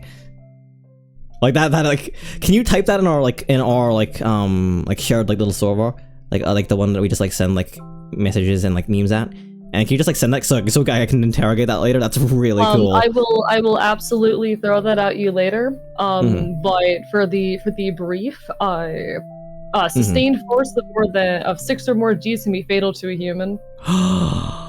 Under their own weight. Yeah. Kind of. It makes me think of like Dragon Ball Z a little bit. A person can withstand up to about 5 G's relatively fine. Aside of, you know, it's gonna suck in the moment. But we were discussing the potential use of gravity as a torture method. That's pretty cool.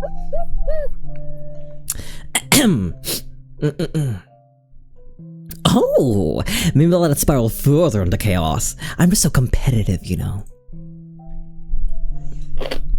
One sec. Candy. Chad, do you want to know what an Enfield crunching on bone would sound like? No worries, Pastel. Please finish your candy. I know you work at a bakery, and I know you're proud of your work.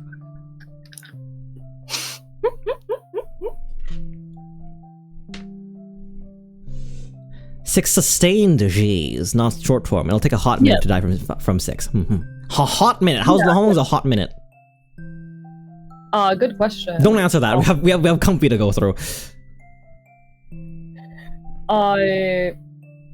More than a few seconds.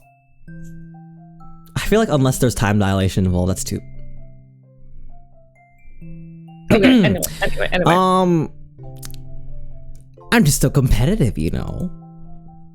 I'm not sure if that's a competition you'd really want to win. Perhaps not.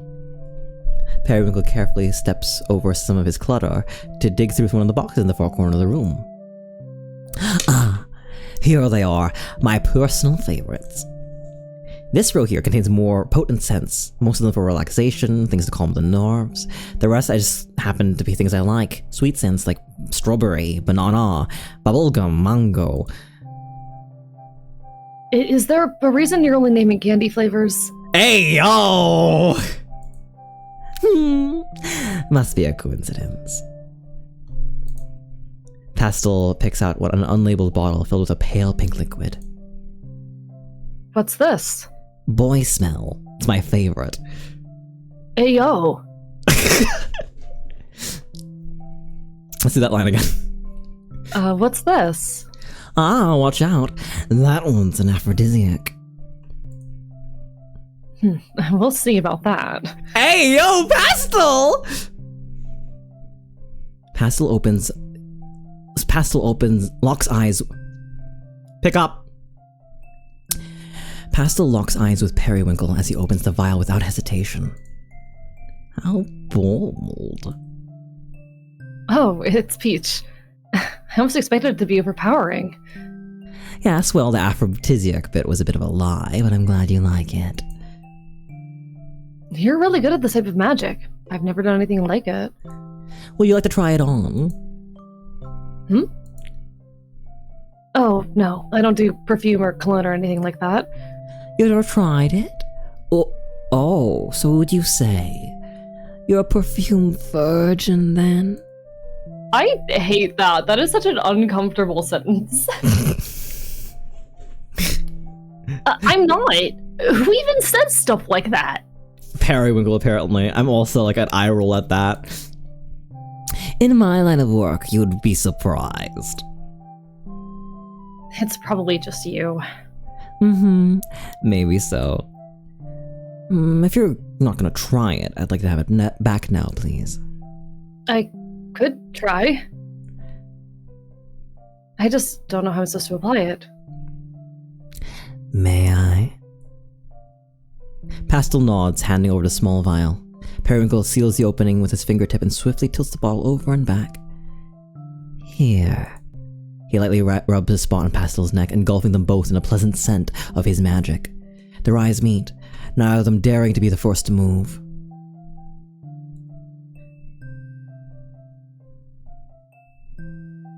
Oh. I didn't read this yet. I hate this. Gravitant. Mekane, you're pretty good at the contractions. Hello there, Trek. How are you doing? We're up here because we'd blocked the art and otherwise. Like, you think this is bad? Like, we'd full on be ahead of something. How are you, Trek? Welcome.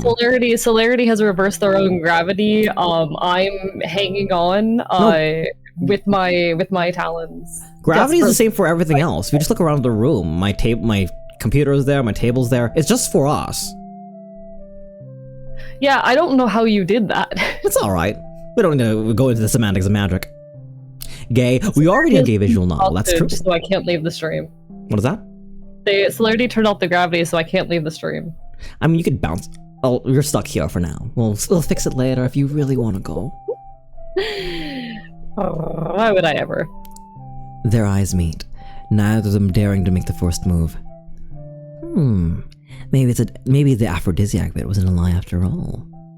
Pastel breaks the spell, rushing forward with a sudden kiss. Pastel's so cute! I love that they're like just constantly like... Okay, never mind. What? I realized what it reminded me of, and I don't want to say it on stream. No, I'm curious. I'll send it to you. Yeah, DM me. Come on. I don't know how to say how to...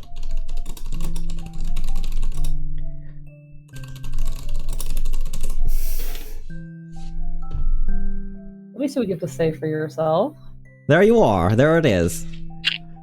That's what they are doing! It literally is that! It's that! I just realized that's what it was! I mean, that's slow burn romance. That's just called slow burn romance. No, slow burn romance is different, because, like, you do it for longer. Never mind, finish the sentence. Gay everything.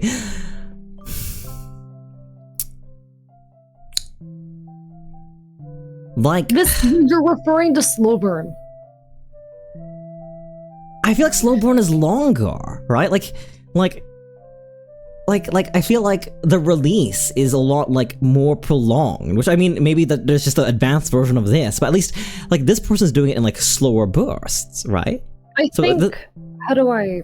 Okay, the slow burn here is very obviously from Periwinkle as a non-committal, casual date hookup type of person into falling into his first serious relationship. Like that's very clearly the arc. Oh, I thought you were talking about specifically what Pastel's doing. Like, because I think this is what Pastel's doing, right? I think Pastel's constantly like getting themselves like energized, likes being overwhelmed until the point they can't do it anymore, and then they jump on it. Right? That's what I mean when I say that. I guess for the sake of clarity, study buddy, I messaged AE in private that Pastel is constantly emotionally edging. Right? Getting themselves very, very, very close to a threshold, and then when the emotions overtake them, they jump. That's what I was thinking too. I see what you mean now. Yes, I think that's... Oh, you meant like at the audience. Oh, no, not at the audience. Themselves. I think it's their kink or something. Okay. I didn't realize you meant like the character doing it to themselves. I thought you meant the viewer. Ah, understood. But look at this. Like, all the moves are being made by Pastel, which is actually making me think now that he could be a soft dom and maybe a top. I see it. Yeah, right, Drell. Right? I think that's their thing. Like, they like feeling overwhelmed to the point where like they can't stop themselves. Right? Consensually. No, I could 100% see Periwinkle being a power bottom. Fair enough. Oh no, you're making me think about it and I'm getting blushy. And then retreats just as quickly. Sorry, I just... He's certainly impulsive. Not that I mind at all. I'm more than happy to go along with your little game, Pastel. Oh no! Wait, can I change my voice for this? Sorry, have at it. Oh no! My own magic is working so well. How did you do that with your voice? like that's the vibe. Whenever I'm teasing, I just like whenever I'm teasing, like oh no, for some reason my head is like a trigger word for femboy. It's like oh like oh no. Christ. There are NSFW comics made by the creator of the series if you want. So I would never solicit smut directly from my viewers or tell them to go to Discord. Please don't do that, Study Bunny. That being said, on Orion's recommendation, I might peek through. Say so, Lily. You know.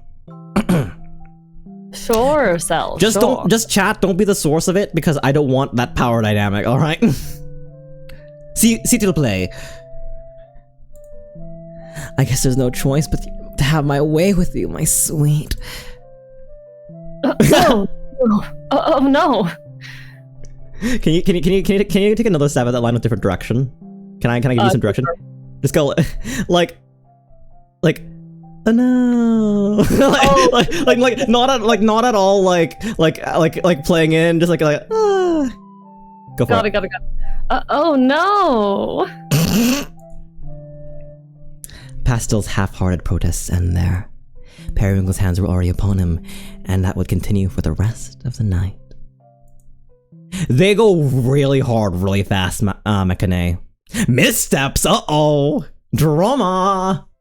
Oh dear. It's hidden behind a paywall? Fair enough, Orion. Rest in peace. This is a very profitable business model, actually. You give people an itch.io visual novel, they get attached to the characters, and then they go find the NSW content you made of those same characters. Okay, you're kind of like you're half joking. I'm fully invested. No, like this I genuinely think that is the business model. That is actually an expert like business model right there. So true. Listen, chat. How much would you pay if I opened up like a website where I posted NSFW art of myself in the Ashen? I mean, 8. Oh, first of all, half of them are kids. The adult Ashen. Only Quintus. Oh, Bug is an adult. I keep forgetting, by the way, she conducts herself. Bug is 19. She's so actually terminally online teenager. She acts so Gen Alpha. She and Quintus are basically like they feel like they're in the same generation. Bug passed by your room when we were hanging out, and it's just said Skibbity and left. That is a 100% normal Bug interaction. I'm very sorry.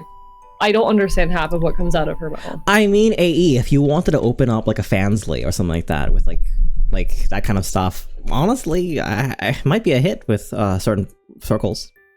Maybe I am too scared to post any NSFW or that kind of art that I make because I'm nervous about like getting canceled because there's, how do I say?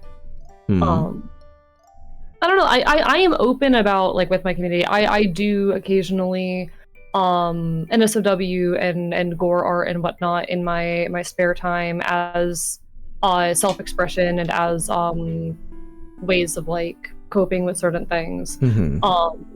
But that I'm too nervous to post that stuff because I get so scared about the general reactions of the internet, especially like guys and those type of crowds. Sorry, what is that? What was that one before? Something in those types of crowds? Antis, as in like pro shipper versus anti stuff. Right. Yeah. Leaving. I'm also open about the fact that I am at least leaning into the kind of pro shipper kind of community. I'm someone who does not believe in censorship, and by that very nature makes me kind of in the pro ship camp. But I get so nervous of people coming after me if I, depending on what kind of content I might produce. I don't know. There are a couple of VTubers I do know, famous VTubers in fact, for whom like a quarter of their like content is just art depicting themselves in somebody's situation and all that stuff. I know where your proclivities can go, and I can see why that could be nervous. But like, I don't know. I think it's something for after. It's just a conversation for after stream, if I'm being perfectly honest. But It's just a debate I've had. I like with art streams, which were an incredible success after I suggested them and you spurned me away. I think that having something like this could be fun. I take full responsibility for the success of your art streams just because I was trying so hard to get you to do them. And you said no one would watch them. I've admitted you were right. You clipped me admitting. I'm sorry, you begged someone else in chat to clip me admitting you were right. I love being told I'm right. It's my favorite thing. My god. My god. How do you mean I'm away with words, Waffle, if I may ask? I mean, you are very good at speaking. I'm always impressed by you. Thank you, thank you. Over the next month or so, we fell into quite an enjoyable pattern. Pastel would show up at my door maybe once or twice a week. Sometimes we'd go out to dinner, but mostly he'd just spend the night. I was starting to become almost routine, though each visit somehow was just as exciting as the last. The details of which I'll choose to keep private, for Pastel's sake. That boy is insatiable, I will say that. Inevitably, after seeing someone for that long, one begins to pick up on their habits. Cute habits. Like the way he kisses me on the cheek before rushing off to work in the early morning. The way he runs his hand through his hair when he's thinking really hard about something. Even his nog is specific. Once, lightly to test the waters, a pause, then he gathers the courage and three form and evenly spaced. I'm not sure which of these habits he's conscious of, but there's one I've decided he must be acting knowingly, which is his habit of leaving one of his personal affects behind with each visit. Uh-oh! Uh-oh! First a barrette, then an earring, his choker, a bracelet. And after he returns a few days with an apology explaining that he'd just come back to pick up whatever he'd left behind. Sure, Pastel. Or Pastel, keep creating your cute little excuses to come back here. I'll happily go along with them. I agree with AE. Starry can be quite eloquent. Thank you very much, Drill. That's very nice. I aspire to speak as well as you do. Genuinely. I aspire. Like, I have tried to study the way that you speak. That's very flattering. Can I say something that might be like a little bit odd, but I hope that you take well? What? I aspire to have the things worth saying like you do. See, I struggle to grasp that just from the perspective. I feel like you have so many more thoughts in your head and so much more knowledge, particularly of media, to speak to. I often find myself not having things to say. I have plenty of thought, but I often like fear that I'm happy to have these conversations on stream, but these are things we've been talking in private, like every now and then. Sometimes I feel too milquetoast, right? Sometimes I feel like the things I say are sensationalist and silly and cute and like things that people like want to hear, or not want to hear, but people like things that are like inoffensive and sweet. And I always like admire the strength of character you have to stand up for what you believe in. And where I lack a spine, I really admire yours. I'm a punk. You are a punk, and I am a prep, and it's two star-crossed buddies never meant to align, somehow sat in the same place together. Celerity, we have always been opposites in so many ways. There's always been a strong dichotomy between us. I suppose so. And also grass is greener in so many ways on each other's fronts. I remember back in the day, it was always you as someone who stands for order and me as the anarchist. And I suppose it still is in many ways. I wouldn't say that I'm any less orderly. It's hard to think of order as a blanket good when I see it being abused so often nowadays. Right? Like, I think the world... That's a shift in you.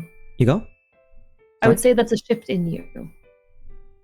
I mean, I still think, and I will not step back on this, that order and community under hierarchy and that such is one of the only ways we can make great acts and works as a race.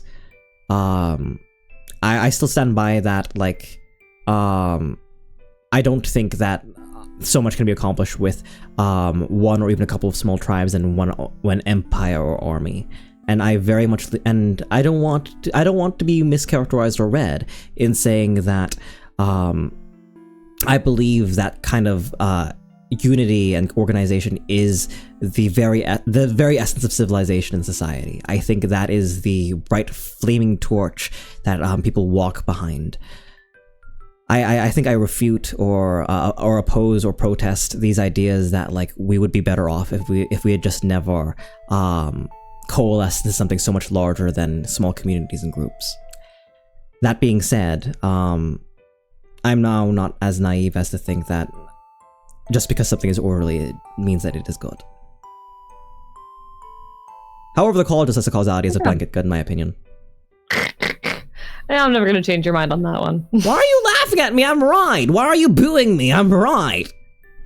I'm not booing you. On another note, right, I was so sure Pastel was doing this thing where if you start dating someone and you really like them a lot, you just start quietly moving in with them. You know, that's what that was a red flag for me, because I thought like Pastel was like leaving behind a toothbrush and then their favorite shampoo because they might need it in the morning, and like come 3 months, come 3-4 months, and basically like they live out of your house. And like, not that they don't have their own house themselves, but I find that like moving too fast personally. I think I needed that to be a more explicit conversation than something that just incidentally happens, you know? Especially if it's like kind of subtle. That's just for me though. Sure, Pastel. Keep creating your little excuses to come back here.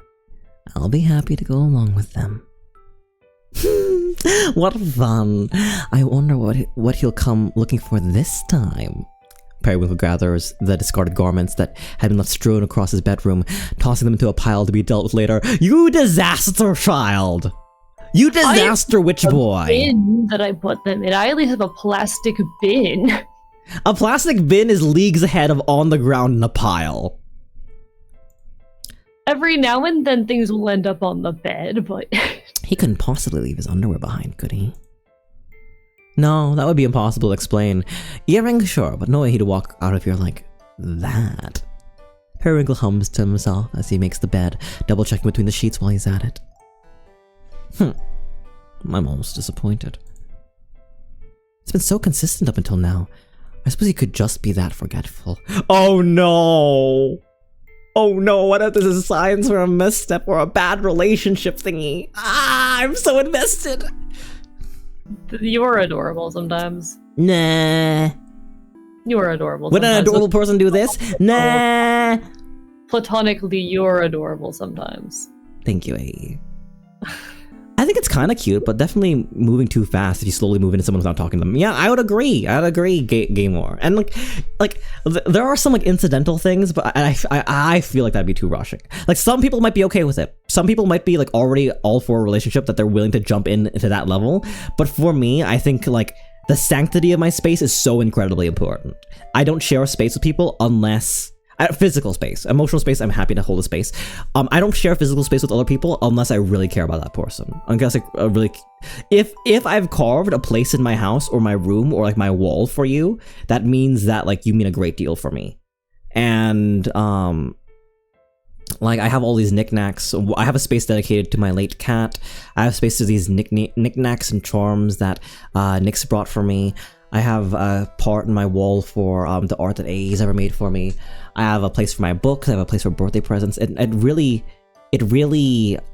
like, I hate giving space up, physical space up for other people. So Massive/J, would you let me sleep on your couch? I would. What was I gonna say?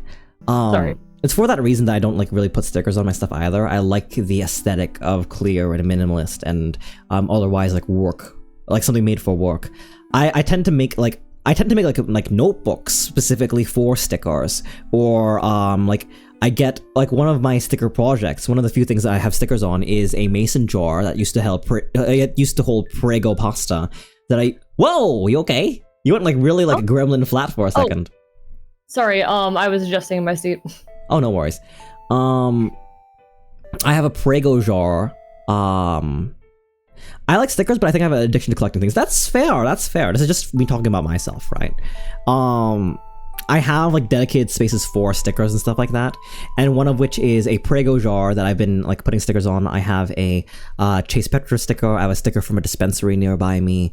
I have a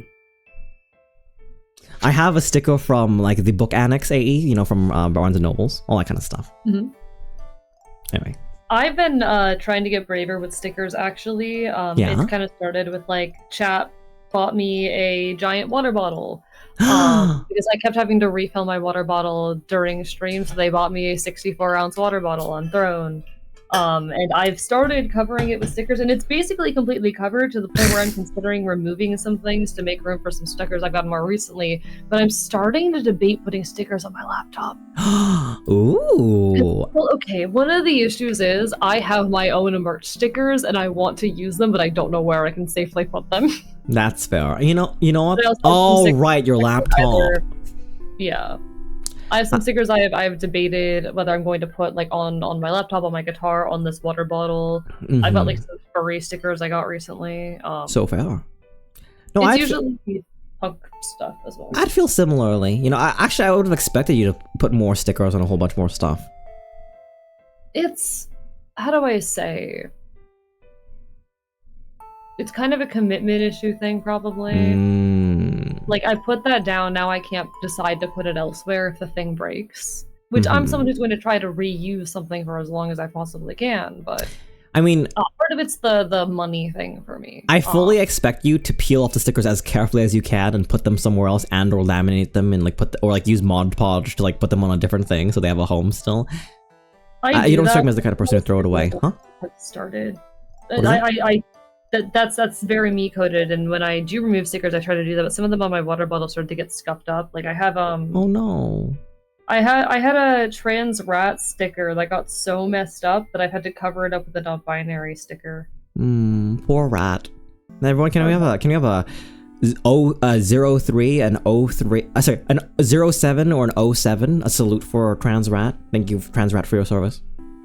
I've got a couple like folk punk band stickers that like I would be devastated if the sticker got damaged. If my Doom Scroll sticker got damaged, I would be devastated. If my Apes of the State Defend folk punk sticker got damaged, I would be devastated. When I last saw X Dirty Fingers, I grabbed like 3 stickers to make sure I would have backups if one of them got damaged. I do think that's a good idea. I think buying 3 or 4 backups is like genuinely something that I do. And I don't think that's horror at all. Oh man, we will miss Rat. Thank you for the salute study, buddy. You'll be missed, trans rat, or trat, if you will. Thank you, Machine. Orion says,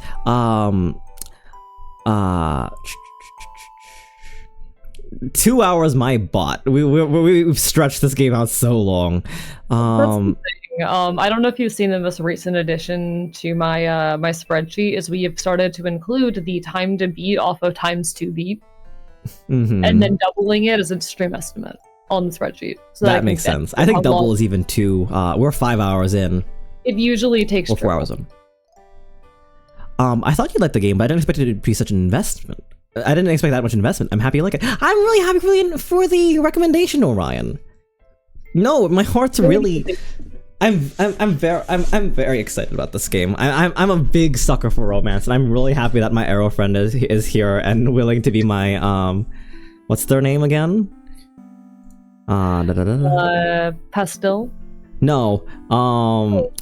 Was it Ostragalus? Right. Yes. I love so bad, and I'm happy my friend is here to be willing to be my Ostragalus.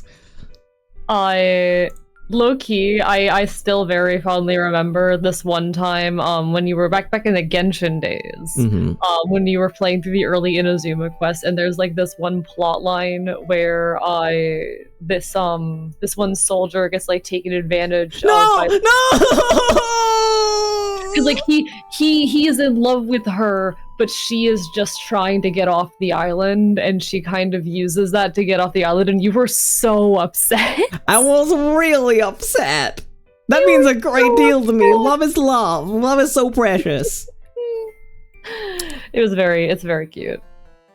Unable to find anything of Pastel's in my bedroom, I decided to spend the rest of the morning cleaning up the space.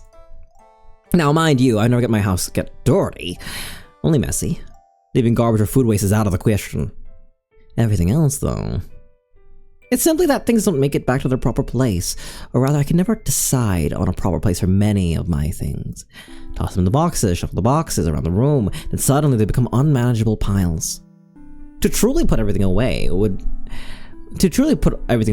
these would have to be emptied and sorted, a daunting task to be sure. And it has been a while since my last attempt. Might as well put in some effort. But where to begin? I suppose my work supplies have been a little bit difficult to navigate as of late. That's an achievable goal right now, isn't it? And practical as well. Periwinkle begins with the box of his favorite perfumes that has been sitting out since one of Pastel's first visits. Ah yes, the aphrodisiac. What a fun night. He packs the bottles away in their places, and then closes the box, sealing them safely inside. They should go... Perhaps it's better to set it high on a bookshelf? I just rearrange things a little bit. There should be room for everything. As Periwinkle begins setting things aside, a new pile is born, precariously teetering on the back of the couch. As he places the box where he wants it, and then stacks his favorite books and knickknacks around it. It's just as he's made his way through the top of the pile, a small portion of it topples forward, bouncing safely onto the couches. Topple all you want, I was prepared. He finally notices Pastel's jacket, which is expertly blended into the blankets and cushions around it. Just when I finally worked up to find the energy to clean up around here, what do I find? Yes, this is no mere case of forgetfulness. It's indeed a game all along. Periwinkle giggly laughs to himself. Periwinkle giddily laughs to himself, excited to be proven right. You escalated too far, Pastel. To leave behind your jacket is just ridiculous. He leaves me no choice. I'll have to return this myself. I'm so scared, AE. I'm so scared. I don't want things to go bad. Why? I like you very much. I like your romance very much. I don't want it to go bad. Periwinkle abandons what he was doing and skips off to his room to get dressed. Alright, time to... Ooh! Kind of femme today. I mean, like, not that they're incredibly masculine, but... What do we want for this kind of fit? It's very, very tame compared to what they usually do. We could make it not tame. Oh. Let me see. Is this the Catboy moment? Maybe this is the moment where I'm feeling Catboy a little bit. Let's just put that on and then let's look around everywhere else. It fits very well with a white top as well. It does work. Thank you for the head pats, Gamemore. And also, thank you so much, Zelda. Here's a reminder that Cell is cute, amazing, and wonderful, and adorable, and cute. Here's a reminder for A that he's wonderful, talented, handsome, loved, and appreciated. Thank you so much. All these kind of words you say don't just like fall in one ear and out another. They do mean something. Thank you. Honestly, I do appreciate because oftentimes when I've come on here, a lot of folks have gone, "Why no head pad for Archivist?" And I'm kind of glad for people being a little bit respectful of that this time. Yeah, this time I kind of like actively neglected that. Would you rather me not like give it to you from here on? Because I know we've made a deal out of it, but I think during Super Animal Royale, I think it was you spoke about your boundaries again, and I felt a little bit like, I should keep this in mind for my friend. I appreciate it. Like with my own community, it's I'm able to bite back. Mm-hmm. But I'm someone who does not like the idea of being touched by most people. Mm-hmm. Oh, so I appreciate that. We got here, or do we have any like last ideas? There are some sweets around, right?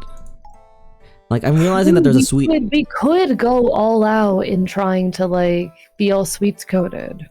Oh. That feels so like such a asshole move, but. Why is it a jerk move? Why? Just under the circumstances, clearly something is about to go wrong. Oh, you mean like for us? Like, oh, they dressed up just to be like Pastel's taste, and then all of a sudden things go wrong? More like we're gonna like I'm trying to figure out what the miscommunication here is in the first place. Mm-hmm. I'm wondering if this is a case of he didn't actually mean to leave this behind. And we're assuming things. Like we think it's a lot deeper than it actually is, and it might scare off Pastel. Yes. Well, what do we want for our middle affect? If you're feeling hearts or stores, I think the hearts are the move. I think the hearts are the move. It's all very, very pretty and pink.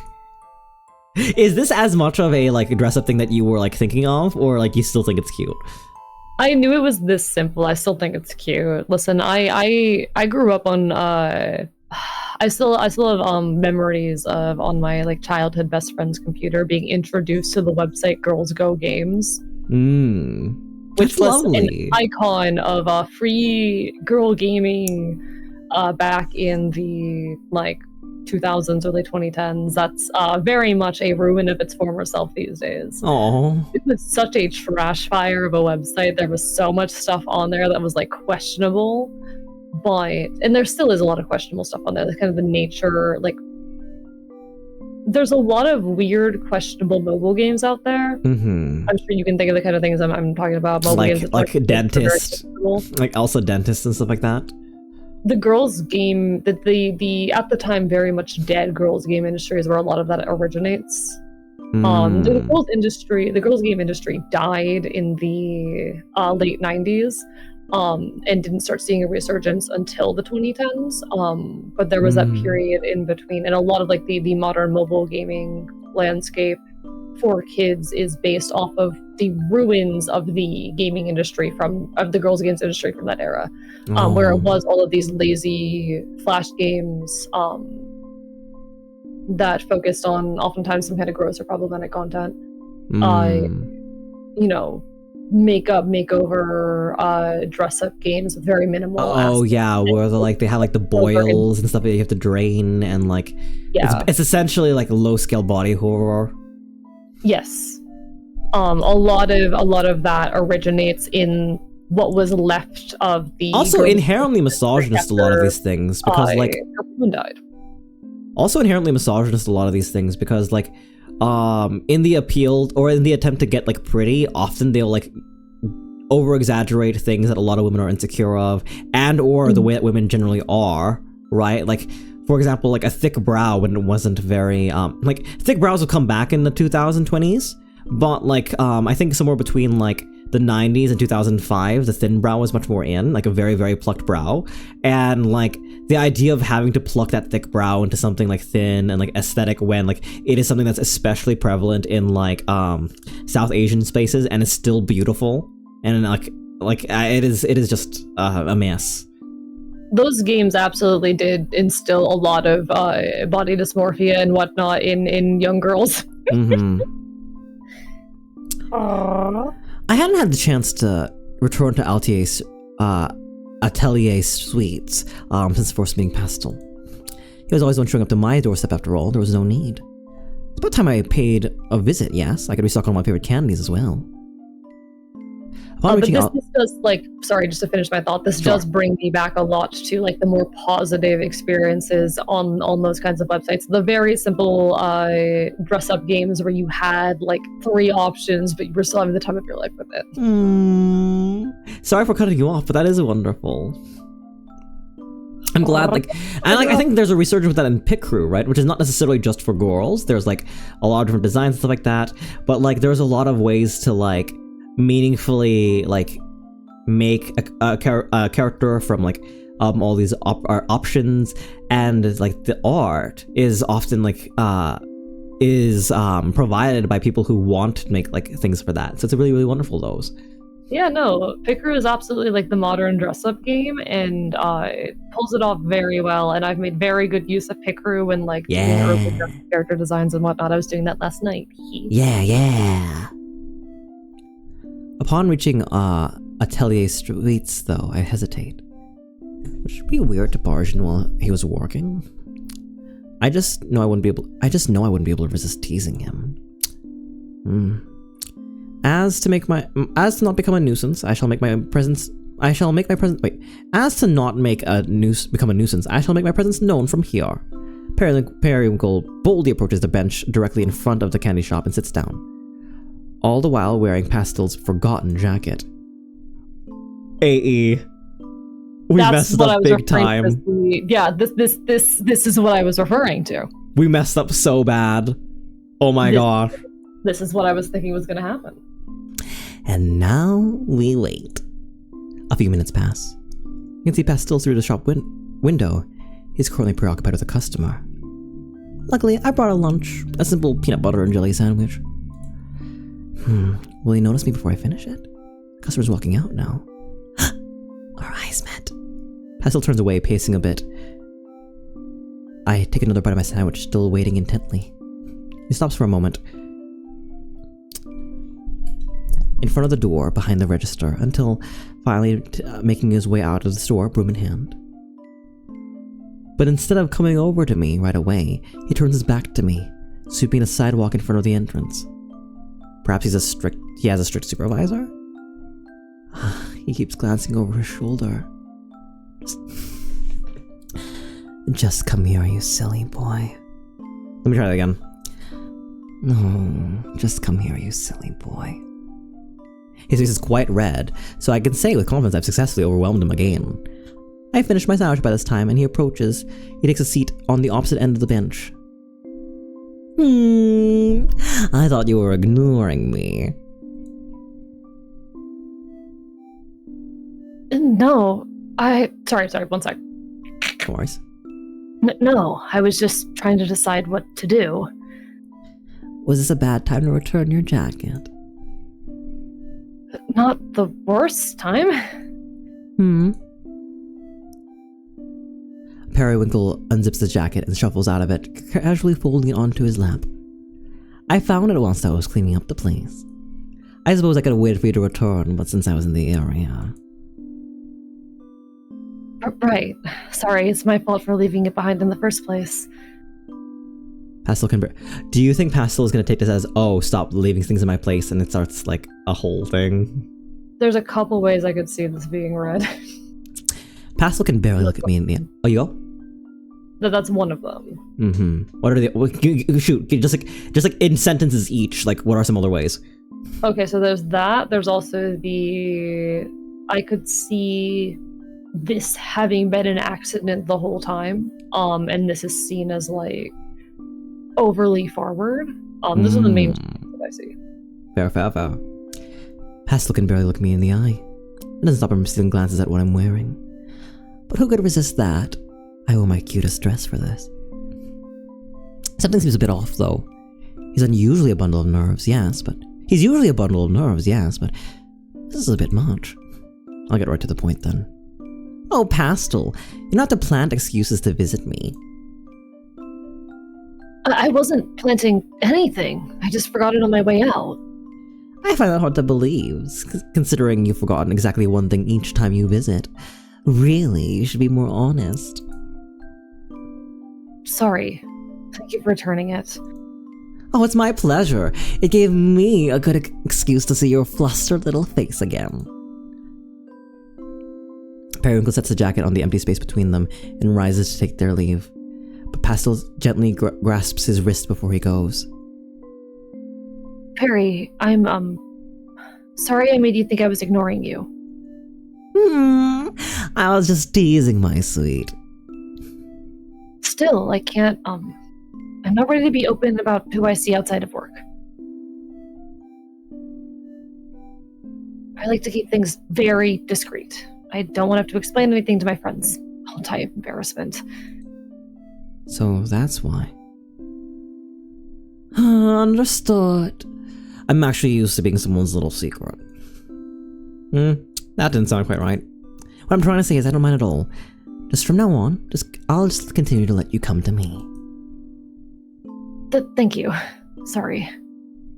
I don't know what you keep apologizing. I don't know what you keep apologizing for, Pastel. I'll see you around, yeah. Pastel nods and finally lets go of his wrist. A misstep. Okay, it's not nearly as severe as we thought it was gonna be. Thank God, I would have died. I couldn't take a drama right now. Celerity Dust is not in the headspace to handle relationship drama. No, I'm here for it. I'm here for it. But also, I would have been a mess. I would have been sobbing into your freckled arm, AE. That's very silly. Listen, I've got a tail right there.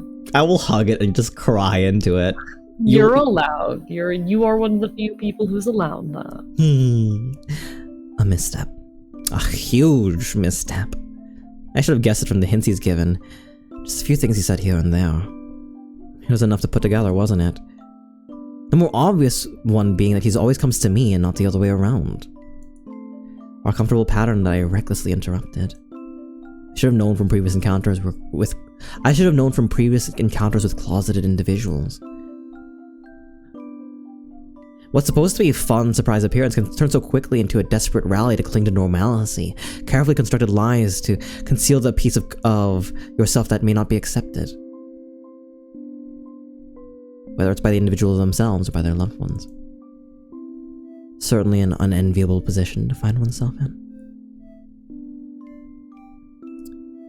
Pastel and I had been seeing a lot of each other this past month. Was this the inevitable breaking point then? It can only become more complicated from here. But it was going so perfectly for so long. Perhaps I'm being overdramatic.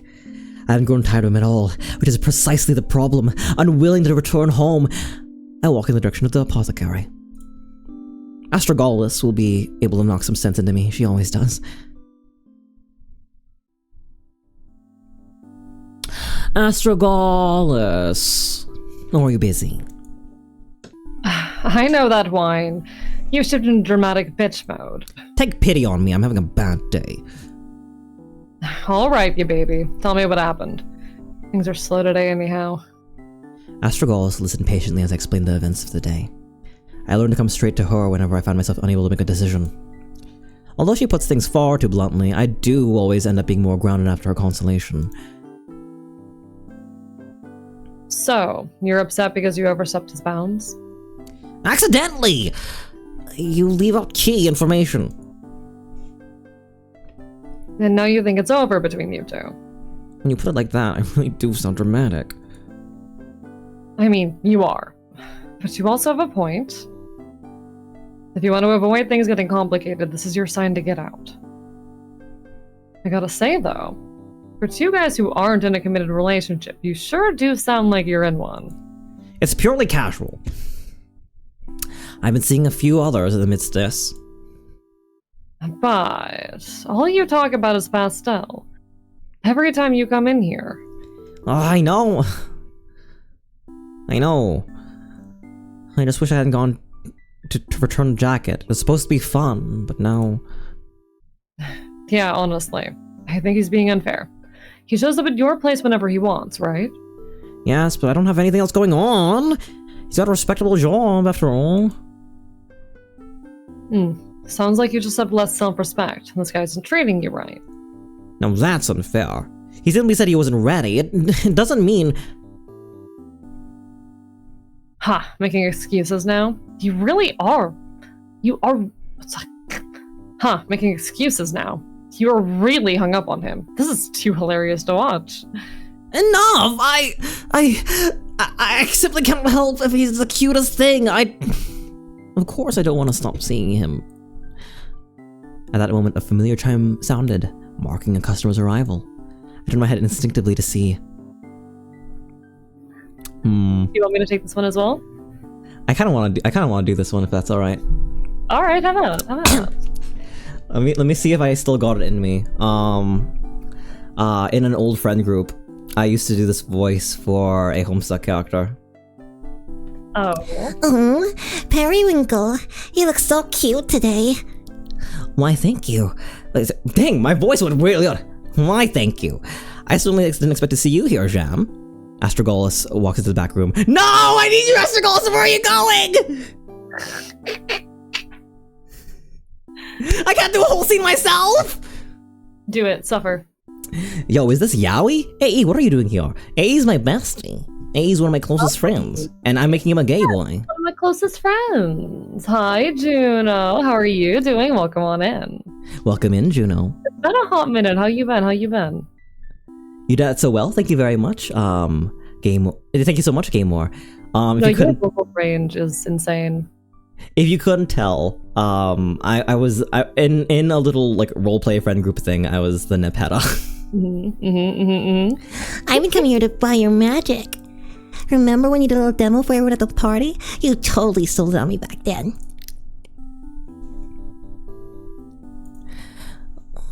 I've done a few. I can't recall, but I'm happy to hear it regardless.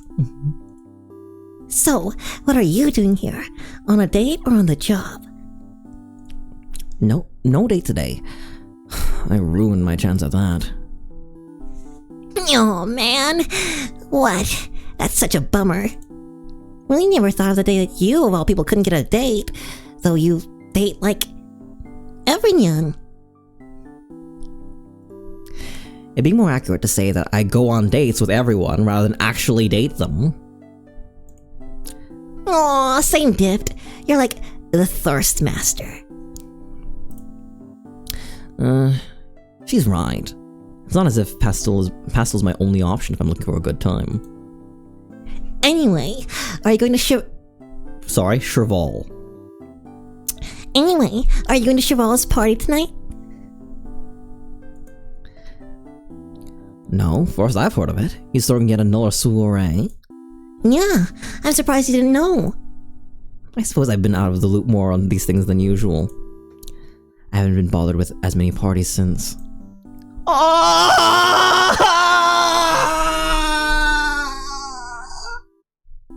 You okay there, friend? No, I'm not! Aww. Somebody clip that because the slow turn of AE's head towards me as I pulled off the screen was very, very funny. Aww. I haven't bothered with that many parties since. Well, you should come. They're good luck. Like, in terms of love and romance. And romance. Oh, dang it. I could be doing this voice a little bit better. I mean... No, you're great. Thank you. I mean, I'm finally dating my best friend thanks to the last one. Mars... Cute names. Marzipan, was it? You weren't together before that? I knew everyone thought we were. Ugh, so embarrassing. I guess what matters is that we could finally be honest with each other. Though, I'm really happy. Well, congratulations. You deserve that happiness. Yeah, so like if you ever need relationship advice, I'm your gal. So you ever need relationship advice, I'm your gal. Oh, but I guess you wouldn't, since you don't actually date. That is such... Oh my god. Is that something you can just say to someone? I don't think that's something you just say to someone. That's like... That's so rude. I nearly cursed. What the heck?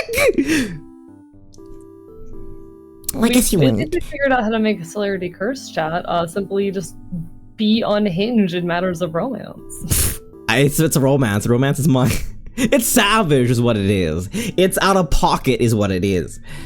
Since you don't actually date anyone. Periwinkle hears... You want to snort? You want to giggle in the background? Periwinkle hears Astragal snort with laughter in the back room.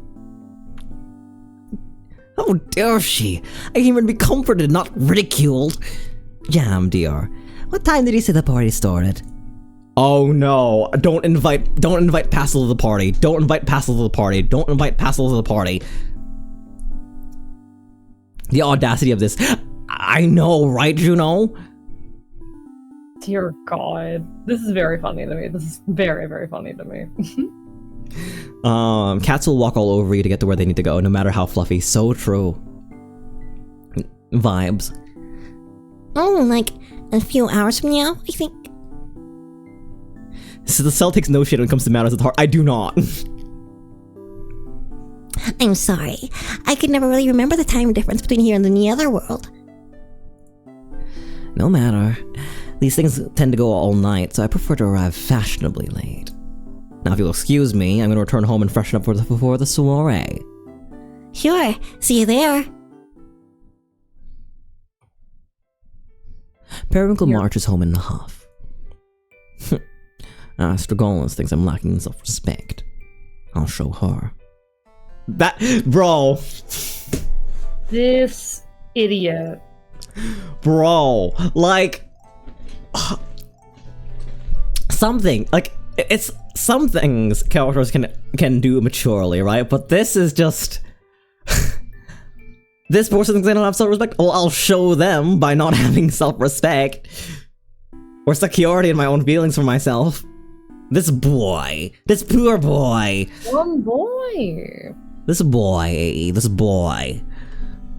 Yeah. Sorry. What? What are you sorry? I'm being silly. I'm being silly. No, you can be a little bit what's there for me. I don't mind. It's just very silly seeing you so invested. Have I never shown this side of myself to you? And just like my... No, you have. It's just it's not stuff that we talk about very often because it's so far outside of like my everything. Mm-hmm. Thank you so I don't see you interface with it often. Thank you for humoring me. I'm enjoying myself. I'm gonna find someone to spoil me tonight. Netherworld parties happen to be the perfect venue, always full of cute faces I haven't yet encountered.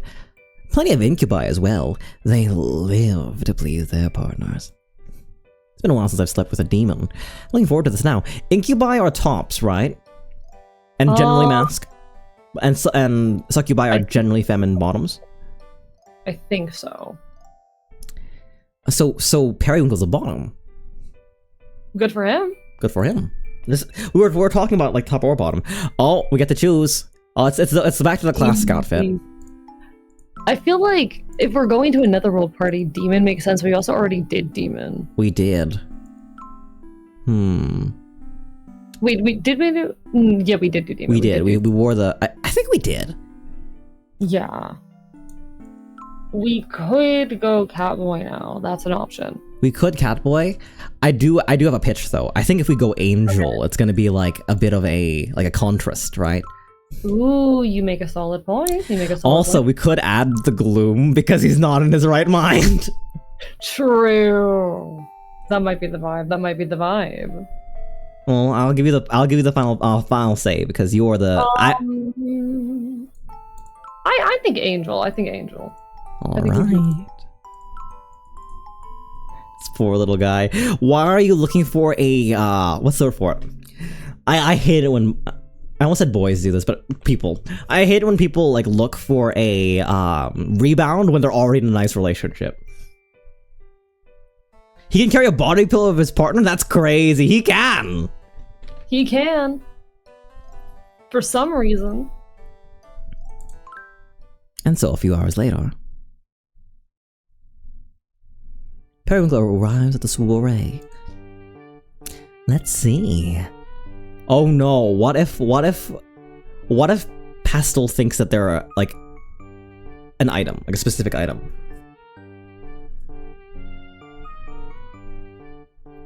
Why would Periwinkle be here?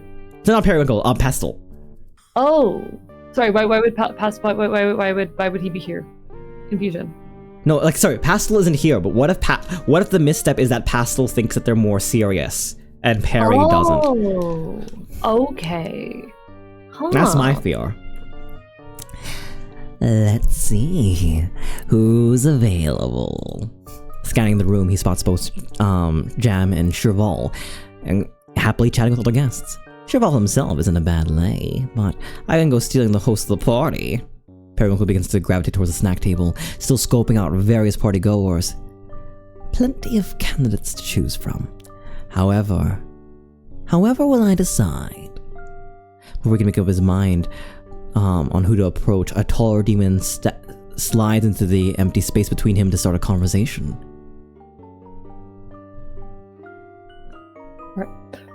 Sorry, I'm trying to like push down for this. No worries. They're a big guy. Ooh. Ooh. Ooh. Lots of key witches at this soiree, huh? Sorry. Good voice. I'm trying. So it's been decided for me. I'm already being spoiled. I didn't come here for the witches. I'm Car Demon. Is it a pun on cardamom? Cardemon? Hell if I know. Periwinkle. Periwinkle. So this is gonna sound weird, but do I know you from somewhere? Your dreams, maybe. Nah, for real. Something about your face is just so familiar. I ruin these kinds of events. It's like we've crossed paths at some point. That's not it. I would have tried hitting on you if we did. Well, you're certainly free to do so now. I'll give it a shot, with your permission. Sun isn't bad. I do appreciate how straightforward he's being.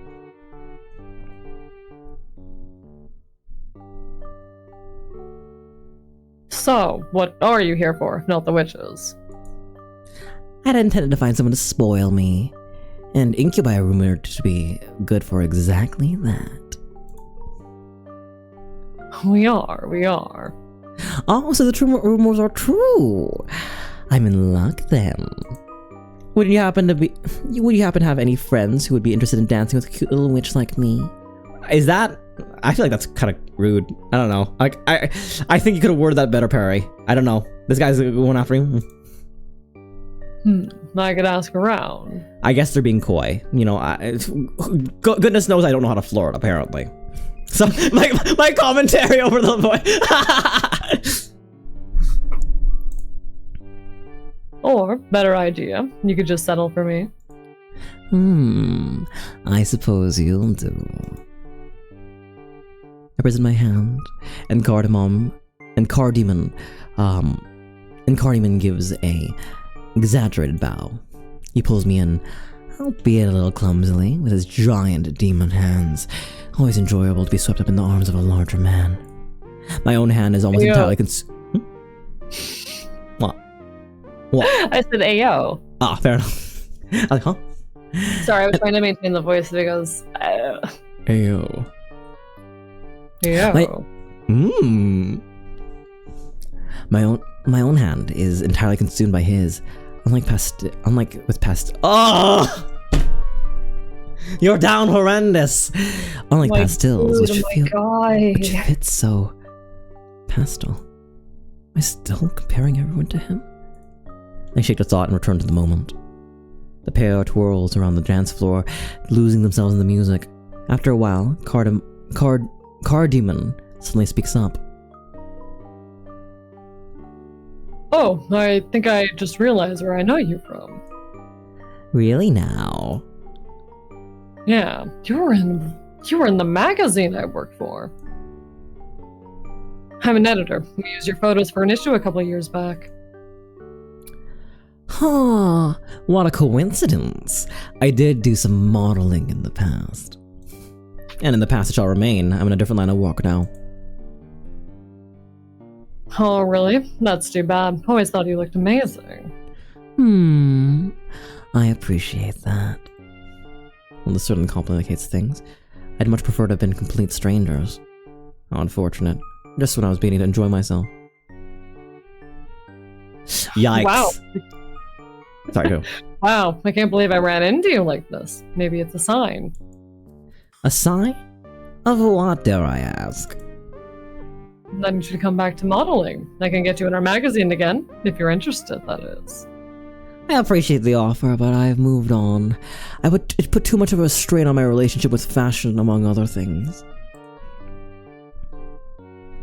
Well, at least take my card, in case you change your mind. I keep being whipped around by this game, AE. I keep expecting things to go horribly wrong. No, thank you. I don't see that happening. Come on. You'd be so great. It feels like such a waste of talent. I'm quickly growing tired of this. Thank you for the dance, but I really should be going now. Huh? Sure. This is fun. Perhaps we'll meet again sometime. Yeah. Oh.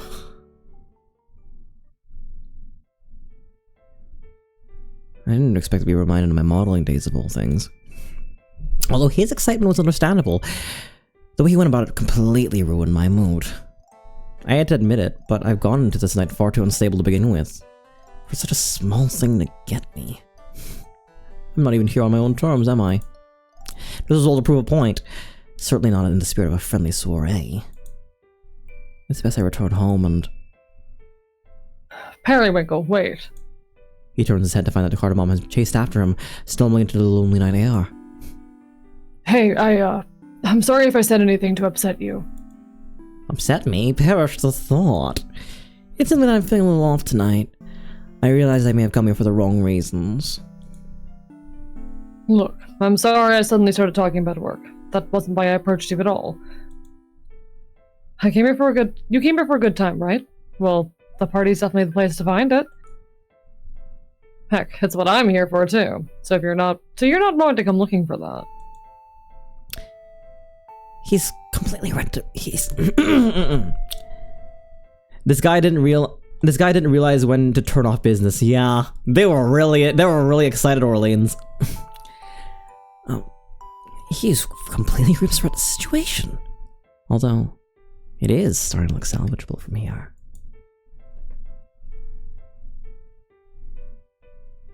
Anyway, please forget about the magazine stuff. It doesn't matter. We were having a fun night before that, right? Dancing was nice, yes. I want to do more than just dance with you. Oh, that's where it is. There it is. Now we're getting somewhere. More than dance?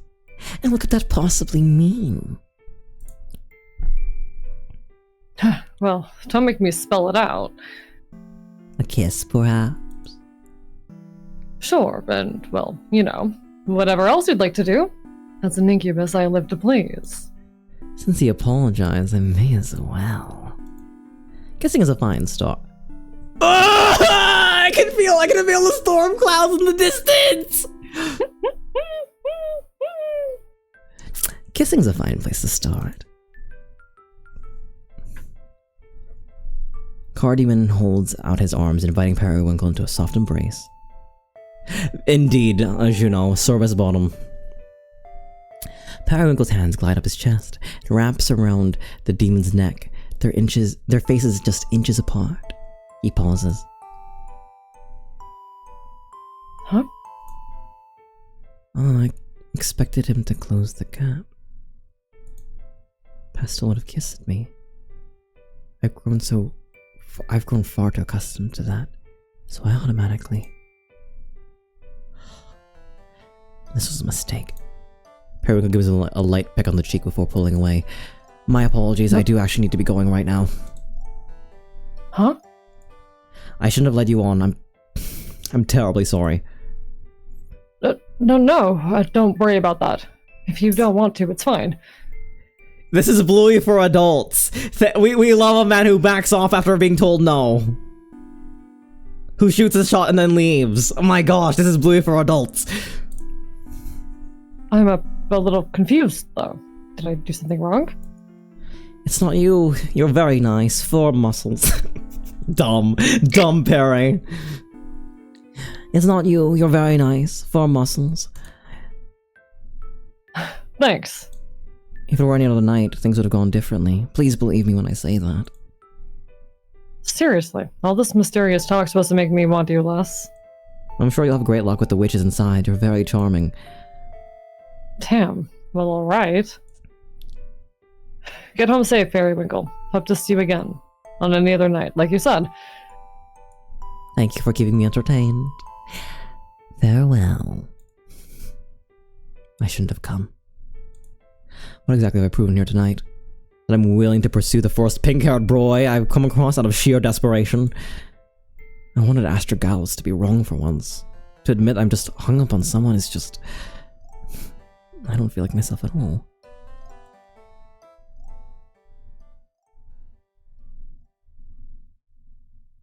Periwinkle arrives home, lazily slipping out of his clothes and dress. He tosses his hat somewhere where it collapses on the couch. Do they wear a bra? Does he wear a bra, or is that a nightie, do you think, or like a tank? In whatever case, good for you, Periwinkle. Oh, I feel more miserable than before. Periwinkle, Periwinkle finds himself staring at the door, half expecting to hear a familiar knock.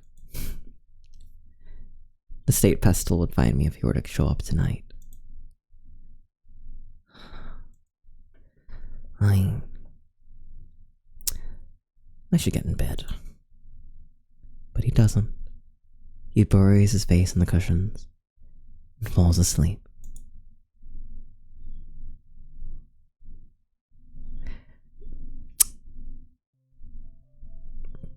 I'm going to save here. Do you think this is a decent place? Because I doubt we're going to be able to finish the next chapter in the next 30-40 minutes. And Yeah, we need to eat unlikely. and such. So, is that? Do you think we're going to be closing out today? I think I'm all right with that if you are. It's a shame we couldn't get through it all tonight, but I'm open to coming on another time. We can arrange something. No, I had a great deal of fun. This was really sweet. Oh my gosh, just everything about this, like... Thank you so much for the recommendation, and you know what? You save your points. I think I'm going to be finishing it on my own accord with Archivist at some point in the future. Indeed, indeed, indeed. It'll have to wait until July for things to cool down a little bit for me, but... Me as well. No, a reminder to everyone, I will be live, next on Wednesday. However, next Friday, this Friday and next Monday, I will be in California, for Off-Kai. So I will be, not available, and I'll be next live that Wednesday. Good news indeed. No, I know we both have a lot we're juggling at the moment, so let's figure out who... I gotta grind a YouTube video out. You got this. I'm wishing you the best. I am trying so hard. Who do we want to throw our people at, if I may ask?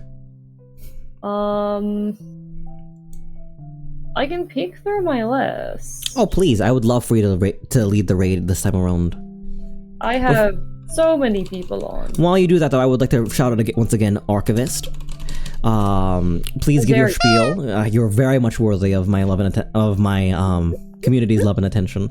Hello everyone. Hi, I'm Archivist, your resident chaotic Enfield. I stream not quite retro games and do art here on twitch.tv. You can catch me on Mondays, Wednesdays, soon to be Saturdays with occasional Fridays, Thursdays and Fridays. For a while now it's been Monday, Wednesday, variable weekend, so my Saturdays will be opening up for sure soon, with occasional Thursdays and Fridays thrown in there. You can find me doing all sorts of things. Usually start at 7 p.m. EST. You can catch me tonight, in fact, 7 p.m. EST, playing I Was a Teenage Exocolonist, a game bought for me by a good VTuber buddy. It is a very queer, it's very queer. Honestly, the visual style does kind of remind me of this a bit, but a lot of children die. Oh!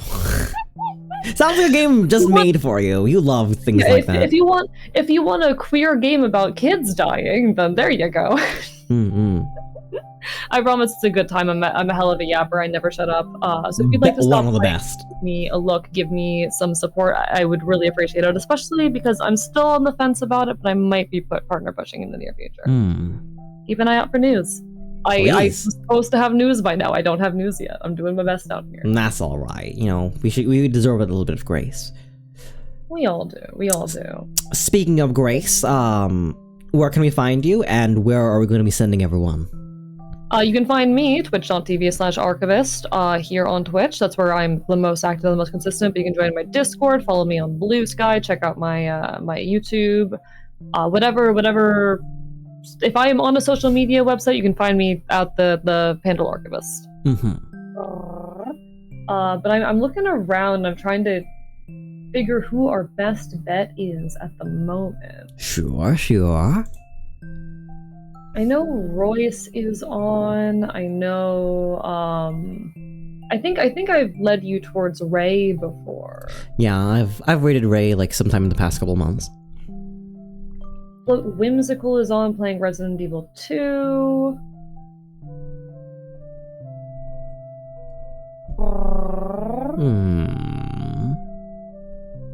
Let me see if I've got anyone else on.